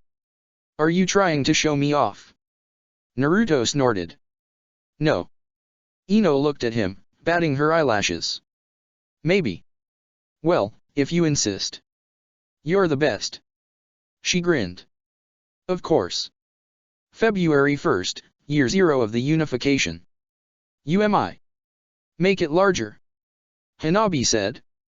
Don't listen to her, longer makes more sense. Sakura countered. You're sure putting it here is a good idea? Karen asked. Make it float. Toru said. Will you guys shut up? Naruto grunted. Toru and he really had used the creation of all things too liberally, if they believed creating more islands to be such a frivolous task. He made it green and lush and spacious, and still they complained. Toru is right. Ino nodded. A floating island is a great idea. Naruto let out a long-suffering sigh. He raised his hands to the skies, remembering how Nagato had done it. The island lifted out of the waves and rose to the skies slowly, smoothly. The ascent continued, unimpeded. And then, it hung in the heavens. Naruto breathed out. How's that for a godly feat? He asked Toru. I'm sure Nagato would have done it faster. I'm sure you can do better. Naruto retorted. Now, I didn't say that. Toru chuckled. They stared at it. Isn't this kinda pointless? Hanabi finally asked. Dangerous, for non-chakra users, too. Karen nodded. Are you fucking kidding me? Naruto growled. What are we going to call it? Sakura asked. Naruto grinned again. Thunderissel, he began. No, please. Ino implored. Enough with that. Are we going to build something pretty on it? Karen wondered. We still have Nagato's city plans. Sakura shrugged. They're Izushios. Karen corrected. They're Yoizen's. Naruto corrected. Ino groaned. Why must you bring everything back to her? Didn't she literally make the plans? Toru asked. Oh, who cares? Ino threw her hands up in the air. I'll teach myself to build a whole city from scratch if I have to. I'm already halfway there, anyway. Ino, I believe you have enough projects as. Thank you for your support, Hanabi, but it's personal, now. February 9th, year 0 of the unification. I see. Yujito finally said. Naruto had shown her his memories. All of them. Yujito wasn't sure when they actually began to talk to each other, but well. He could be decent company, on top of being pretty nice to look at. And, well, the rest. You know, before all this. Naruto began. Well, that was a while ago, when I was a child in this life, I mean. I didn't believe in souls. I thought that we were no better than flies, not that we are. That life and death were all there was. That everything was meaningless. I saw hell. And yet. I'm here again. Doing the same thing over and over again. Naruto chuckled. I may not look the same as Indra, Madara and any of those in between once I was a woman, too, but I'm still here. I may have died this time, too. But it's not exactly the same, this time. Yujito stared at him. It was rare for him to speak this honestly. Pillow talk had happened, once, but even then. She hesitated. You're afraid that you're born to repeat the cycle, then? Naruto chuckled. I was, before, yes. Not now, not really, because we can manage. I'm more curious about the principle. But even now, I don't know what the future will bring. And at this point, I don't think too many people have seen the things I've seen without meaning to brag. You've come to terms with it, then? She asked quietly. I guess. Naruto said evenly. I kinda had to. Otherwise I'd end up doing it over again, thinking, knowing that I'm wrong. I was horrible. She said, smiling slightly. Worse. He chuckled. Way worse. And facing my sins was too painful. I was afraid. I just wanted the pain to stop, really. I know. Yujito simply said. I've seen it. I still wonder about why, though, sometimes. Not the anchoring stuff, since that's on me or Indra, depending on how you see it. But reincarnation in general. Why do some people live again, while others meet their departed loved ones? I don't think the answer is going to be that complicated. Yujito said. Naruto's eyes were soft. What do you think, Yujito? It's just what I think, but maybe it's so that they can have a second chance, too. So that they can do things right. Ah. Naruto said quietly, looking at Yujito with something that looked far too much like wonder, something much too warm, for her to feel comfortable. That was my answer, too. Later on, when he left, he opened his arms to her. Yujito still wasn't sure why she accepted the embrace, but it wasn't half bad either, really. Felt pretty homey, even. She'd be looking forward to the next one. February 12th, Year 0 of the Unification. For the first time she can remember, Uzumaki Yozen was truly free. And she had no idea what to make of it. Long ago, she had lived for her family. The family that had become a true clan over the years, and flourished with her help. Then she had lived for Indra, and then his descendants, watching from the shadows, all to fulfill an order given a millennia ago, now. And suddenly, there was nothing. Just herself, and a promise to meet again, from a man who was and was not similar to who he had been at the start of his own journey. Yozen had thought that freedom would be, well, freeing. It wasn't. Or at least, not in the way she had thought it would. Yozen was ready to die, at this point, of course. Had been for a while, really. But, she didn't feel like it. She was too curious. The world was at peace, strangely enough. She had remained a distant observer for so long. Maybe it was time to truly try her hand at living again. So she would find new goals, set some that were worth living for. And she would find herself again. And once she felt like a true person again, she would meet up with Uzumaki Naruto. To tell the truth, she was very curious about his intentions for the world. And even though a long time had passed, she could see a lot of the Uzumaki of old in him and his partner. Of her sister's descendants, one line was already gone. There was no reason for the Uzumaki clan to die out as well, like the Senju did. This, on its own, would already be enough for her to stay around a little while longer. And well, there was a lot to be said about UMI's city planning. Efficient, certainly, but whoever had done the job definitely lacked taste. Certainly that Snake Man, he had seemed like the too pragmatic sort. It had gotten prettier recently, though. Which was encouraging. Hopefully there would be some people who had enough common sense to listen to her. If people were still willing to learn, she was more than willing to teach. February 15th, Year 0 of the Unification. Some of the trees in the Uchiha clan compound were so enormous that there were people who said that they hadn't been planted by Senju Hashirama, but by the sage himself. Their branches were thick and strong, and considering they hadn't been set on fire yet, despite being in the Uchiha compound, meant that either people respected them that much, or that there was something special about them.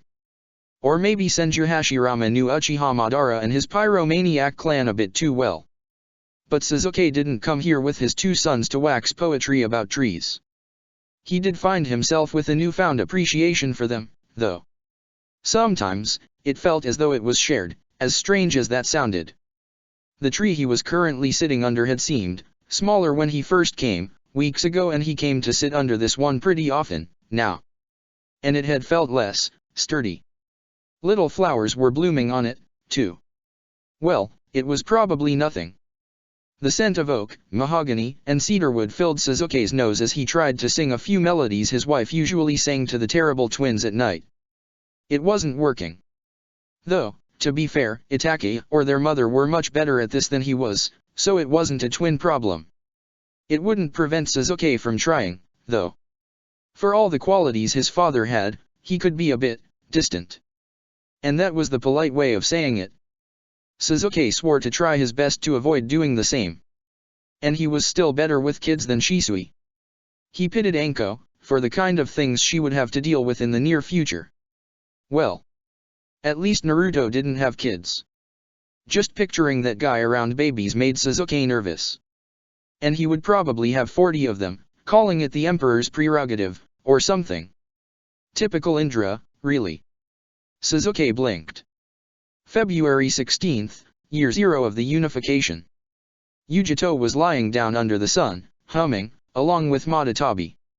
These lazy moments were more and more common, and she was glad for it. Naruto and the others had shared the Rinnegan with her, because why wouldn't we?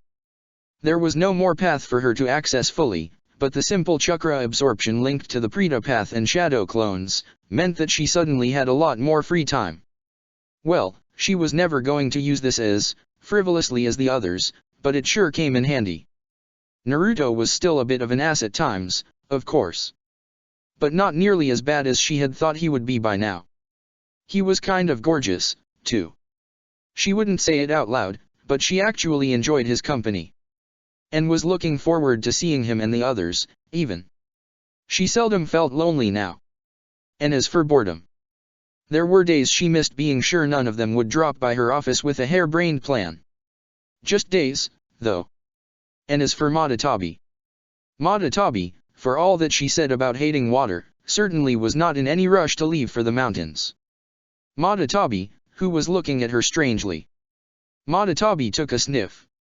The Nikomata blinked. What is it? Yujito asked. Madatabi took another sniff at her, looking horrified. Oh, by my father's name. What? Congratulations is what I believe you humans still say. I'm pregnant. Was the first thing Yujito said when she reached the debauchery's den. They were playing cards. Or had been, rather. One table had been upended. Inside, she cursed their names, she cursed Uzumaki Naruto. She cursed herself for having started to believe he was someone she actually could see herself. This was obviously a sex cult. Congrats. Naruto cheered. Who's the poor man? Karen laughed helplessly. Hanabi just hid her face, shoulders shaking as well. Toru just shook his head, with pinched lips. He could not say he was entirely surprised, though. More that it hadn't happened earlier. There was a long silence. What did you just ask? Yujito blinked incredulously. Who do you think? Me. Naruto asked, dumbfounded. Karen made a strangled noise at seeing his face. Toru patted her back, as tears of laughter began running down her face. You did something when you got Madatabi out. What did you remove? Yujito pointed fingers. Well, everything related to the seal, of course. Naruto shrugged. I didn't really look too deeply into it. Everything, see. You weaved a contraceptive seal in Madatabi's seal, okay, but? Only there? Nowhere else. Naruto asked disbelievingly. But, why? Great job. Dadruto. Sakura patted one of his shoulders. You outdid yourself. Ino complimented. You girls can shut it. He began. And why are you so? Not angry. Ino's eyebrows raised. I mean, fuck around and find out. Apparently, babies come from sex, or so I've heard. I can't blame this one on you more than I can on me. Not after. Well, last time, for one. Toru looked away. Yujito carefully avoided meeting Ino's eyes, too. It's just a baby. Karen shrugged. She got weird looks for it. It's a bit worse, it's Naruto's. Toru muttered. We don't need more pocket sociopaths running around. Hey now. Naruto frowned. He will be tall. Or she will be. You're lucky we're in no rush to have kids, though. Ino said, mockingly patting Naruto's other shoulder. Because this would have been a drama fest, otherwise. You want kids? Naruto asked. Only now did he realize he had never really broached the topic with them. Not now. In 20, 50 years or so, who knows, though. Ino shrugged. My grandfather and his brother were twins, and so were my father and his brother. Oh, Hinata had twins, 2. Hanabi supplied helpfully. So? Naruto asked, looking a bit hesitant. Just saying. She laughed. Let's get back to the topic, maybe. Toru tried, seeing Yujito's expression at the usual mess. What are we going to do about it? Yujito asked again, eyes hard. I always wanted a family, so I'm keeping. I know. Naruto just said. Wait. When you say we, you mean you and I or the whole group? You and whatever. She raged. Does it matter? Well. Sort of. We'll be leaving to travel through the world, pretty soon. Sakura said. You can join us. No thanks. Yujito said. Wait. Don't change topics. Sakura shrugged. Well, you can join us whenever you want, I guess. No rush. There will be plenty of our clones around, otherwise. I don't think you are going to notice any difference. It's not like they're going to dispel by accident, now. Naruto finally nodded. A very slight smile spread on his lips. I will keep one of mine with you if you want me to be around. Of course, Yujito began, before clearing her throat. Sure. Better for the baby to have his father around. I'll leave you your space, still. Naruto nodded. Don't worry about the job too much. The job? Yujito muttered incredulously. Yeah, that whole rakeage thing. We'll help you, Karen smiled. I don't think I want you guys to. With whatever you need.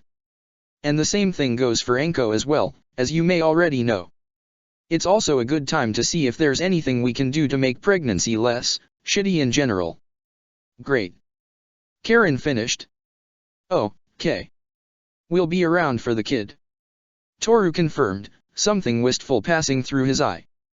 He turned to look at Naruto, despite not needing to.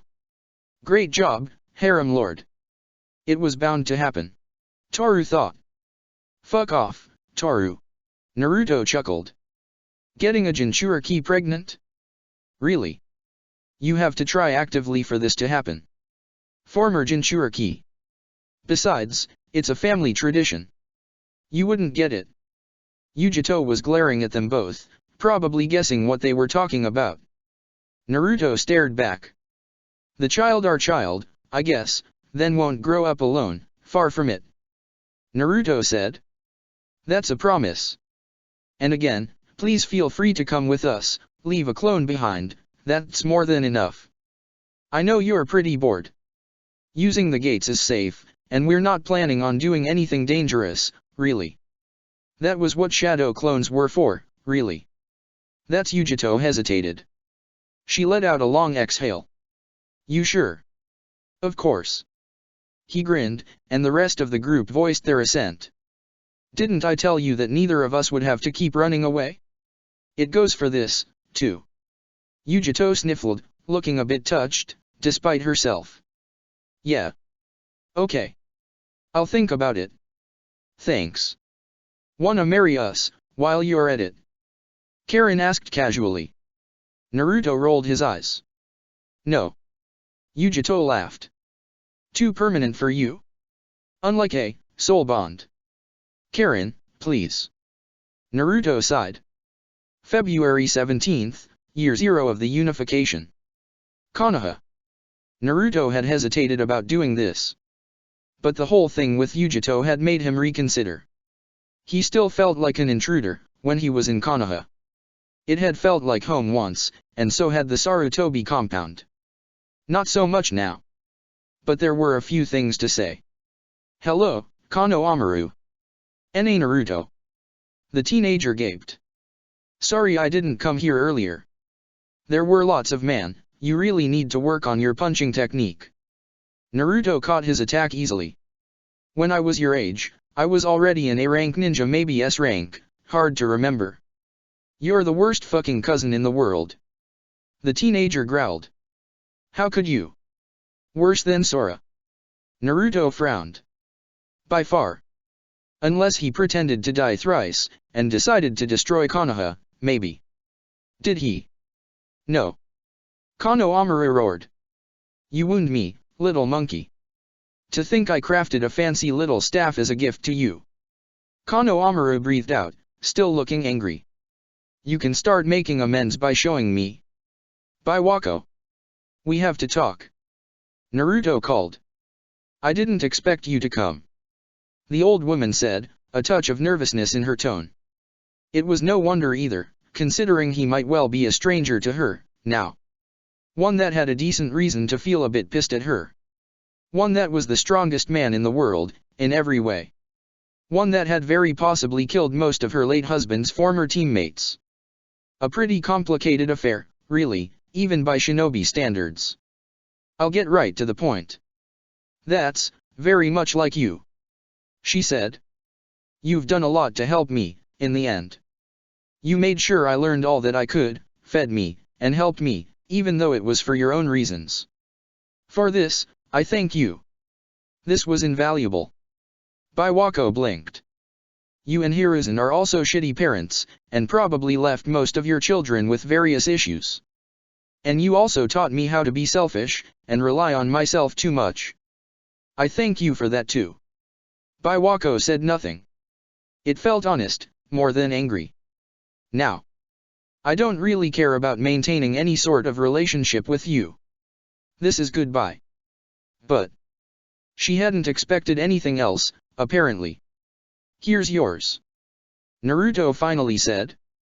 Naruto held out an envelope to her, before leaving to find Kano Amaru again. He paused at the door.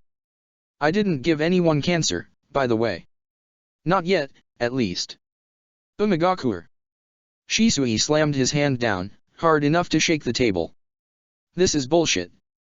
He roared. Nah, this is Daifyugo. Toru said. Itaka just sighed, and gave an amused Sasuke a long-suffering look. I know what the game is called. Shisui shouted. But you're cheating, Toru. You've been taking my cards while I wasn't looking. Of course not. Toru snorted. How could I even do that? Your Sharingan has been on since we began. How is that not cheating? It's not, I'm just making sure that you don't, Shisui began. That's a fallacy. Itaka simply said. Please refrain from using them while I'm here. Toru is not cheating. Sasuke nodded. That's more Sakura's style. Thank you, cousin. 500 ryo shall be deposited into an account of your choice. Toru said gratefully. Toru would definitely cheat. Akemi said simply. Toru glared at her. What? It doesn't take being a ninja to figure that one out. I only touched your pieces last time because they kept falling off. Toru said. Because you're a sore loser. Oh yeah? Well, you're a sore winner. She retorted. Sure beats never winning at all. He crowed. You were trying to sabotage me. She raged. Because I was winning. I would never. Toru shook his head, offended. Sakura would, not me. She does cheat a lot. Sasuke admitted. So does Toru. Shisui roared. Oh yeah. Chakra crackled through the air. Toru glared at Shisui. Shisui glared back. Akemi rolled her eyes. Let's finish this game. Shisui spat. Then, once we start again, you will suffer a humiliating defeat in front of the one you love. Bold words, for someone who's currently the Grand Pauper. Toru. Shisui roared. Shisui. Toru roared back. It's your turn to play, Shisui. Itaka said evenly.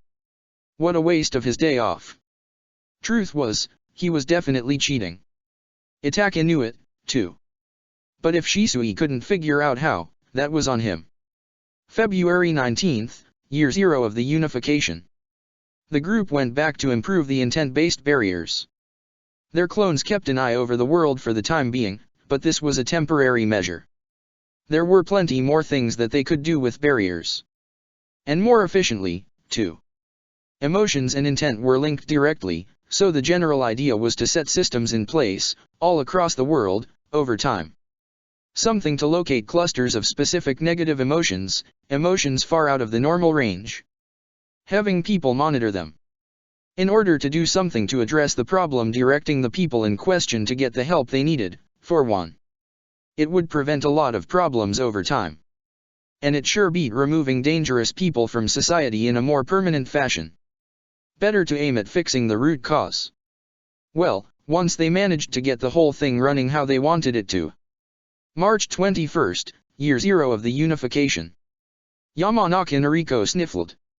If asked about it, she would say that seeing her only lovely, smart, gifted daughter marry that hoodlum was simply too terrible a shock, and she couldn't hold the tears in. But that would not be the actual reason. Well, not all of it, at least. Ino looked radiant. Noriko could almost forget about the fact that Ino was also marrying 3 other people. Almost. The ceremony was relatively small, with only friends and relatives present on the strange, beautiful, floating island. Which still meant that several former members of the Hyuga clan were here, most of them from what had once been the branch house, Noriko knew.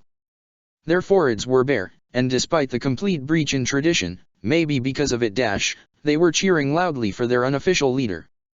Hyuga Hinata was here as well, along with her husband, Uchiha Suzuki. Their 2 children were nowhere to be seen. Ah, no. Never mind, they were here, in the back of the room.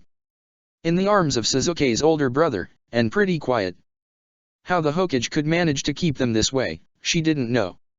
Rumor had it Hyuga Hayashi himself had been invited, mostly as a provocation, but she didn't see him around. The man was lucky enough to not have disappeared, along with so many people, when Uzumaki Naruto had seized power. Ino hadn't really bothered inviting anyone from their former clan, aside from a cousin or 2 that she liked. Shikamaru and Koji were here, though, along with Sarutobi Asuma and Kano Amaru. They looked a bit out of place, honestly, but Toru was doing his best to make them feel at ease. Sarutobi Biwako was here with them as well, shaking her head.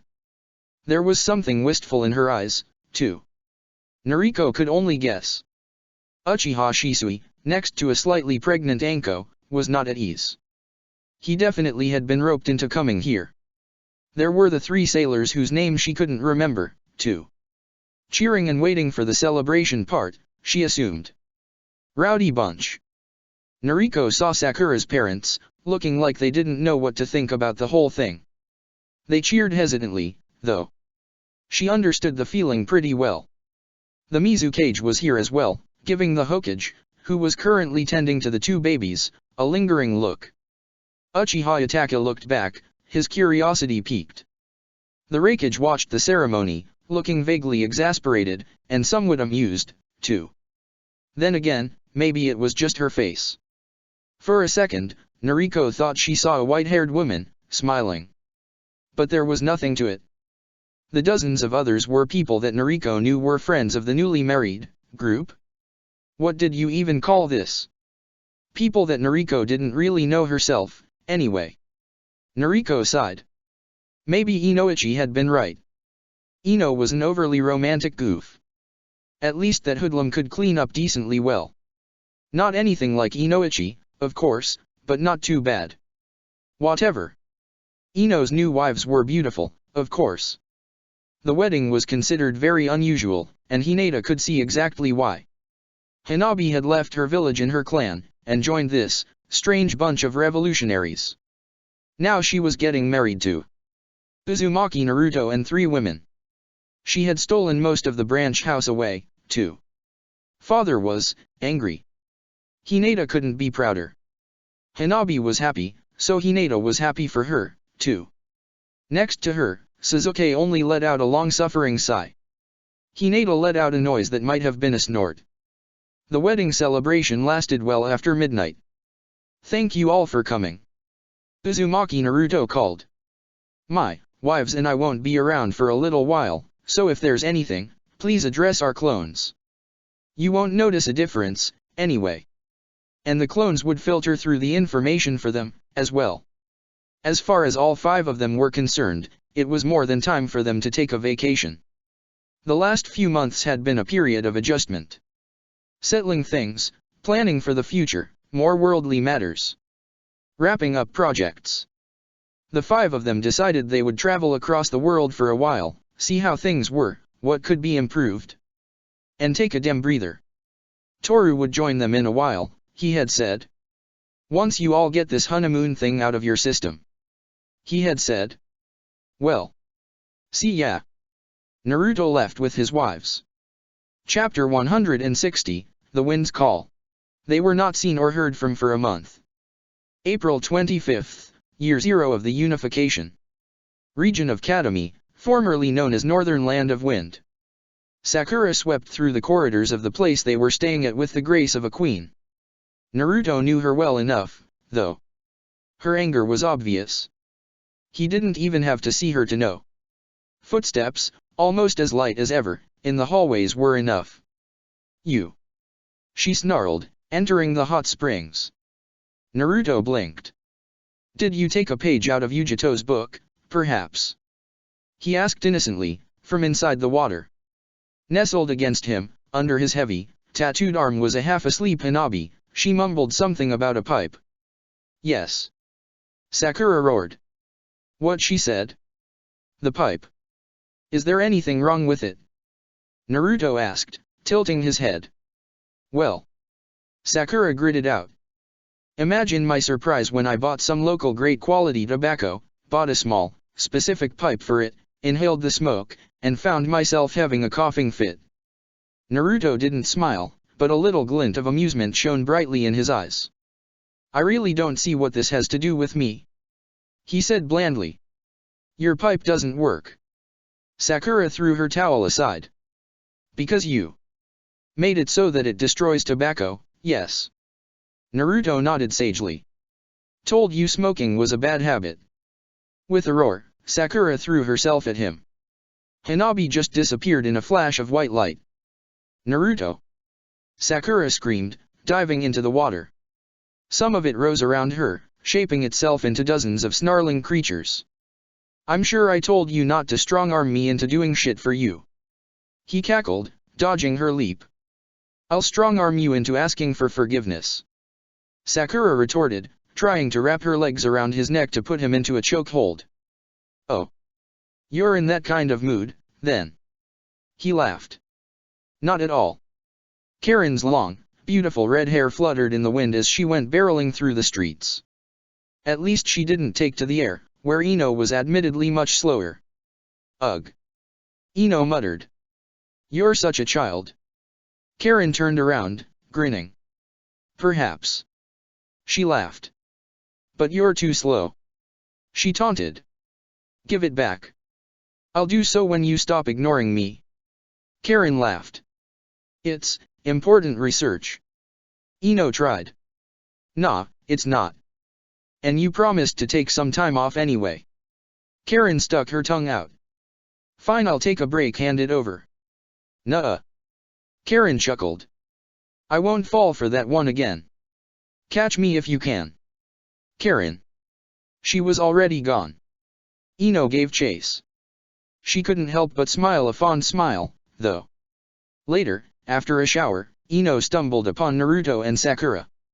And she was not particularly impressed. Really? She shook her head in consternation. We bathe in this one. I'll clean it. Naruto shrugged. I don't care. Sakura just shook her head dismissively. Go back to Karen, Ino. We're busy here. Oh. Ino lifted a threatening eyebrow. Why don't you get on your knees entirely, Fivehead? I'm sure I can find a better use for your mouth. Naruto chuckled. The seals he had carved into his skin, so long ago, had not troubled him ever since their full awakening. He didn't mind their presence anymore. They were part of him, and he found that he enjoyed their passive benefits. Having a good day so far?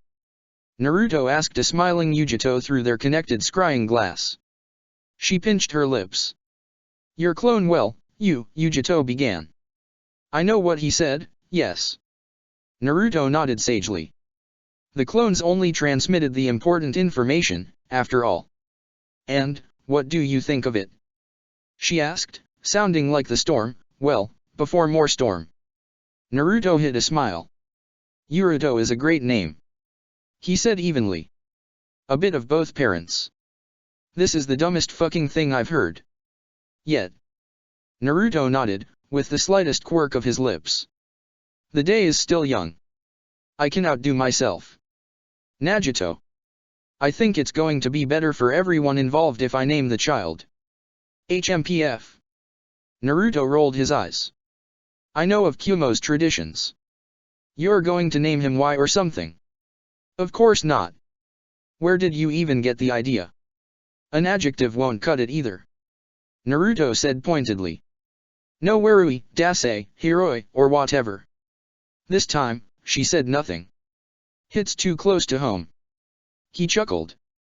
Yujito grunted something rude in answer. Beats naming him Uzumaki. Nii. Madara II. She finished. I don't know. It has something, that one. Naruto mused. Soul. She hissed. What do you think of Kuruto? Naruto asked. Hell no. She spat. Naruto cackled. I was joking.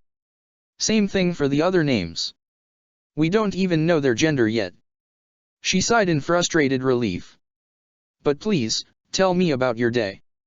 Naruto said. Didn't your clone already tell you everything?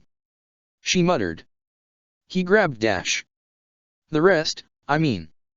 I'd like to hear it from you. He smiled. Oh. Okay, if you wish. She began, a small, almost timid smile pulling on her own lips. It's just boring stuff, really, but here goes. Naruto checked in with Mai, Anko, and Toru, in order. Everything was under control. And if something happened, there was no shortage of people who would warn him. Including Sasuke. No emergency would bring them back home, then. Toru talked his ear off about the most inane things, too. UMI was home. But home was people, too. Naruto thought with a fond smile. April 27th, Year 0 of the Unification. Region of Katami. Toru joined them, as he had said, figuring that a few weeks would be enough for them to have gotten it out of their system. Surprisingly enough, his girlfriend Akemi, Yujito and Madatabi came along. Well, okay. Naruto blinked. Toru gave him the mental equivalent of a shrug. What? Akemi laughed. It's a coffee shop. Yoshi and Ayano can manage it easily. Madatabi glared at Naruto, daring him to say something, anything at all. Yujito seemed a bit hesitant about being here at all, so Naruto settled for smiling at them fondly. Toru. Welcome back, Yujito, Akemi. Oh, and you're here too, Madatabi. Yujito smiled back. The Nikomata hissed. Which definitely felt less and less threatening every time. Someone has to keep an eye on Yujito and... Madatabi hesitated, looking at the two of them. Yes, my spawn. Naruto said dryly. Yujito's child. As you wish. Naruto shrugged. He embraced the three of them successively, ignoring the hissing Biju entirely. Naruto thought of something. Since she was here already. Say, Akemi, wanna learn how to use chakra? He asked. She blinked. I can. You didn't tell me I could. She glared at Toru.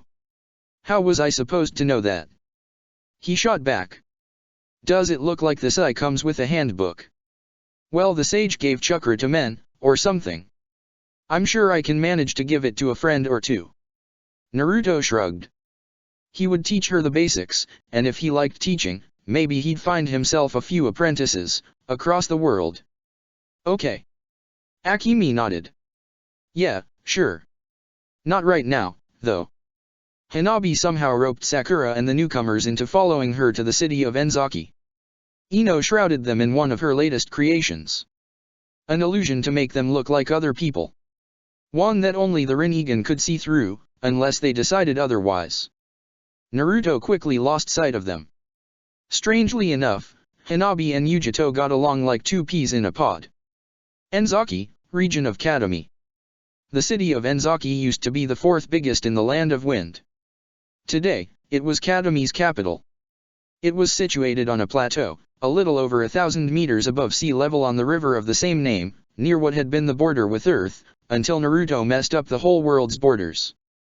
The city was divided into an older upper section and a newer part to the south, that stretched out on either side of the Enzaki River. The two sections of the city were linked by an ancient bridge built a long time ago. Centuries ago, Enzaki was captured by people from up north. Then taken by the Shimazurai, it was incorporated into the Tsukkone Empire. After withstanding a siege by Aike and successfully resisting the next invaders, it fell to the Wind troops, 2 centuries ago. Enzaki was important as a center for trade in livestock and was noted for its cheese. It also produced coarse wools, carpets, and felts. It had been an important military station for Suna and Wind back then, as it was linked by road to major cities. Somebody was talking to Naruto. Naruto stared at the man. He couldn't make sense of what he was saying at all. Ino. He pleaded with his eyes. No idea, really. Tell me it's not his accent at least. No. She laughed. There are 2 official languages in Enzaki. I'm not sure what he's saying either. Ah. He sighed in relief. What's he thinking? Karen asked. He's inviting you to come look at his wares, I think. She shrugged. Sure, why not? Naruto nodded. Karen froze. Naruto gave her a quizzical look. What's up? She hesitated. It had been a while since she had last seemed so confused. Bad news. Naruto frowned. No. Fuck. There's something. You remember that tracking task you gave me? Naruto's eyes widened. Yeah. Karen nodded. One of my clones found something. You think that? Yeah, almost certainly. Same chakra. Ino tilted her head. That's vague, now. In the shop, you mean? No. Not at all. It's in the Mikawa region, formerly in the former Land of Lightning, and... Oh, you know what, let's go check it out first, before I say anything stupid. Karen said. Because that's quite. The 3 of them left Enzaki Academy altogether without warning the others. Karen led the way. They met a woman, who was friendly, way too friendly, which made things much easier. She was a very kind woman, if a bit peculiar. She invited them into her home very casually. Tomiyama, Mikawa region. The tale of the gutsy ninja. Naruto asked the woman in question. Something about the book's name felt familiar. Her eyes brightened. He loves this book. She gushed. Even before he learned how to read, he was just staring at the pages. He already had it with him when I found him. Naruto just nodded, unwilling to say much about the topic. He is a godsend, really. The woman said, still looking amazed. I tried so many ways. And I had given up on having a child of my own, long ago, and adopting is difficult, as a lone woman. Then suddenly, before I knew it, I met him when I passed in front of the orphanage. That is incredible. Karen nodded, lips pursed. It is. The woman smiled. Some of the people there found him strange nonsense. Just because he is mature for his age and appeared there one day. They saw how taken I was with him. A few days later he came home with me. How is he? Ino asked. He's a very precocious boy. The woman smiled. I know, everybody says that, but he really is. Naruto and Ino shared a look. May we meet him? Naruto asked her, ignoring the trepidation he felt. My son. The woman squinted her eyes at him. Well, I guess you don't look like bad folks. Plus I already invited you in for tea and all. Karen lifted an eyebrow. Yashaguro-chan. The woman called. Come down, there are people here to meet you. Yes. A high-pitched voice sighed. I know already. I am coming. Mother. A very small boy with pale skin appeared upstairs. He could not be any older than 1. But there could be no doubt, at this point. No child this small was supposed to walk like this, or talk this clearly. He came down the stairs somewhat clumsily, because he simply was too small. That's my boy. His mother laughed proudly. You didn't tell us he was still a baby. Naruto shook his head. I told you he was precocious, didn't I? The woman shot back. Precocious? Did the woman have any sort of idea there was nothing normal about this child at all? Short, straight, black hair. Pale skin. Amused, ancient, golden eyes stared at Naruto. Yashaguro. Orochimaru stood in front of them, on stubby legs. Ino and Karen both gasped. He's so Karen began. Orochimaru preened at the attention.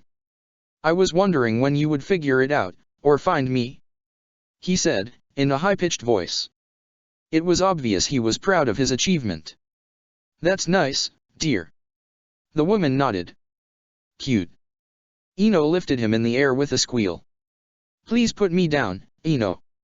Orochimaru said. No way. She laughed. You're adorable. I told you. The mother said proudly. He always seems to know things like this. Guessing people's names. And life has become so much easier since he's around. I used to have so much trouble making a living, which made it even harder to adopt. You can imagine now, it seems like my luck has turned completely. Recently, someone sent me a large amount of money, entirely anonymously, along with a grateful letter. I don't know who to thank, even, and I thought it was a scam, at first. And Karen looked at Orochimaru, who looked away. Yeah. Karen said, hiding her laugh. It's like things are going smoother since he's here, right? Like magic. Exactly. The woman smiled, glad that someone finally understood. May I hold him? Naruto asked her with a polite smile. Orochimaru glared at him. Of course you may. Be nice, Yashaguro-chan. She glared at him. He can be a bit difficult, sometimes. I'm surprised he even let you hold him. She said to Ino. I guess I'm just good with kids. Ino shrugged casually. Ino engaged her in a conversation, in order to keep her distracted. Naruto picked him up. You and I. He began, whispering into his ear, with a vein pulsing on his forehead. Have a lot to talk about, Yashaguro-chan. Why is that? It worked, didn't it? Orochimaru muttered back, making sure his mother didn't hear. Yeah. I guess it did. Naruto grunted. Though of course I'm wondering why you wouldn't do the same thing to yourself, if you're so convinced it was a sane idea. You definitely are young enough. It wouldn't work for me. Besides. Carving runes in my skin. Orochimaru snorted in derision. Communing with higher beings?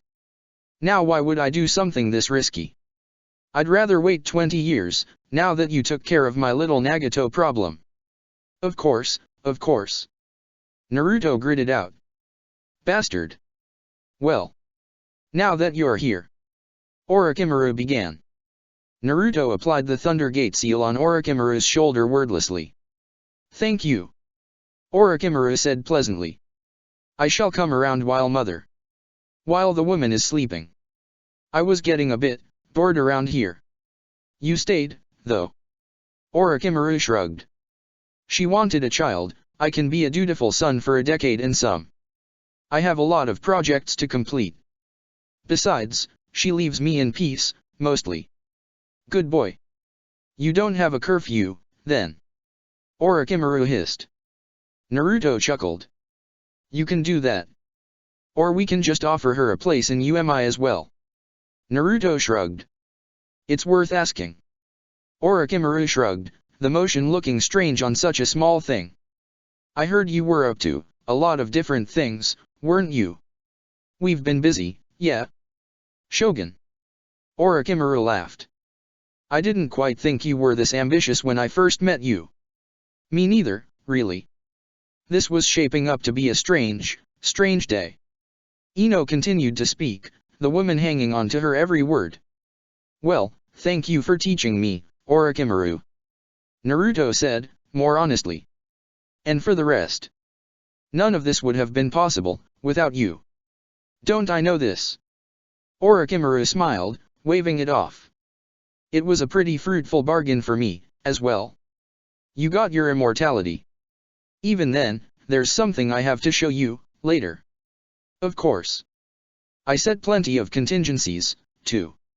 I really didn't know if it would work, back then, so I didn't bother telling you. I'll explain all of that to you, since I get the feeling you could use it, as well. Orochimaru said with a pointed look. He likely had realized that Naruto's own soul was bound to this realm. I don't think we used the exact same process. Naruto mused. When I died, my body was destroyed entirely. And then recreated from my chakra. It had taken a while for his chakra to gather again, just like the Biju. And for that matter, how did Orochimaru come back with a new body, one that was so eerily similar besides the age to his previous one?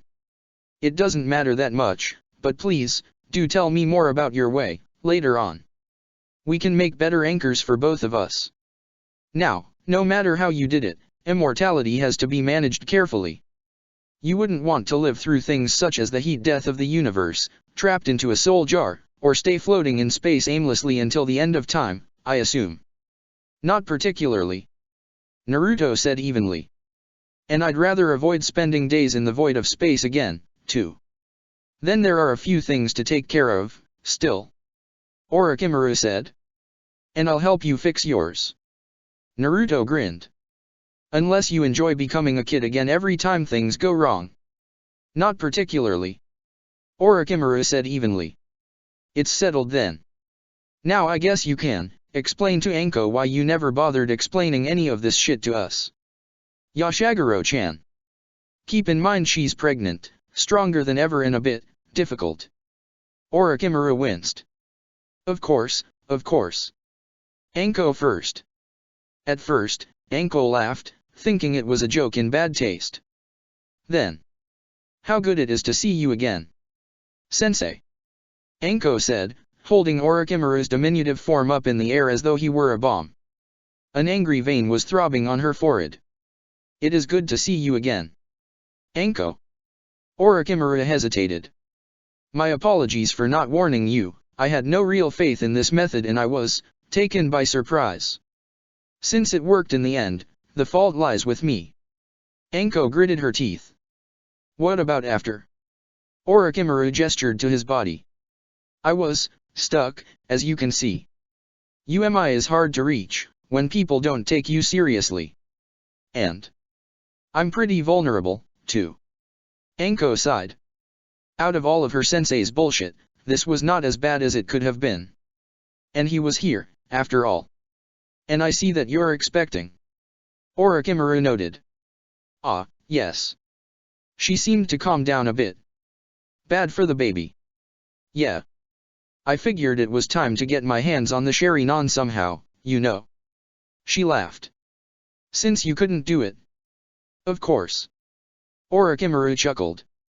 Besides Anko, there was no one else alive who knew he actually had cared a lot about its power, in the past. You were always my favorite for a reason, after all. Ah. Anko sniffled. Damn, this pregnancy is really playing tricks on my mind. Of course, of course. Orochimaru nodded wisely. Tears were preferable to red anger, when it came to Anko. Anko hesitated. Yes. That's kinda stupid. She sniffled a bit. But I saved some funny headlines just, you know? Tradition. Orochimaru smiled a true, fond smile. I would love to see the ones you believe are better, of course. But I believe I simply have more experience. Let us compare, then. Days passed. Alone with an expensive bottle of sake, Orochimaru poured 4 cups. He sat in front of a stone, solemnly. He had carved 3 names into it, in spite of what he privately thought of monuments to the dead. Because he knew the 3 of them would give him hell for it, otherwise. Orochimaru had not been a drinker before, and he was not about to start now that his body was that of a child again. He poured his own into the earth and sat in contemplative silence for several hours. Days passed. May 15th, year 0 of the unification. Their next destination was likely west of the elemental lands. There, they would take a boat to the small continent that supposedly lay beyond. Or maybe they would craft something a bit more convenient. Taking to the air would be easy, now, Naruto realized. A flying boat? They could also go much faster that way. Then again, the point of a journey was not necessarily to get there. Besides, the continent in question might well be nothing more than rumor, too. Well, they wouldn't be there before a month or two, at this rate, anyway. So that was a problem for later. If he could even call it a problem. Maybe south? It was hard to decide, really. But traveling the world on their own feet, seeing it with their own eyes. That was worth it. There would be more trouble, of course. There always would be, like these immortal conquerors from beyond the earth that Yozen had mentioned in passing in her latest letter. She had sent him a few, each of them holding a few sealed books or things she knew he would find of interest. It was an interesting sort of correspondence. Yozen was traveling to the east, far far away, and apparently was pretty fascinated. Ino was less impressed. Though she did read anything Yozen sent that was tangentially related to architecture. Yozen was equally fascinated by the modern world's cameras.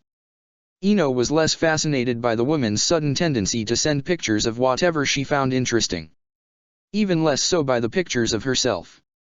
Now, Naruto was pretty confident in their ability to handle the Otsutsuki. But they would prepare for the worst anyway. Besides, they had a few projects in the works. Otsutsuki could travel through space? Well, Orochimaru was back into the fold, and very interested. How he had managed to rope both Anko and Shisui into it. Naruto didn't know. In time, humans would be able to travel through space, Naruto was certain of it. He was less sure of how he felt about being distantly related to extraterrestrial beings, as he had thought this was just myth. The sage had never told Indra much about that, apparently. Well, there was no reason to wait for the Otsutsuki, was there? Maybe they could negotiate, maybe not. It would be nice, sure, but conquering the stars and the galaxy didn't seem to be too bad of a plan. Pretty exciting stuff, even. Humans could grow much more, him included. Intellectually, spiritually, and physically. They could soar to new heights, once they cast aside their self-imposed shackles. This came before the spacefaring thing. Naruto would rather not be responsible for bringing the worst humanity had to offer to other planets. On Earth, there were so many things to do still, and he felt blessed for the existence of shadow clones. With them and the Rinnegan, an impossible task became. Something he could do while living his life. And gods, a son? A daughter? When was the last time it had happened to him? He would stop with the intellectual masturbation. Toru called, walking in front of Naruto, who was completely spacing out. There is a lot to see here. Once we go down the narrow road.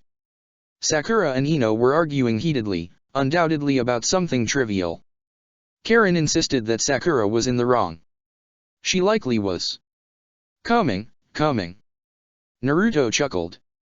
Hanabi picked Matatabi up, over Yujito's half-baked protests. The Nikomata hissed dangerously, but didn't exactly do anything. A softie, like Yujito, in the end. There were plenty of things he hadn't seen yet, and the world had changed a lot over the centuries. Akemi asked Toru what kind of things people were drinking around here, to which he generously offered for all of them to go and find out Naruto's treat, he insisted. Typical. New realms, people, and creatures. Beings, entities from outside this plane of existence, as well. New uses for chakra, new discoveries, and technologies. Naruto saw the women waiting expectantly, and Toru gesturing rudely for him to hurry up. Naruto looked at their smiles and knew his own matched theirs. He remembered the hardships, the mistakes, the pain, the insanity, the fear, and the horror and the sorrow. There would be more to come. He remembered the friendships, the lessons, the joy, the understanding, the victories, and the adventures and the love. There would be more to come. Because that was balance meant, too. Wind rose up around Naruto, not by his will. It soared, high and free toward the open skies. It passed through trees, rivers, deserts, and mountains. Then to the west, crossing the oceans to lands unexplored. Naruto felt the wind call. It was a gentle call, carrying no expectations and no demands. It was a friend's call. All was well. They had all the time in the world. Naruto answered its call. End. Check the description for the links to the author.